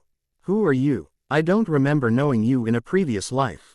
You wouldn't have. Jashiro responded. I am Squad 13 Captain, Jashiro Yukitake. Oh I see, Tempester said, a Soul Reaper. And you are? Jashiro inquired. My name. Tempester seemed to be in deep thought as he tried to remember his name. What is my name? Natsu and Luffy now sweat dropped. Weird. Oh, Right, Tempestor said. My name is Tempestor, of the 9 demon gates of Tartaros. Humans refer to me as the Calamity, a force of nature that wipes out everything in its path. And you must die, Tempestor said. Thunderbolt. Tempestor launched a bolt of light. Ning at Jashiro that Luffy immediately jumped in front of. Tempestor watched as Luffy shrugged off the lightning with ease. Awesome, Luffy, Natsu cheered. Jashiro's eyes widened in understanding. His body is made of rubber. Tempestor narrowed his eyes slightly at the fact that Luffy was left completely unharmed by his attack. I know I just met Jashiro, Luffy said, but if Frankie and Hancock seem to like him, he's a friend in my book. Tempestor transformed his body into a cyclone and flew upwards once more. Hail! Tempestor sent several shards of ice intent on striking down all 3 opponents. Fire Dragon Roar. Natsu breathed fire and melted the ice. Tempestor frowned and prepared to counter Natsu's attack. Inferno. He breathed fire and cancelled out Natsu's roar. Jashiro then flash-stepped towards Tempestor's side. Bakudo number 62, Hyaporankin. Jashiro tossed a blue-white rod of energy that immediately multiplied into 100 rods that pinned Tempestor to the wall. Natsu, Luffy, go on ahead to Yhwach. Jashiro ordered. Huh, you sure, Jashiro? Natsu asked. We could all go together if we work together and take this guy out immediately. No, some of us need to get through this line of enemies immediately. Makarov and Marco can't hold out forever, especially against someone like Yhwach. Jashiro told him. Go and help them. Jashiro insisted. We'll catch up to you as soon as we take care of the forces here. Just be careful, Jashiro continued. This is Yhwach you're about to go up against. He's arguably the strongest of the acts of chaos, stronger even than Blackbeard and Zerf. Wouldn't have it any other way. Natsu responded. Gramps is in trouble, too. I don't have time to give a damn about how strong the guy is. Damn straight. And if I run from a guy just because how strong he is, there's no way in hell I could be king of the pirates. Luffy added. Let's go, Luffy, Natsu yelled as he took off. Right, Luffy responded, running after Natsu. Tempestor wrenched his right arm free from the rods. Then his left arm. Tell me something, Soul Reaper. Tempestor spoke as he pulled the rods off of his legs. What do you think is stopping me from sweeping those boys up in a calamity right now? Simple, me, Jashiro responded. I don't enjoy fighting, but I have no intention of letting you go after Natsu and Luffy. So, what happens now, Aetherius? You die first. Tempestor responded simply as he transformed himself into a cyclone and flew towards Jashiro. I'll take care of this one first, and then I'll wipe out both of these alliance armies in one fell swoop. Tempestor vowed. Bakudo number 8. Jashiro responded calmly as Tempestor neared him. Impact. Tempestor held his hand out to strike Jashiro with the force of an earthquake. Jashiro held his hand out in front of Tempestor's. Seiki, Jushir, generated a blue orb that Tempestor's hand made contact with. As soon as Tempestor made contact with the orb in Jashiro's hand, the Aetherius was immediately flung backwards by a powerful force that pushed against him. Tempestor grunted in surprise as he tried to comprehend what had just happened to him. Hado number 4, Byakurai. Jashiro held out his other hand, pointing his index finger at Tempestor, and fired a bolt of lightning that pierced through Tempestor's skull. Tempestor gasped out a death throw, leading Jashiro to believe he had already won. Then, Tempestor's wound almost immediately healed. A healing factor, Jashiro noted. I just remembered. Tempestor examined his newly healed head. Humans do not just refer to me as the Calamity, I am also known as the Immortal.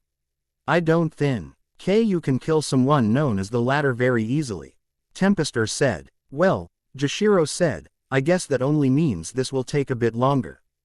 Tempestor narrowed his eyes at Jashiro's statement, realizing that the Squad 13 captain was not serious at the moment. Take me seriously, he demanded as he held his hand out. Cyclone. Tempestor generated a horizontal tornado that flew towards Jashiro, who calmly stood in front of the attack, allowing himself to be enveloped. Tempestor gazed at the sight with a hint of confusion. He let himself get hit. The cyclone then faded, revealing that Jashiro was still standing in the same spot he had been before. He was unharmed, and had not moved an inch. He took a moment to slick his hair back down and gazed at Tempestor. Was that supposed to intimidate me? If that's really the best you've got, I must advise you to return to whatever it is you view as your home. Tempestor narrowed his eyes at that statement. Jashiro then took a moment to check Hims' elf to confirm that he was truly uninjured by the attack. Wow, he said, I guess I'm a lot stronger than I thought. Having a clean bill of health before a big war really is nice. Thunderbolt. Tempestor tossed another bolt of lightning at Jashiro. Hado number 63, Reikoho. Jashiro calmly fired a ball of lightning that cancelled out Tempestor's thunderbolt with ease. Tempestor growled lowly at Jashiro's shrug. Jing off encountering all of his attacks with ease. He was a walking natural disaster, one of the 9 demon gates of Tartaros, Aetherius that were so powerful that they could each wipe out a nation's army single-handedly. He should not be having this much trouble with this Soul Reaper in his eyes. Tempestor never remembered much about his past lives. But what he always remembered were the times he was utterly dominated by the various members of Fairy Tail. Laxus Drayar, Natsu Dragneel, Grey Fullbuster, those memories always remained with him, and it fueled him with sheer rage, even though his calmness made people think otherwise. You think you're strong? Tempestor inquired. Okay, let's see how your body holds up against crushing waves enhanced by curse power. This is my judgment upon you, arrogant Soul Reaper. Tempestor clapped his hands together. Wave. In front of Tempestor, a massive tidal wave sprouted in front of him out of nothing. Jashiro gazed at the wave in front of him with a calm look on his face while several soldiers from the 2nd and 3rd Division gaped in shock at the sight. Oh, that is bad, Izuru Kira muttered in slight terror. Jashiro shook his head and held his hand out in front of him. I don't really like the idea of going for a swim in these kinds of clothes. He admitted in a surprisingly calm and casual tone. And neither do my friends, for that matter. Bakudo. Number 90, Mugenku. Jashiro generated a massively long wall, an enhanced version of Denku meant to defend from more widespread attacks. Tempestor's eyes widened as his wave was stopped dead in its tracks by Jashiro's powerful use of Kido. Rukia Kuchiki gaped at her captain's display of power in awe. Captain Yukitaki, she said lowly. Amazing, I've never seen the captain use a spell that powerful before. His disease would have acted up back then. Rukia noted. This is Captain Yukitaki at full strength. She realized, still in awe. Tempestor's tidal wave vanished at his command when he realized that it did not serve any purpose. Unless its purpose was to now come back towards him and his fellow coalition soldiers. When Jashiro saw the wave vanish from Tempestor's mental command, he cancelled Mugenku and prepared to attack Tempestor once more. Can you regenerate from an attack that could wipe you out in an instant? Jashiro wondered. Let's find out. I don't enjoy killing, but if you're going to continue threatening my comrades, you're not exactly giving me much of a choice. Hado number 88, Harayu Gekizoku Shinten Raiho. Jashiro chanted, firing a large and extraordinarily powerful bolt of lightning right at Tempestor. Tempestor's eyes widened in shock and terror as the attack neared him. The normally unflappable Aetherius was actually horrified by the sheer power behind Jashiro's attack. He quickly transformed into a cyclone and flew upwards, leaving several soldiers to take the full force of the attack, much to their own fright as they realized that they were about to die. Jashiro Fr. owned at Tempestor, avoiding his attack and leaving his comrades to die. Sickening, he said, you're not even going to try protecting them. Jashiro quickly flash-stepped upwards, finally deciding to draw his Zanpakuto. Tempestor looked down to see that Jashiro was no longer where he was before. What? Tempestor was cut off as he felt a blade dig into his flesh. His eyes widened and let out another gah. As blood suddenly sprayed from his chest. Goo goo, Tempestor choked out, the part of his body above his injury hanging limply backwards. Jashiro Yukitaki was now behind Tempestor with his Zanpakuto out. Apologies, Jashiro said with a hint of regret, there's nothing more tragic than the loss of life. Even if Soul Reapers must be willing to kill to protect the world, that doesn't mean I enjoy it. It's just something I must do. The Squad 13 captain continued. In the end, that's just a burden I'm willing to bear. All the same, I am sorry, Jashiro said sincerely as Tempestor fell to the ground with a loud crash. Jashiro flew down to confirm the kill. Tempester groaned in pain as his body started regenerating. Jashiro immediately took notice of such. My Zanpakuto dug straight into your heart and yet you're regenerating from that. That's an impressive healing factor you've got there. Tempester got to his feet with a visibly angered face. As if I'd lose to you, he roared, losing his composure. You cannot stop a living calamity that easily. Jashiro remained calm as Tempester started powering up. I am an Aetherius of Tartaros. I've left every place I've gone to an absolute wreck. I absolutely cannot lose to the likes of you. Tempester's body expanded to become more monstrous and muscular. Prepare to fall to my Aetherius form, Soul Reaper. Tempester declared with a much more demonic voice than before. Tempester immediately assaulted Jashiro. Eruption, he yelled, pointing 2 fingers upwards. Jashiro gasped in surprise as he was suddenly enveloped by molten lava sprouting underneath his feet. I will not let up. Tempester yelled as he shockingly placed his own hand into the lava and grabbed Jashiro. Impact. The enhanced power from Tempester's transformed state gave him enough stray NGTH to actually push Jashiro out of the lava with great force. And now, a thunderbolt. Tempester yelled, striking Jashiro with lightning. This time, the lightning bolt managed to floor Jashiro with nothing but the force of the attack itself. And finally, an inferno to burn you away. Tempester took a deep breath.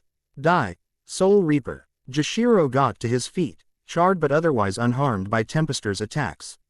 And finally decided to react, Flash stepping away from Tempester's inferno. Tempester narrowed his eyes, taking note of the fact that Jashiro had recovered in time to avoid his attack. You really so intent on pushing me like this? Jashiro inquired curiously. Well, I guess I'm rather curious about the results of such things, myself. The Squad 13 captain admitted. Ever since the HEA Lord of Menu cured me of my fatal disease, I've been gifted with power I have lacked. Flashback. Before the summit in Chitsujo's kingdom, many people had different opinions on what dying would be like when they reached that point. However, one could never truly understand what it was like until they were actually dying. If someone asked Jashiro Yukitake what dying was like, he would respond that it felt surprisingly peaceful. In fact, for Jashiro, even though his death was quite prolonged ever since Mimihage left his body, it still felt so peaceful. It was like going to bed after a long day. Although for Jashiro, another reason he felt so peaceful was that in his brief moments of consciousness, he heard his dear friend Shunsui telling him that it was all over, that Yuwatch had been killed and they had won. The universe was safe. With knowledge like that, how could he not die in peace? If anything, it was quite the deal. Sleep peacefully in a coma for however long he had left, his life onl. Why being prolonged by his immense power at this point, and then slowly drift off into an eternal slumber. However, one day, Jashiro noticed something odd. To put this feeling in simple terms, he felt as though he was not dying anymore. In fact, once he finally woke up from his long slumber, he felt as though he would be fully refreshed, better than he had ever felt in his life. Wanting to conduct a test to see if these feelings were correct, Jashiro forced himself to awaken, groggily realizing that after such an extended period of sleep, his body actually had to get used to an awakened state once more. He started to hear voices. One he recognized as Shunsui, and the other a voice he did not. His recovery has progressed amazingly. He's done well with the Reiki I've provided him. The unrecognizable voice spoke up. Your Reiki is amazing. Shunsui was now talking. You've done what no healer in the Soul Society has managed to do. Jashiro's eyes finally opened, and the first thing he saw was Aizen. He yelled as he moved to grab the throat of the man who looked like a bespectacled Sosuke Aizen with surprising speed. The bespectacled man did indeed look like Aizen. He even had brown hair as well. However, his hair was in a more mop-like fashion instead of Aizen's messy hair in that illusion of his during his time as a captain. The man quickly and effortlessly grabbed Jashiro's wrist, stopping his attack. My, by God. He even sounded like Aizen. You move surprisingly quick for someone who's been asleep for so long. Still, I must ask that you do not strain yourself, Captain Yukitake. The man continued. You are still technically recovering. And if that's not enough to stop you, I promise, I mean you no harm.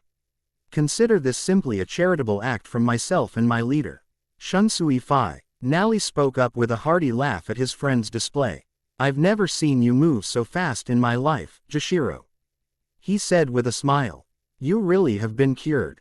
I've been cured. Such a thought seemed foreign to the Squad 13 captain. Yep, your lungs are like new. Shunsui grinned. You don't even need freaky old Mimahage to keep you alive. And it's all thanks to this guy and his amazing healing abilities. Even Captain Unohana couldn't have done as well as he did. The man laughed sheepishly before adjusting his glasses. You are too kind, head captain. I am merely a man who was blessed with a very unique ability. I'm simply taking that blessing and paying it forward. The man then adopted a serious expression. Besides, with what is happening now, we need all the help we can get. I would have gladly helped regardless. But I do hope this act of good faith has let you know that my king and I are trustworthy people. You saved my best friend's life. Shunsui said. You may seem like a charitable guy, but I have to reward you somehow. Don't I? Consider your reward being that I accept your king's offer to attend his summit. Summit? Shunsui? Who is this man? Jashiro was still incredibly confused by what was going on. Oh yes, that's right, we have not been properly introduced yet. My apologies. The bespectacled man bowed humbly. My name is Hakuai, of the Seven Saint Warriors, the elite warriors of the Kingdom of Menu. Hakuai introduced himself. My full title among the Saint Warriors is Hakuai the Charity. Fittingly, my art is the same name, Charity. Hakuai explained. I can freely give my own Reiki to people of my choosing. With the effects it has on them being of my choosing as well. By giving you Reiki that I wished would heal you, my simple act of charity cured a disease that even our best doctors in this universe deemed incurable. Besides serving as Menu's greatest healer, I also have the ability to receive charity from my own comrades. As such, in combat I can use a wide variety of abilities involving the use of Reiki. Of course, the only rule is such charity must be voluntary. I cannot take their abilities freely. Hakuai continued. Phew, now that is a powerful ability. Shunsui grinned. Am I really cured? Jashiro inquired, wondering if this was a dream. I swear upon my honor that you are cured, Captain Yukitaki. Hakuai smiled. Your disease shall never trouble you again. End flashback. Funny thing about the disease I've had up until now. Jashiro said. It always acted up whenever I exerted myself past a certain point. I could only fight my battles with a fraction of what my full strength was. And amazingly that was always enough. And now that I no longer have such a thing limiting me, I can finally go all out. But what's even funnier about all this is that I have absolutely no clue about how strong I really am. Jashiro admitted. This may sound morbid, but this war, for now, is nothing but a learning experience for me. I'm learning about my true level of power. With that, Jashiro started to chant, raising his spiritual pressure and stopping Tempester. All waves, rise now and become my shield. Jashiro said. Lightning, strike now and become my blade. Sogyo no Kotowari. With that command, Jashiro's single sword split into two swords that were connected by a sort of rope with 5 charms attached to said rope. Tempester gazed at the new form of his weapon in slight confusion. I don't remember Soul Reapers being capable of doing such things. Tempester admitted. Jashiro instinctively gave Tempester a sympathetic look. Such a hellish existence, being unable to remember so many things. It shouldn't matter. Tempester took a deep breath once more. Inferno. Jashiro held the left blade of Sogyo no Kotowari out in front of him, and as soon as Tempester's Inferno neared him, the blade absorbed the flames, much to Tempester's surprise. Then, the rope started to shine with the 5 charms lighting up one by one. What is that? Tempester wondered. Your own attack. Jashiro responded as the flames suddenly shot out of the sword on the right. Tempester's eyes widened in shock as he was suddenly enveloped in his own flames, increased in power by 5 times after passing through each charm. Tempester then gritted his teeth as he felt his flesh burned from his body. When the attack finally let up, Tempester looked like a well-done piece of beef. Of course, this was only brief, as he started regenerating from his injuries. This can't be, he said. I'm barely regenerating. My own attack became that powerful. Jashiro then flash-stepped behind Tempester once more, with one of his swords out in front of him looking as though it had just been swung. At that moment, Tempester's body split in half vertically. Ack! Tempester groaned as the two halves of his body fell away. Oh my! Jashiro genuinely looked surprised at what he had just done. I really am much stronger than I thought. I'm very sorry. Jashiro gazed at Tempester. I do hope that you die quickly so you don't have to suffer, Immortal One. The only one who will suffer, one of Tempester's halves spoke up as it forced itself to its single foot, as you and the rest of this alliance. Jashiro's eyes widened in surprise at Tempester's actions. You're still alive even after I cut you in half. You really are strong. You just aren't as strong as me, apparently. Silence. Tempester yelled. If I am dying once again, I'm going to fulfill my purpose and take you all with me. Jashiro gazed at Tempester in confusion, wondering what the Aetherius could possibly do. Go to hell, all of you. Tempester yelled. Dro. WN in a sea of magical barrier particles. With that, Tempester's body exploded into magical barrier particles. His half-head flew into the air and grinned defiantly at the Squad 13 captain. My purpose was always to die. Now that you've let your guard down, I can fulfill my purpose. I will return in due time thanks to my guild's Hell's Core. The same cannot be said about the rest of you. Farewell, enjoy your town of corpses. Tempester said as his body faded into magical barrier particles. The particles immediately made their way into Jashiro's mouth and almost instantly, he began coughing up blood. Captain Yukitaki. Rukia Kuchiki noticed her captain's state after cutting down a few wenches. Retreat. Jashiro yelled. This mist is poisonous. He's right, Grey Fullbuster pointed out as he ran up to Rukia. That stuff is death to all non-magic users and can kill magic users with prolonged exposure. It put Laxus in a coma. It's coming right at us. Rukia pointed out to Grey. I could freeze these particles if I still had my Devil Slayer magic. Grey pointed out, and we could try to blow the particles away with wind attacks, but thanks to the Iron Maidens, we can't gather everyone in time. Rukia pointed out, I could use Santon Kesshun to stop the mist's advance, but it's only a temporary fix, and I don't think I could keep it away from us long enough. Orihime Inoue entered the conversation, arriving to speak with Grey and Rukia. Orihime wanted to speak to Rukia on the matter, since she trusted her judgment immensely. Which means that the only way is to lower the temperature in the area. With Soda no Shirayuki and freeze them all. Rukia admitted. That puts you at risk, you'll need to be close to the particles. Grey pointed out, and I'm ready to put myself at risk for the Alliance. Rukia responded resolutely. Easy there, Rukia, there's no reason for you to risk your life, not when there's an easier way to get rid of these particles. Rukia and Grey turned to see Kakashi Hatake stepping forward. Allow me to remove these particles in a manner that puts a stop to this mist without anyone dying. At that moment, Kakashi's eyes transformed into a Mangekyo Sharingan. Kamui, he yelled. A large portal appeared in the middle of the mist. The portal immediately started sucking the magical barrier particles into the portal, sending them to Kamui's alternate dimension. Rukia and Grey gasped in surprise as the particles vanished into an alternate dimension almost instantly. Kakashi chuckled triumphantly at his actions. Using winds to push the particles away only pushes the problem down the road. I would much rather remove it altogether. With those words, Kakashi collapsed to his knees. Commander, Rukia yelled in concern. There may have been no concern of anyone losing their life, but there was still a price to pay.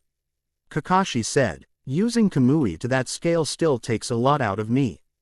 I'm fine, Rukia, go and tend to Jashiro. Kakashi gestured to his proxy. I'm on it. Orihime ran over to Jashiro, intent on rejecting the poison in his body with her powers. Damn, this day has been too long for my liking, Kakashi admitted, before gazing at the still coming Iron Maidens, who were unaffected by the particles. And it's still not over, too. It will be soon, Commander. Rukia assured him. Natsu and Luffy are going for the enemy leader, after all. Kakashi nodded. Yes, I suppose that's true. Grey narrowed his eyes as he looked on where Natsu and Luffy had ran off to. Natsu, don't let us down, man. He thought. Same to you, Luffy.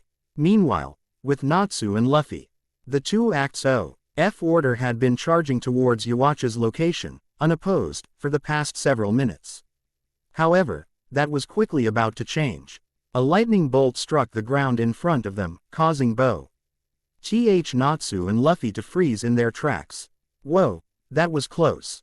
Natsu said. Yeah, and awesome. Luffy added. You shall go no further. Acts of order.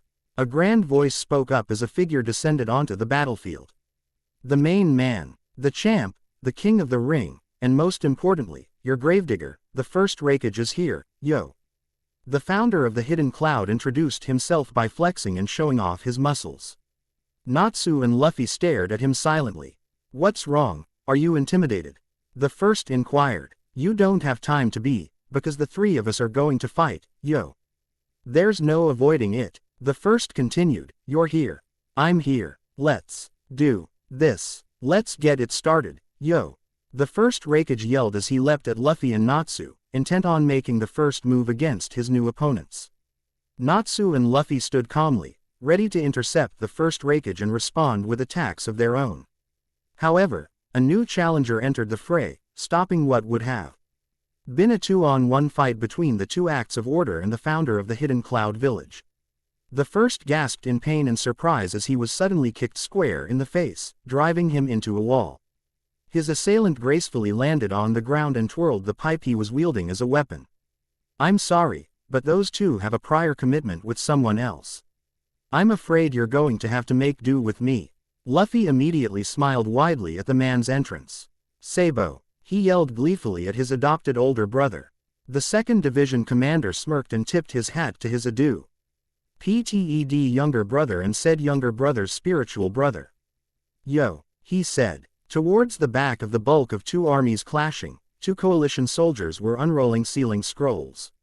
Their intent, to tip the scales in the coalition's favor, albeit, quite reluctantly considering what they were about to do. I don't like this, one of them admitted, we're putting ourselves in danger as well you know. What choice do we have? His comrade replied, if we did not use every tool that was at our disposal for victory, we would be wasting our time in this war. What if things go wrong? What if we're CAUGHT in the crossfire and get ourselves killed? Then we die, the second soldier replied. We've all agreed to give our lives for the coalition if we must, and in the end, we all know that we're expendable assets compared to the officers. Ah geez, you're so right. The first soldier admitted as they moved to unseal the contents of their respective scrolls. Two large clouds of smoke appeared above the scroll and then immediately faded, revealing the contents. In front of the soldiers were the broken remains of two Pacifista. What did this mean? Did their summoning fail and the Pacifista break as a result? No, something much worse was about to happen. What do we do now? The first soldier inquired. We wait, his comrade replied, those things are basically beasts. And when a beast smells its food, it comes running. The second soldier was referring to the Iron Maidens and he was referring to the broken remains of the Pacifista as food. Why was he referring to them as such? The answer is far more horrifying than you realize. Several wenches took notice of the broken Pacifista and almost immediately started barreling over themselves to reach what was indeed their food. Neji Hyuga, who had his Byakugan active, took notice of the Iron Maidens moving towards those two spots. What are they doing? He wondered out loud. Then, much to the shock of everyone who could see what was happening, the wenches started fighting amongst themselves for their food. What are they doing? The more nervous of the two coalition soldiers inquired. I don't remember them being this violent over this, his comrade admitted. Then again, the experiments were conducted in a more controlled environment. If we do survive this, Master Sagi's going to want to hear about this behavior. After a brief and violent fight amongst themselves, two wenches remained and began feasting on the remains of the Pacifista. We should get back, the nervous coalition soldier pointed out as he started backing away. Even his more calmer comrade had to agree with that statement, backing away with him. Within minutes, the two wenches were done with devouring the remains of the two Pacifista. They almost immediately started transforming. Something that made everyone in the 2nd and 3rd Division take notice of. Something's going on in the back. Shuhei Hisagi yelled. Something bad. Kensai Mugaruma took notice of where his lieutenant was gesturing to and narrowed his eyes. Everyone, be on your guard, he yelled. The Iron Maidens are up to something. Along with transforming, The two Iron Maidens also began to grow in size, now being noticed by just about everyone who had working eyes. 10 feet, 15 feet, 20 feet, 25 feet, 30 feet, 40 feet, 50 feet, 100. The two wenches had grown to 100-foot behemoths that now predictably towered over everyone on both sides. "Oh my God," Rukia Kuchiki muttered in horror. Kakashi Hatake had wide eyes as he stared at the Alliance's newest enemies in shock and terror. The Iron Maidens can even evolve to this point. He was shocked at the sight. Meanwhile, Izuru Kira narrowed his eyes at the sight. "Cover me," he yelled to his comrades. "I'm going behind those things and striking them with Wabisuke. If I can just get them in the legs, I can weigh them down and force them to fall backwards." On the coalition's side, the remaining rank and file gazed at their EU support with a new sense of confidence that they could win this. The Colossi, the largest and most destructive of the Iron Maiden's evolutionary chart. An officer from Rakuen noted, "One is dangerous enough, but with two, I think we've got this." Izuru quickly flash-stepped behind one of the Colossi, intent on striking it in the ankle with his Wabisuke. Behind him, his comrades kept several wenches busy. "You made yourself too big of a target, fool," Izuru said as he raised Wabisuke over his head. Unfortunately, Izuru had been so focused on striking down the Colossus in front of him, he had led to take notice of another beast that had him in his sight. Before Izuru could strike the Colossus with Wabisuke, he was suddenly impaled in multiple places by spikes fired at him by a needler that had hidden behind a building that was still raised in the air from the Gildart's shift. "Izuru!" Shuhei yelled in worry. The Colossus that Izuru had intended to strike did not even notice that it had almost been assaulted by someone who actually had an advantage over it. Izuru wheezed in pain as he gazed at the spikes that were now embedded in his body. "Damn it," he cursed, badly injured again. Toshi. Ro Hitsugaya glared at the Colossus as it continued to advance. Lieutenant Governor Kuchiki, he called out to Rukia, who was guarding Kakashi, Jashiro Yukitake and Orihime Inoue. "Do you think you can freeze that thing if you lower its temperature enough?" "Why yes," Rukia nodded. Toshiro turned his attention to Rangaku Matsumoto. "Rangaku," he said, "guard Orihime while she finishes up with Commander Hatake and Captain Yukitake." "You can count on me, Captain." Rangaku smiled and quickly ran towards Orihime and her two patients. Lieutenant Governor Kuchiki, you're with me, Toshiro told her. "We're going to freeze the both of those things completely." "All right," Rukia nodded as she flash-stepped to Toshiro's side. "Commander, we're going in." Toshiro told him. "Be careful, Toshiro," Kakashi told him. Toshiro nodded. "Here we go," he said. Bankai. Wings and a tail of ice sprouted on Toshiro's back. "Daiguren Hirenmaru," Toshiro chanted. Lieutenant Governor Hisagi, Lieutenant Kuna," Toshiro shouted. "If you want to help Lieutenant Kira, I suggest that you move him away from that area as soon as possible and get him treatment. Lieutenant Governor Kuchiki and I are going to freeze both of those monsters." Mashiro Kuna struck yet another one of her superhero poses. "You can count on me," she declared. Shuhei nodded as well, ready to save Izuru's life. The two lieutenants of Squad 9 vanished with flash step and moved towards Izuru's location. Meanwhile, Toshiro and Rukia got into position to freeze the Colossi. "Can you handle this, Lieutenant Kuchiki?" Toshiro inquired. Rukia nodded. "It's not a question of whether I can or can't, sir," she said. "I just simply have to." A sound answer. Toshiro nodded. "I hope the town doesn't mind 100-foot-tall ice sculptures." Suddenly, several brutes charged towards Toshiro and Rukia. The two quickly avoided the first few attacks directed at them and soon noticed practically a herd of brutes coming towards them. "What the hell?" Toshiro was shocked. "Are they all focusing on us?" "No way." Rukia immediately realized what was going on. They're there protecting those monsters. After noticing how the brutes were only behaving aggressively towards himself and Rukia, Toshiro realized that Rukia was right. This was only further confirmed by when he tried to fly up to a Colossus, only to be pulled back down by the tail by a brute. "I don't believe it," he said, as he froze the brute that grabbed onto him. "Those things can actually strategize." It's like they have some sort of hive mind. Toshiro noted as he froze one of the brutes. And they know that the colossi are crucial to their success. A hive mind. If that's true, then it changes everything about how we should deal with them. Rukia pointed out before turning her attention to a brute charging towards her. She flash-stepped behind it and struck some no mai, Tsukishiro. The brute was trapped in a pillar of ice before shattering with said pillar. If they are a hive mind, then that means there is someone at the center of it all, right? Like a queen of some kind pulling the strings. You think it's possible that there is some sort of force that's leading them? Toshiro asked. It's a possibility. Rukia pointed out. The idea of some leading monster at the center of a hive mind has been touched up on in quite a few horror and science fiction manga I've read during my assignments in the world of the living. We need to make sure this gets reported to Lord Chitsujo. Rukia said, because as things are now, if we could take out the center of this hive mind, we could actually get rid of the Iron Maidens as a whole. Toshiro nodded in agreement. The two then noticed a colossus raising its giant hand in the air. It's preparing to attack. Toshiro yelled. No. Rukia yelled in horror and worry. The colossus roared and waved its hand out in front of it, creating an extremely violent gust of wind. Chi swept most of the rank and file off of its feet, killing several from how dangerously powerful the winds were and severely wounding many others. Sasuke Uchiha and Jin Ichimaru both paused in their fight in another part of Magnolia and gasped at the destruction caused by the colossus. The other colossus seemed to take notice of the power its partner had and moved to do the same.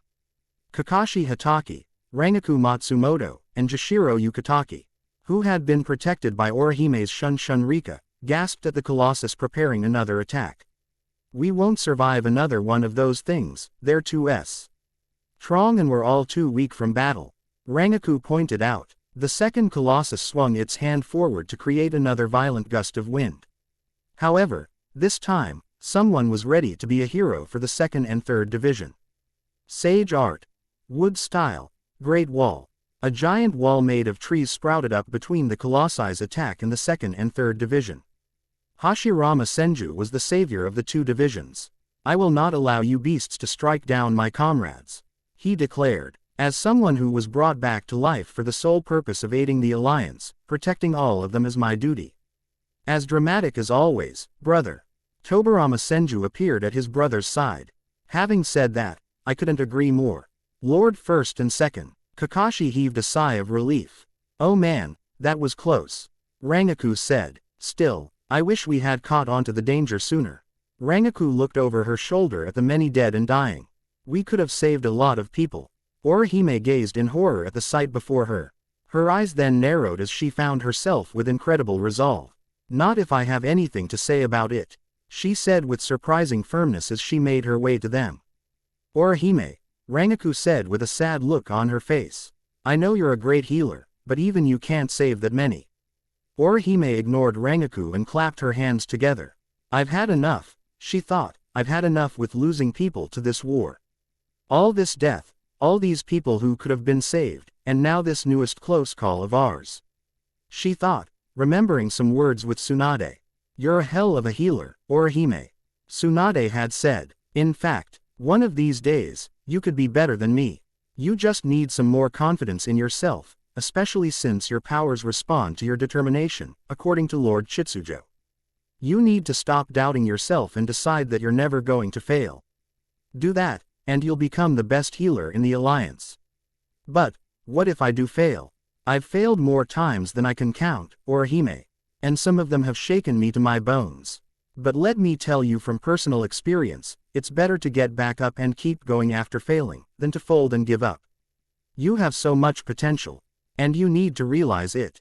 And even if you do fail, you need to realize that you are more than capable of learning from your mistakes and doing better next time.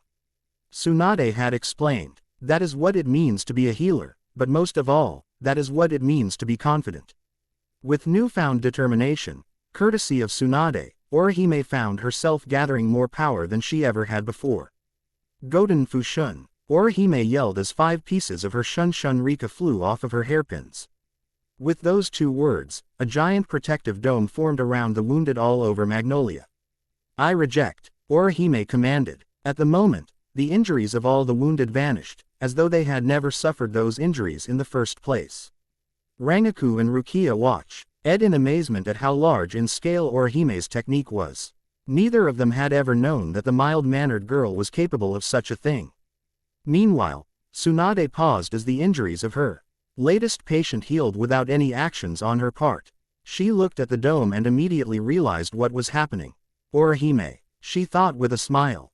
Meanwhile, Yawatch paused in his assault on the defenses erected by Makarov Dreyar and Marco to gaze at the giant dome. He frowned as memories of the girl came to his mind. Her again, he muttered in anger. The ability to reject the limitations set by gods is truly bothersome. Marco panted heavily while Makarov still laid unconscious from his injuries. Damn, he cursed internally, we can't hold out much longer. Finally, as Orihime completed healing everyone with her Goten Fushun, the dome finally broke and her hairpins returned to being whole. Amazing, she said, to think that someone like me could sew something like this. First, everyone is sealed in a protective dome and then they are healed inside of it. Blood started seeping out of Orihime's eyes, ears, nose, and mouth. I did it, she said softly, I saved everyone I could save. With that, Orihime started to fall forward, but was luckily caught by a worried Rangaku Matsumoto. Orihime, she said, worriedly, Orihime, are you okay? I'm so happy, Orihime said weakly. Rangaku sighed and gazed at her dear friend in worry. Why do you have to push yourself like this? She wondered. Still, Rangaku looked at the wounded all getting to their feet with a smile. What you just did was amazing. I'm going to take Orihime to get some help. Rangaku told Kakashi and Jashiro, leaving before they could respond. Hashirama Senju smiled at the sight. Now that was a truly amazing ability. He said, it makes my heart flutter to know that the next generation is so strong. We already understood that from the last war we were in. Tobarama Senju pointed out, but to know the other worlds can hold their own is fantastic news. Hashirama responded, before having his attention drawn to the banging against the great wall he had made. The two then heard the sounds of banging against the wooden wall Hashirama had created. Looks like those monsters really want to get at us. Hashirama noted, even your wall won't hold against those things forever. Tobarama pointed out, you make it sound like we're just going to let them tear it down. Hashirama smiled knowingly. No, we're really not. Tobarama crouched down, preparing to run up the wall. The second and third divisions have done enough for today. Indeed, we were sent here to take the load off of them. Hashirama crouched down as well. It's time we do our job. With that, the two Senju brothers started running up Hashirama's great wall. Hashirama then prepared another jutsu. Wood style. Wood clone jutsu. He said as several wooden clones came out of his body and ran up the wall with him. While Hashirama and Tobarama ran up the wall to confront the Iron Maidens on the other side. Tsunade gazed at the wall in slight concern. Grandfather, granduncle, she thought, no matter how strong the both of you are, please be safe. I want to see the both of you when this is all over. Commander Tsunade. Rangaku Matsumoto suddenly appeared. Rangaku Tsunade was cut off when she saw the person draped over the Squad 10 lieutenant's shoulder. She needs help, Rangaku said. She overdid it with that last technique. Tsunade immediately ran forward and took Orihime Inoue from Rangaku. I'll take it from here. Tsunade promised. Return to your comrades. Ranjik. Yu nodded and Flash stepped away from Tsunade and the unconscious Orihime.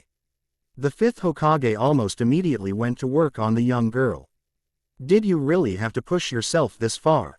She wondered. Tsunade sighed. Stupid question, she said. You have an immense desire in you to help others. I know that because I was the same way when I was your age. Head filled with fantasies of saving every single person with medical techniques. Tsunade looked around to gaze at all the formerly wounded soldiers. Well, I'd actually say you've come closer than me. A slug then slithered over to Tsunade. How's it look out there, Katsuyu? Tsunade inquired. Milady, Katsuyu said respectfully, all the wounded have been healed as a result of Ms. Orihime's technique. I see, that's wonderful news. Tsunade nodded. Once grandfather and granduncle clear the way of those monsters, I'm going to send some of you ahead to check on Natsu and Luffy. Those two have a tough fight ahead and will need someone to tend to their injuries. Understood. Katsuyu seemed to nod. It shall be done, Lady Tsunade. While Katsuyu slithered off to wait for the first and second Hokage to clear the way of enemies, said Hokage reached the 2P and looked down on the enemies below them. Hashirama grinned at the sight. Hey, Tobirama, what do you say to a game for old time's sake, huh? The one who eliminates the most monsters, wins. That hardly seems fair, brother. Tobirama frowned. Those wood clones of yours give you an unfair advantage. Hashirama sighed. Fine, he said, I won't count the kills the wood clones get. If anything, they'll make things difficult for the both of us. It should make things more interesting. Tobirama sighed back. This really isn't the time for games, brother. He pointed out. But, as usual, if it gets you to work, then I suppose it's fine. Hashirama laughed boisterously at this. And with that, the two Senju brothers leapt from the Great Wall and towards the Iron Maidens before them. Meanwhile, with Sabo, Monkey D, Luffy, and Natsu Dragneel, the first Raikage rubbed his cheek as he got to his feet from being kicked in the face and into a wall. Yo, he said, who kicked me? That would be me, Sabo said, Chief of Staff of the Revolutionary Army. And Commander of the 2nd Division, Sabo. And from what I understand from various reports from my own men, Sabo narrowed his eyes, you are the first Raikage and founder of the Hidden Cloud Village. Yeah, that'd be me, yo. The first responded. I see, Sabo nodded, before turning to Monkey D. Luffy and Natsu Dragneel, you guys go on ahead. I'll take care of this guy. You sure, man? Natsu inquired. This guy's scent is pretty strong. The first Raikage instinctively sniffed an armpit at this. No reason to worry about me, Sabo smiled reassuringly. Besides, Mark O and Makaorv need help more than I do right now. And you're going to help them, right? Natsu narrowed his eyes and nodded. Yeah, you're right, he said. Luffy gave Natsu a confident smile. Sabo's really strong, Natsu. He said. Don't worry, he can handle this guy. Then let's go, Natsu yelled, running off to Makarov and Marco's location. Kick his ass, Sabo. Luffy yelled as he ran off with Natsu. Sabo gave Luffy a thumbs up. Yeah, don't worry, I've got this. The first Raikage frowned slightly as Luffy and Natsu ran off, leaving him alone with Sabo. Considering the reputation those two have, IWOU. Eldiv much rather fought them instead of you, yo. He admitted. Ah, that's hurtful, Sabo grinned. I'll have you know that I'm one swell consolation prize in a fight. My titles aren't just for show, you know. The first Raikage cracked his neck as he prepared for battle. Well, I guess those two can just die by Yuacha's hand if that's the case. Sabo narrowed his eyes at this. You underestimate those two, he noted. And you overestimate Yuach, the first Raikage pointed out. When I was brought back to life, I sensed what him and the other acts of chaos were all capable of back in Raccoon. And Kanton's more terrifying than all four of them combined. And is that why you joined willingly? Sabo inquired. Did you just decide to go with the old saying, if you can't beat them, join them?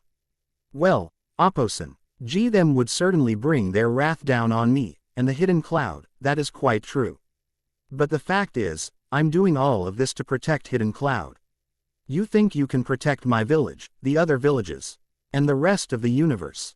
But the fact is, no matter how many times you guys succeed, your alliance will fall to the raw power the coalition possesses.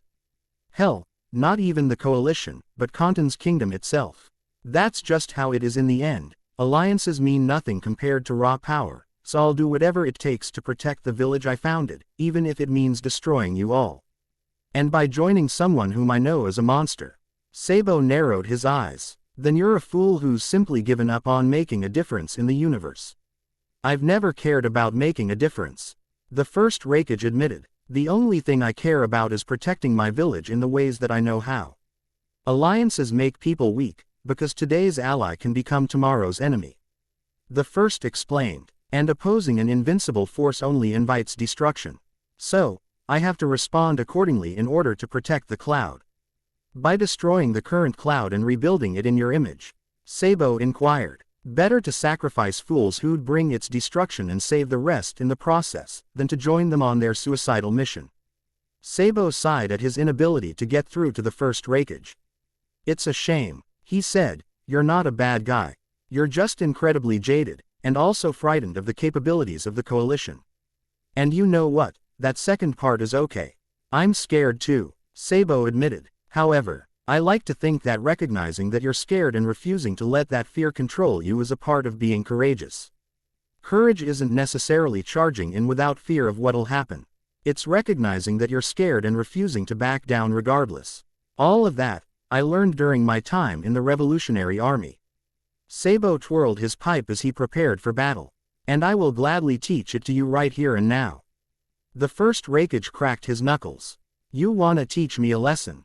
I'd like to see you try, yo.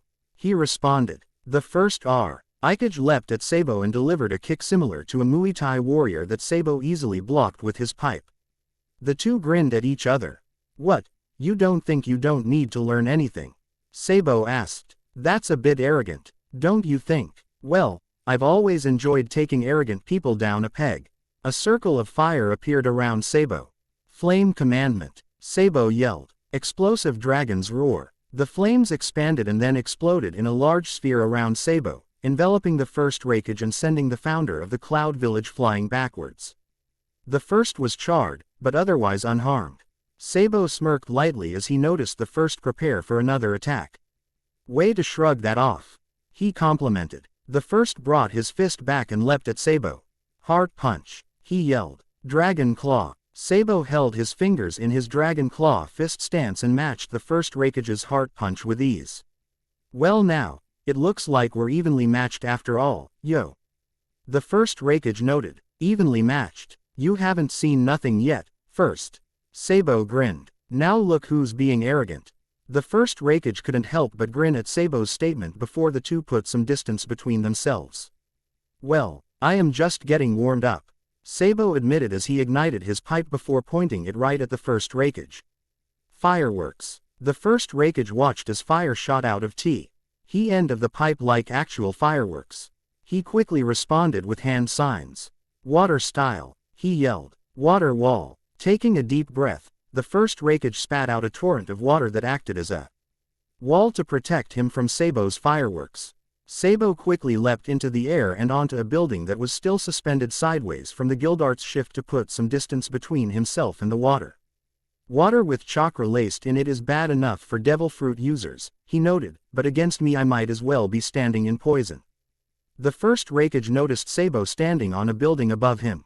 I'm coming for you, yo. He yelled as he crouched down before leaping at Sabo. Uppercut. The first Raikage punched right through the building and towards Sabo, who quickly leapt to another building to avoid Sabo's uppercut.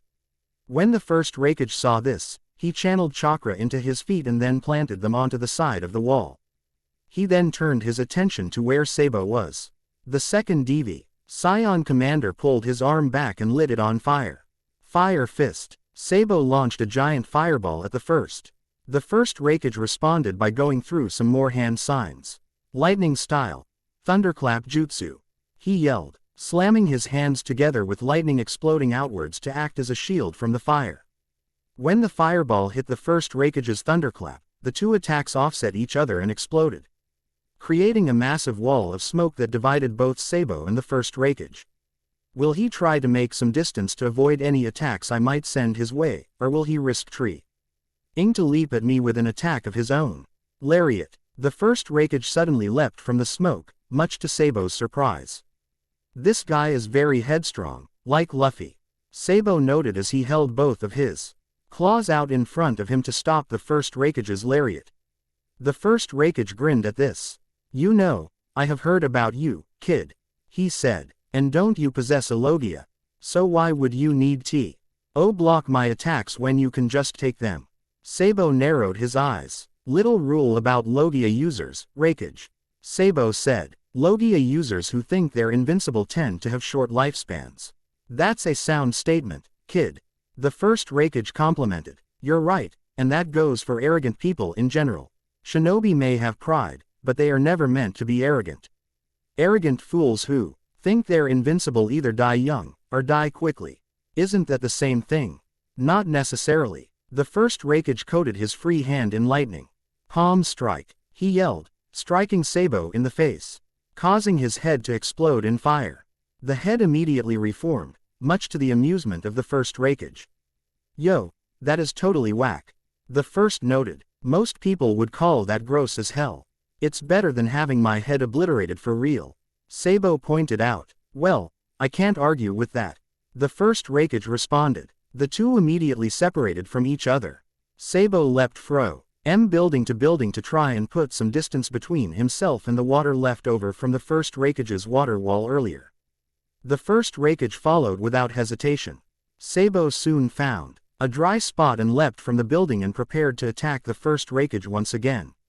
"Fire Fist," Sabo yelled, launching another large fireball at the Hidden Cloud's founder. Palm Strike. The first Raikage dispersed the fireball with another palm strike. The first Raikage then gracefully landed on the ground. "This is fun," the first Raikage admitted without hesitation. "I'm actually having a lot of fun here. Battles are so much more enjoyable when the fighters are evenly matched," the first Raikage pointed out. "And by all accounts, you're putting up a much better fight than those two brothers from the Happo Navy did." Sabo narrowed his eyes at this. "Sai and Boo, I can only hope they're okay. So now you're just having fun then?" Sabo inquired. "You're not even taking this seriously anymore.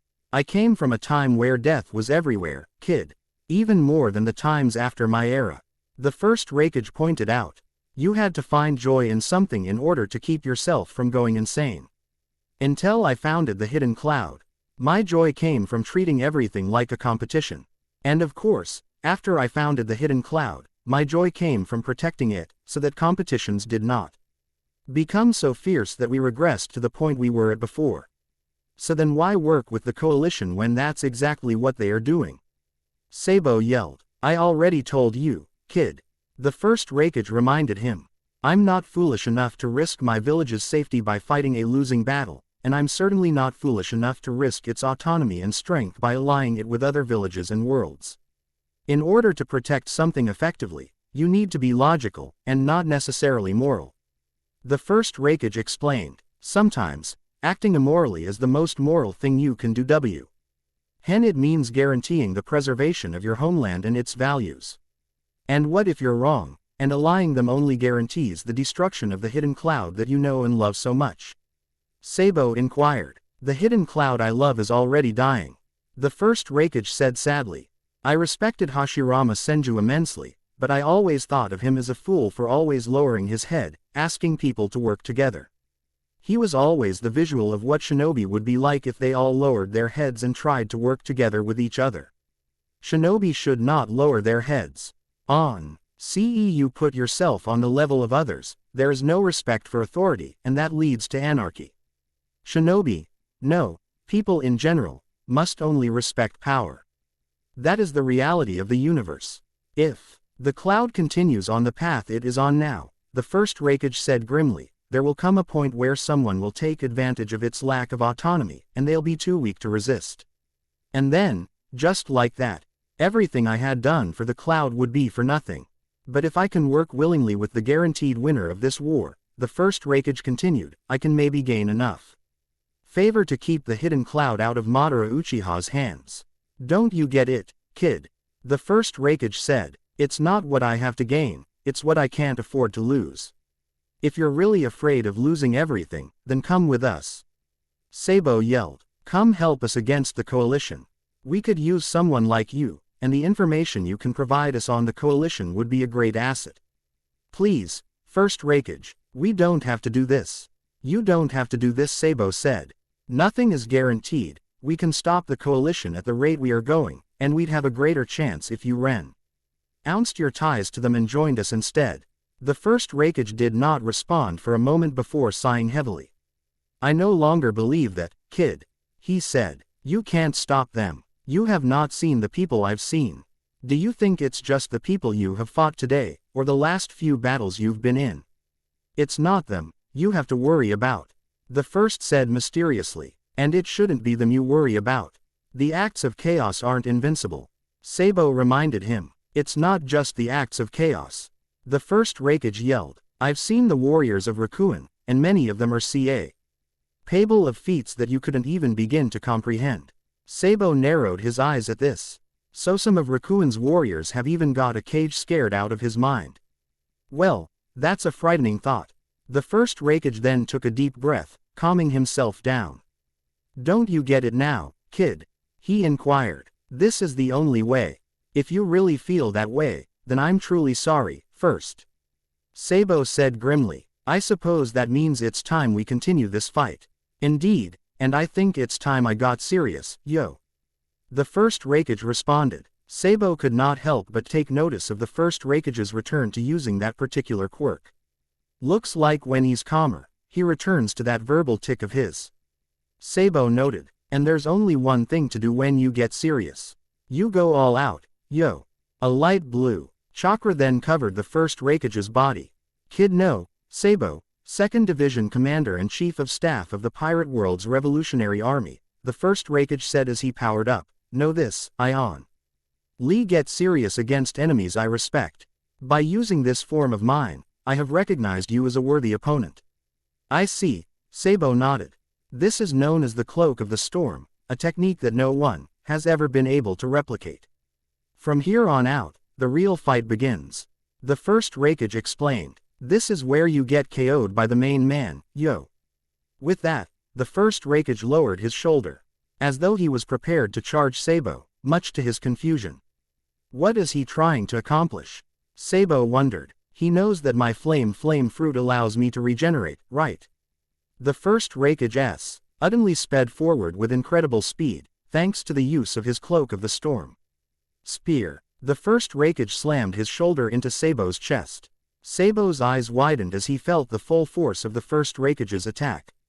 That can't be, Sabo thought in shock as he was sent sailing into a wall. The first Raikage grinned. Little something you should know about Storm style, the force behind my cloak.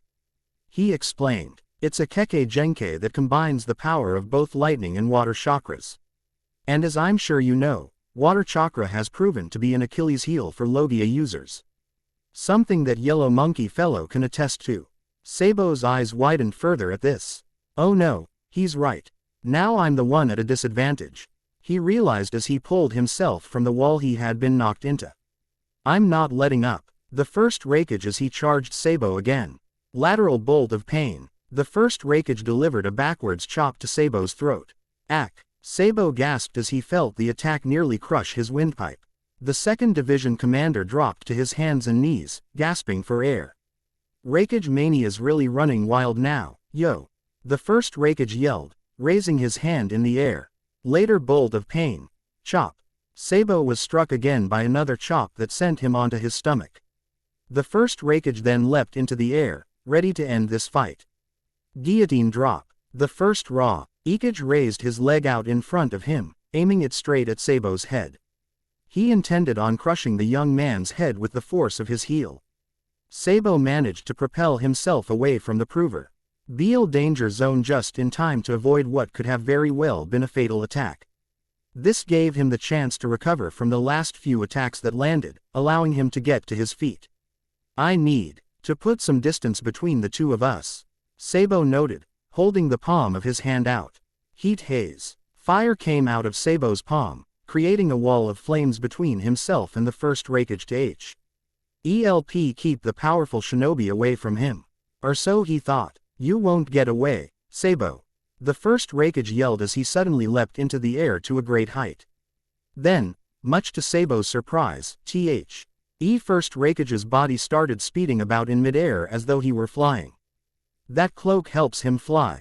It's like I'm looking at Kizaru's glint fruit. Sabo noted. You can't run, yo. The first Raikage yelled. Lariat. The first Raikage sped towards Sabo in midair and held his arm out sideways. Sabo coated his pipe in hockey and managed to stop the first Raikage's lariat, albeit he was pushed back several feet in the process. And the first Raikage still had a free hand. Storm straight. The first Raikage punched Sabo in the face, knocking the 2nd Division Commander off of his feet once again and into the ground. Sabo got to his feet, and wiped the blood from his mouth. How are you able to fly? He inquired. I didn't think you could do something like that. Well, the first form of the chakra cloak is the Cloak of Lightning. The first Raikage explained. In that cloak, the body is stimulated to levels that are at least superhuman by the standards of a ninja. However, the cloak of the storm takes it a step further. You see, a user of storm style can guide their ninjutsu in any direction they choose. Now I get why this technique has never been replicated. Sabo realized. To be able to give yourself the ability to fly simply by covering yourself in chakra is amazing. Indeed, truth be told, my body is not in control when flying. The first Raikage explained. Once I leap into the air, I manipulate my chakra to move in midair. And now, I think you realize how overmatched you are, yo. This fight is nowhere near done. Sabo promised the founder of the Hidden Cloud. Sabo held out his hand. In the claw form of the Dragon Claw Fist. The claws then lit up in flames. Here we go, Sabo yelled. Blazing dragon fangs. Sabo punched forward, sending fireballs that looked almost like the jaws of a beast. The first Raikage responded by charging forward with the light blue chakra of storm style streaking behind him in a straight line, taking the attacks without even flinching. Oh, for God's sake, Sabo muttered as he desperately tried to put some distance between himself and the first Raikage. Heat haze. Sabo created another line of fire to slow down the first Raikage. While the attack failed to do any damage, it did force the Raikage to shut his eyes from the intense light and heat from the flames, allowing Sabo to move away from him without the Raikage following him so closely. My long-ranged flame fruit attacks are doing nothing. The water-based chakra in storm style must be part of the reason behind that. Sabo noted. And if that's the case, that means that using it at close range is out of the question as well. That means the only chance I have at winning this fight is with Haki. Sabo put his pipe over his back and covered both of his fists in Haki. The first Raikage noticed where Sabo was and charged him once more. Storm straight, he yelled, pulling his fist back for another high-speed punch to the face. This time, Sabo was ready. Time it, he thought, ducking underneath the first Raikage's attack at just the right moment, and then use that moment to strike. Sabo then dug his fists into the first Raikage's body, ignoring the sensations of electricity coursing through his body. Dragon Claw Fist, Sabo yelled. He then pushed his fists deep into the Raikage, creating a tremendous impact. Dragon Breath. The first Raikage gasped in pain, having most certainly felt that attack from Sabo. He actually put his own body at risk just to land a hit on me. You really are impressive, Sabo. Too bad it won't help. It'll take more than one devastating hit to bring me down. With that, the first Raikage prepared a single-hand sign for a storm-style attack, further demonstrating his mastery of his Kekkei Genkai. Storm style. Laser circus. He yelled as several laser beams were fired at Sabo.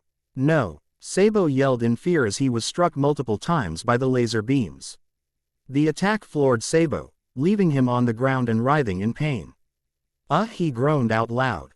You've got a lot of guts, yo. And I like that, the first Raikage said. Unfortunately, gambits like the one you just pulled are only effective against people you know will go down after a hit like that. I'm not one of those guys, yo. The first Raikage pointed out. I'm a styling and profiling, wheeling and dealing son of a gun. I can't be beaten so easy. Sabo gritted his teeth as he got to his feet. I already told you, I'm not going to be beaten so easily either. Sabo pointed out. The first Raikage grinned. Yeah, you've definitely proven that. But you're fighting with a handicap, Sabo. And now, here comes the TKO. The first Raikage announced. The first Raikage then created a single hand sign and then held out both of his hands out. Storm style. Super flash. A massive laser beam shot out of first Raikage's hands and towards Sabo. The second division commander quickly prepared to defend himself, but was quickly beaten to the punch when someone else defended him. Flame mirror. A wall of Florida, Mies suddenly sprouted up between Sabo and the first Raikage's super flash. The first Raikage gasped as his super flash was cancelled out by the wall of fire. You left one hell of a trail of destruction here, Sabo. You've definitely inherited the title of Fire Fist, if you wanted it. A familiar voice spoke up. Sabo's turned to the voice's owner and gasped, but it still doesn't compare to yours truly. You still have a long way to go. Portgas D. Ace grinned. And you know what? even that doesn't compare to when two fists combine their power. Ace, Sabo said in shock. Sabo knew that Ace was alive. He knew that Ace had returned to aid the Alliance in this battle. But seeing him again, after all these years of being apart, it was quite surreal for him. Whoa, hey now. The first Raikage frowned. Sabo and I were in the middle of a match here, yo.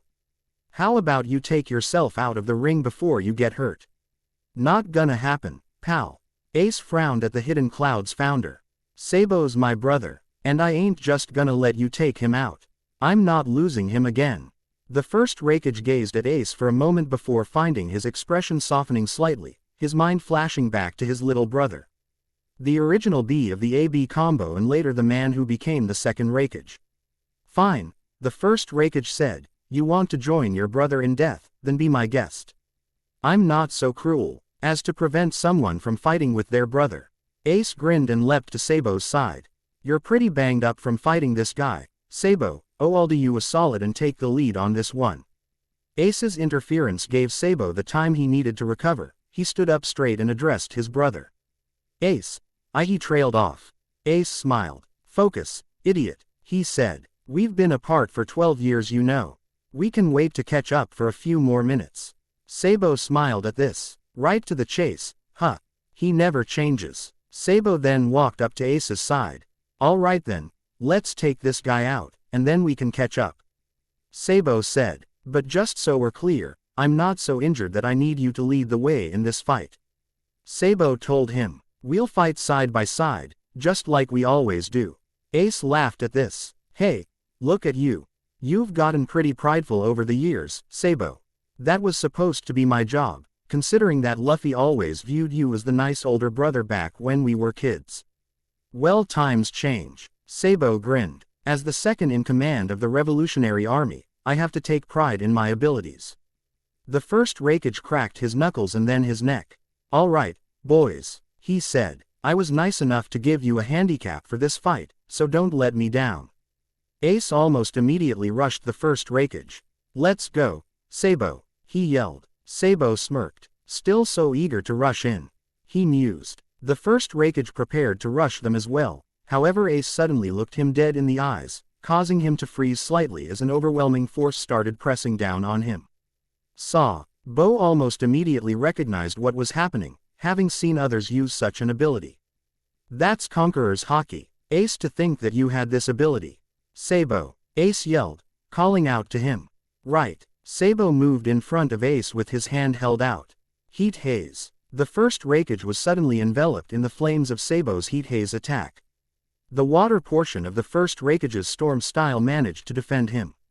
However, the intensity of the flames could very well wear down his cloak if he was not careful, due to heat evaporating water as well. There could very well come a point where Sabo's flames could wear him down faster than he could regenerate the cloak. I need to get away from these flames. The first Raikage noted. Don't forget about me, pal. Ace yelled as he leapt above the cage. Ace formed two fire spikes in his hands. Saint Elmo's fire, he yelled, tossing the spikes at the first Raikage. When the two spikes of Saint Elmo's fire struck the first Raikage in the shoulder, they dissipated. However, something happened that made the first Raikage worried. His shoulders were actually burnt slightly from Ace's Saint Elmo's fire attack. They really are trying to wear me down. He realized. This is bad. Ace then held out two fingers in front of him. Fire gun, he yelled, shooting multiple fire bullets at the first Raikage. No more messing around, yo. The first thought as he sped out of Sabo's Heat Haze attack. Ace landed on the ground, with Sabo joining him soon after. Don't let up, Sabo. Ace yelled to his sworn brother. Right, Sabo yelled as the two rushed the first Raikage again. The first Raikage prepared to launch an assault at them meant to separate them. However, Sabo had a plan, and he fully trusted Ace to follow up in the best way possible. His arms were utterly coated in Haki as he pushed his fists into the ground. Dragon breath, Sabo yelled, pushing into the ground and creating a small tremor that shattered the ground around them and causing the first Raikage to lose his balance. Ace then ignited his legs in fire and did a backflip. Heat wave, he yelled, launching a wave of fire from his legs. The flames dissipated upon striking the first Raikage's cloak of the storm. But it did provide cover for Ace's next attack. His signature move, Fire Fist. Ace yelled, throwing a massive fireball from his fist. While the Fire Fist failed to damage the first Raikage, the impact did knock him off of his feet. The Cage gritted his teeth in anger. "You won't get the best of me," he yelled. Lariat. The first Raikage to aim at Ace. "This one's flames are more intense," he noted. "Sabo's good with his own fire, but this guy's better. I need to take him out first." Sabo then appeared between the first Raikage and Ace. Dragon Claw. Sabo stopped him with a hockey-enhanced claw. Sabo gritted his teeth as he felt the electricity of the storm style course through his body once again. "Ace," he yelled. "Right," Ace yelled. "Flame Commandment." A ring of fire then appeared around Ace and then rose up. It then contracted, going right through the intangible bodies of Ace and Sabo in the process. "Ring of Fire," Ace yelled as the ring closed on the first Raikage and Express. Loaded before it could disperse from coming into contact with the cloak of the storm. The explosion pushed Sabo and Ace away, but they were otherwise unharmed. It was the first Raikage who should be worried considering he was caught in the center of the explosion. However, the two sworn brothers were immediately told that the founder of the Hidden Cloud was still ready to fight. Storm Style. Super Flash. Ace and Sabo immediately worked together to put a stop to the massive laser beam that appeared from the cloud of smoke. Double Flame Mirror. The two yelled, creating two-layered wall of fire had managed to put a stop to the first Raikage's super flash. While the heat and overall intensity of Ace's flames were enough to offset the first Raikage's attack before, the combined force and intensity of the two flame fruit users put a stop to the super flash. The streak of light blue light then moved above the flames. Storm Style. Laser Circus. The first Raikage fired multiple laser beams that scattered about to strike both Ace and Sabo. The two were forced to separate to avoid the first Raikage's laser circus. Sabo then took his pipe off of his back and drove it to the ground, embedding it in its remains from the intensity of their battle. The first Raikage landed on the ground and looked at his two opponents. "I was wrong," he noted, "one's flames are more intense. But the other is just as dangerous because with his hockey, he doesn't have to fear fighting me at close range." Sabo then ran at the first Raikage, coating his arms in hockey once more. He also added hockey to his legs for good measure. Another frontal assault. The first Raikage narrowed his eyes at the thought of it. "Fire gun," Ace suddenly yelled. Instinctively, the first Raikage started leaping backwards to avoid Ace's flaming bullets.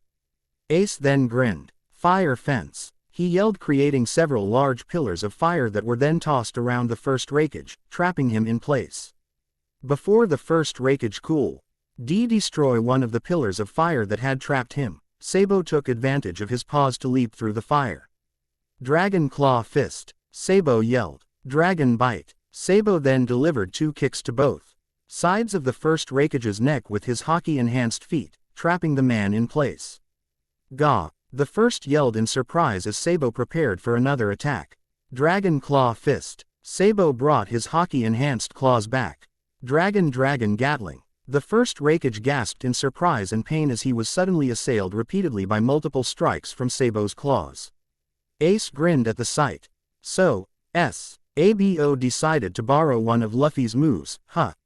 Wait until he sees what I've got in store." "Enough." The first Raikage yelled as he grabbed Sabo's legs and forced them off of his body and flipped him backwards, leaving Sabo open for an attack. Unfortunately, he forgot about Ace. Flame Ace entered the fire fence, flames gathering in both of his hands. "No." The first Raikage yelled in horror at the sight. "Bazooka." Ace struck the first Raikage in the side, causing flames to explode around him and knocking him out of the fire fence. The flames were so intense, and the first Raikage had taken so many hits, that they were no longer being nullified from coming into contact with the first Raikage's cloak of the storm, which, like all storm-style techniques, required the manipulation of both lightning and water-based chakra. The first Raikage panted, in disbelief that he was being pushed this far. "To think that I'd encounter warriors with such intense flames, my storm style can't beat their combined power," he noted. "This is truly a day worth remembering, yo." The first Raikage looked around, taking note of the destruction their battle had caused. Such destruction, how is that you two are able to fight so recklessly without worry? He wondered. Aren't you concerned about catching your partner in the crossfire? Or if I'll just shrug off the attack and then crush you? Why would I be? Ace inquired. Sabo's strong enough to handle it. We're both practically immune to fire. Sabo pointed out, but even if that weren't the case, fighting, recklessly, would be the only way to go. Ace and I are brothers, we grew up together. Sabo explained. Fact is, we trust each other and our abilities unconditionally. Even if we're both reckless in fighting, we know that the other is strong enough to handle it. And we certainly know that we'll always have each other's backs against the likes of you. The first Raikage's eyes widened as he found himself gazing at a younger version of himself and his younger brother, the original AB combo. He then smiled. You two, you're an amazing combination. He admitted. For what it's worth, I'm glad I got to fight the both of you. Seeing you two is actually pretty damn nostalgic. However, I still have a reputation to uphold as the founder of the strongest village. The first continued. It's time to end this. Then, with a single hand sign, the first Raikage unleashed his most powerful ninjutsu. Storm style. Superstars. He yelled as multiple laser beams were suddenly fired upwards. Sabo narrowed his eyes. We're overpowering him and yet he's still got strength to not only maintain his cloak of the storm, but also use a powerful technique like that. This guy truly is a credit to the name of Cage. Ace, prepare your great flame commandment. Sabo told him. You have a plan? Ace inquired. I've already thought enough moves ahead to win. Sabo responded with a confident smirk. The laser beams suddenly broke apart into multiple smaller beams that Ned and sped downwards towards Ace and Sabo. Then, before the attack could come near the two of them, the beams were suddenly redirected, much to the first Raikage's shock. What? The laser beams then struck Sabo's pipe, which was still embedded in the ground. The first Raikage's eyes widened. No way, am I really so low on energy that I can't stop the beams from being directed by something that conducts electricity? They are still part lightning style, after all. Sabo grinned. One of my comrades is a storm style user. Not on the level of you, as much as I hate to admit, but pretty good all the same. He explained to me that it becomes increasingly difficult to guide the beams of storm style the more exhausted you get. Consequently, they become vulnerable to conductors like metal pipes, poles, and rods redirecting them from their intended targets. Sabo explained. I had planned this out the minute Ace came in, because I knew with his help, I could fight a battle of attrition with you until I could redirect your attacks with my metal pipe. Sabo explained. Now, Ace, Sabo yelled. Flames surrounded Ace. Here we go, he yelled. Great Flame Commandment. A giant ball of fire was then formed around Ace's hand. Flame Emperor. Hiya, Ace yelled, tossing the Flame Emperor at the first Raikage. Damn it, the first yelled as he crossed his arms to block the attack. The explosion that followed was so tremendous that a small mushroom cloud resulted. The funny thing is that Ace had actually held back a bit. At full strength, the Flame Emperor would wipe out the entire town, with everyone else on it. He did not want them caught in the crossfire. However, when the explosion cleared, the first Raikage, who was at the center of the blast, was still standing. However, his cloak of the storm had vanished due to his tremendous exhaustion, which was now showing. To think that these two could work so flawlessly together. The first Raikage thought, they really are just like the AB combo my brother and me started. Together that word rang out in the first Raikage's ear multiple times. Together, they are stronger than me, no doubt about it. The first Raikage sighed internally. They did not become weaker from working together. Damn, have I really become so jaded that I lost sight of the simple fact that I was always stronger when my little brother was helping me fight? How the hell can I even call myself his big brother when I forgot about that? How foolish I was to badmouth the idea of people fighting together being stronger than fighting alone, when I am the worst offender in that regard. The first Raikage sighed again. I'm out of chakra, and I've lost my will to fight. They've won, and they deserve it. Ace, let's end it, Sabo said. Ace nodded. Yeah, he said in agreement, clenching his fist. What do you say, huh? He asked. 2 fists are better than 1 after all. And I kinda want to see how well you've carried the title. Sabo laughed at this. Alright, fine by me. He replied, clenching his fist as well. Both fists then ignited into flames. Double fire fist. They yelled, launching their own respective fire fists simultaneously. The 2 fists combined into one as it struck the first Raikage, sending the man airborne. Gah! The first Raikage yelled as his arms and legs splayed out. As he began his descent, the founder of the Hidden Cloud managed a satisfied smile. Well done, he said softly as he hit the ground. And with that, the founder of the Hidden Cloud village was beaten by 2nd Division Commander Sabo and his sworn brother, who had come back from the dead, Portgas D. Ace. The 2 then looked at each other and grinned, bumping fists and fully enjoying their joyous reunion. Meanwhile, with Hashirama and Tobarama Senju. Alright, the score is tied 50-50. Hashirama, Senju announced as he stared down the last of his targets, the 2 colossi who had diverted their attention from the Great Wall to the 2 Senju brothers that had single-handedly wiped out the Iron Maidens. Your score is not because of your wood clones, right? Tobarama Senju deadpanned. Oh, and I thought you didn't care about this little game, Tobarama. Hashirama snarked. If I have to play one of your stupid games, I'd prefer it be fair. Far away from the fight, the coalition's remaining human forces could only gape in shock as their Iron Maidens were single-handedly wiped out by 2 men. The F.A. Med Senju brothers, one sound ninja moaned in horror. His comrade couldn't contain his newfound fear of them as well. Legends said they were strong, but this goes way beyond the legends. Hashirama and Tobarama stared down the 2 colossi. We could actually tie, you know. Hashirama pointed out. I'd be fine with that. Oh, you should never be fine with a tie. Hashirama smiled. I'll just take out both of them so fast you won't even have time to strike them. Hashirama then quickly sped through some hand signs. Sage art. Wood style. Hashirama yelled as a giant humanoid construct of wood appeared behind him, rising up to meet one of the colossi in height. It looked like a sort of Buddha welcoming prayer. Hashirama clapped his hands together as the humanoid beast clapped its hands together, crushing the head of the colossi in the process. And now the other one. Hashirama trailed off to see that Tobarama was already striking down his own colossus. Water style. Tobarama yelled, showing off his legendary mastery of water style. Geyser jutsu. A massive geyser sprouted in front of Tobarama, striking one of the legs of the colossus. Normally, prolonged exposure to water would rust iron, or any kind of metal for that matter. However, the added force from Tobarama's attack not only weathered and rusted the iron, it destroyed it completely. The colossus shrieked as it collapsed forward, slamming against the great wall made by Hashirama. Tobarama then teleported onto the shoulder of the colossus with his space-time ninjutsu. It is time we end this, monster. Tobarama addressed the beast. Water style. Water dragon jutsu.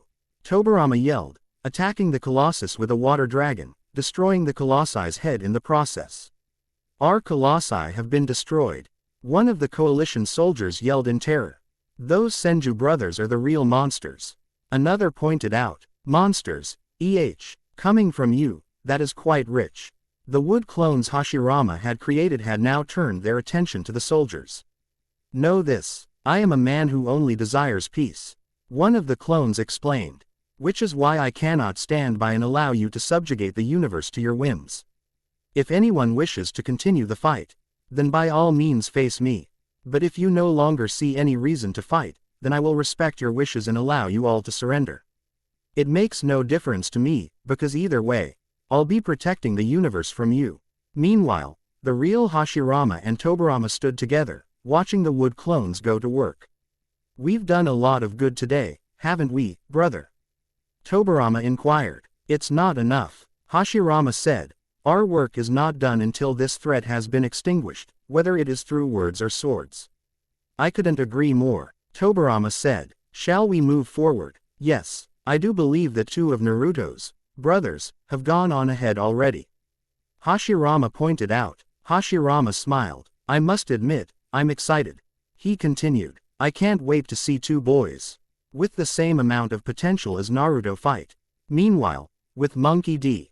Luffy and Natsu Dragneel, the 2 mighty warriors stood tall, with the broken remains of the fairy tale guild in front of them. Along with the man who would be their enemy in this fight. You must be Wacko. Monkey D. Luffy wasn't even going to bother trying to pronounce that name correctly. To be fair, with everything he had tried to do to the Soul Reaper world, Wacko was a pretty appropriate name. Natsu Dragneel growled. Your actions match your disgusting scent. He noted. Leave Gramps and Marco alone.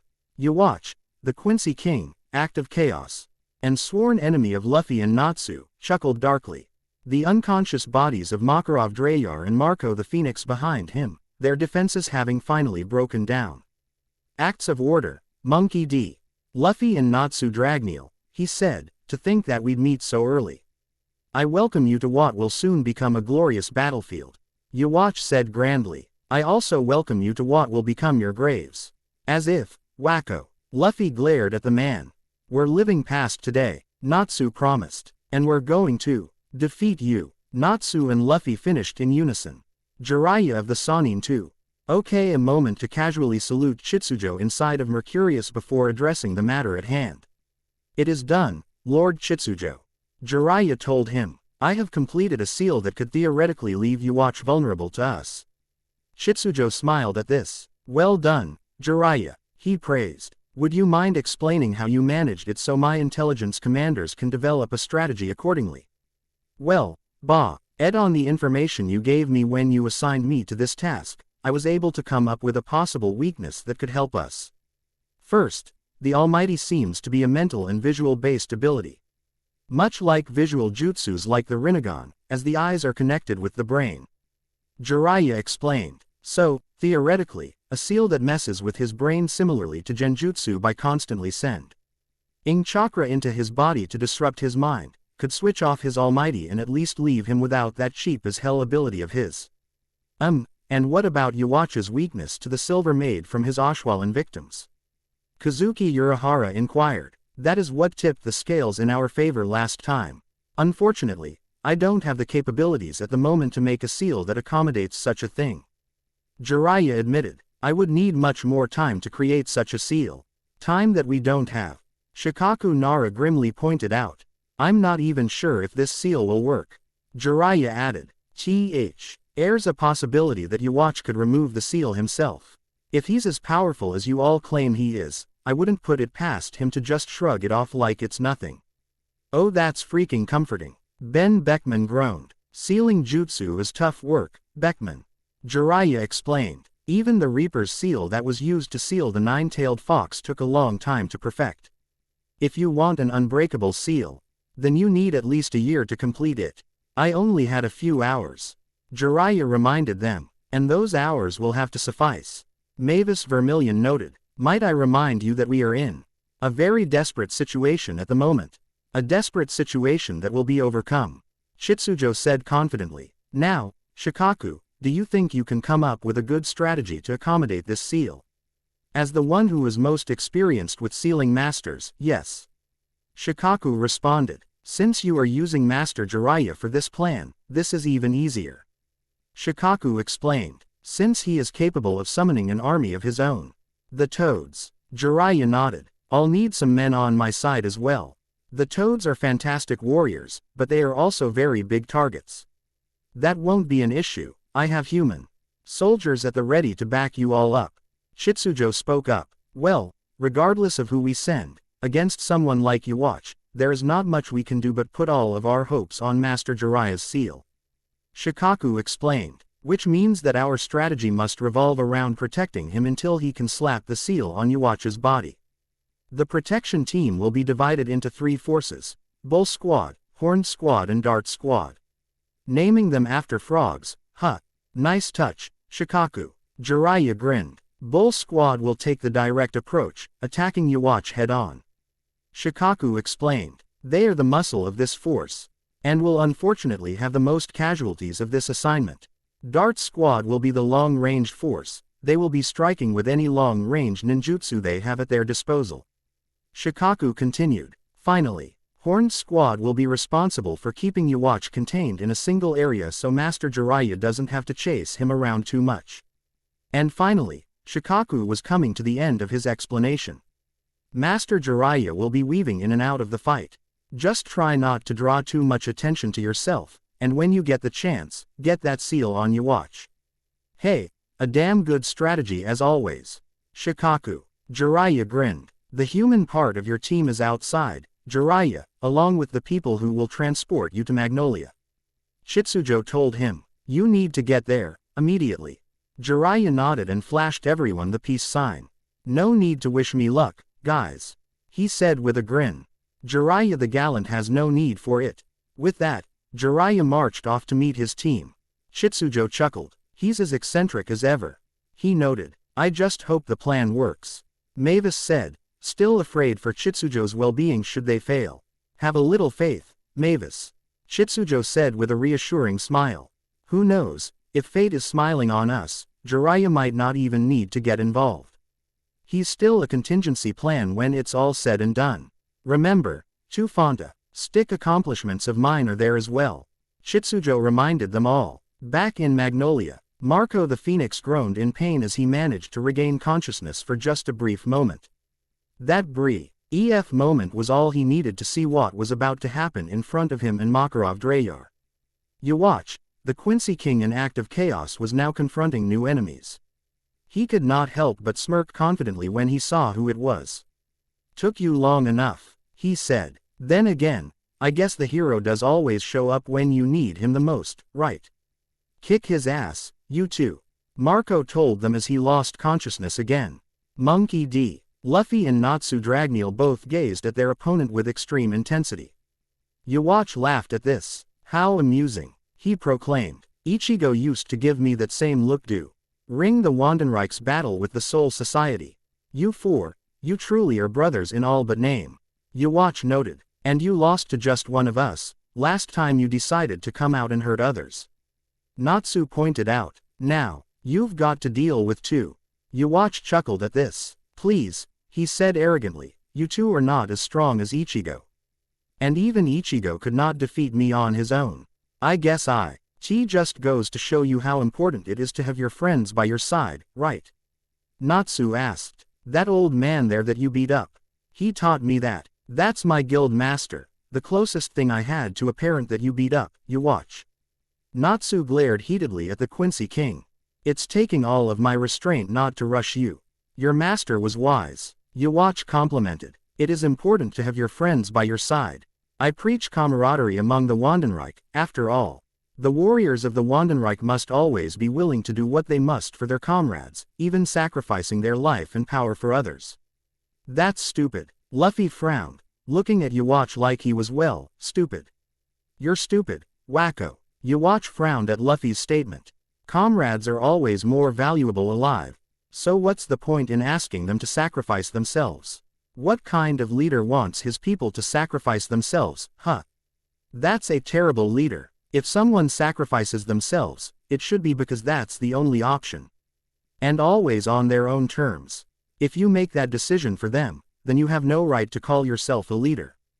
Yhwach was now frowning. I have been leader for thousands of years, boy. I don't think you're in any position to tell me what it means to be a leader. So what? The number of years someone's been in charge doesn't mean a damn thing. Natsu chimed in. Gramps is a great leader. But that's because he's a great leader who actually knows how to lead the right way. Not because he's a freaking fossil like you are. Shut up. Natsu Makarov Dreyar suddenly groaned almost robotically. As though that were a natural response. Yhwach scowled. I think I've had just about enough of you both. He said. It's time for this battle to come to an end. I kill the two of you, and the second and third divisions fall apart. Yhwach noted. Sounds quite simple, doesn't it? Whether your leaders want to admit it or not, you acts of order are the linchpins the Allied forces. I kill the two of you, and the Conqueror's coalition is halfway to tearing the Allied forces asunder. You'd think that, wouldn't you? Natsu frowned. But even if by some miracle you do manage to kill us, you won't tear the alliance apart. Ichigo and Naruto, for one thing, won't allow it to fall apart. Also, everyone else is committed to stopping you. We're in it until the very end, Yhwach. We're not going to stop fighting until every last one of you have been beaten and the world is safe. Yhwach sighed. Is that so? How disappointing. Conflict is always such a bitter affair. Then why'd you start all of this? Luffy asked, still looking at Yhwach like he was stupid. Because I'm a lover of peace, boys. Yhwach responded. As such, I recognize that much must be done in order to achieve it. And unfortunately, that includes killing impediments like yourself. Luffy responded by slamming his fists together. Okay, he yelled. If that's how you feel, then we have nothing left to talk about. Let's get to the kicking your ass part, wacko.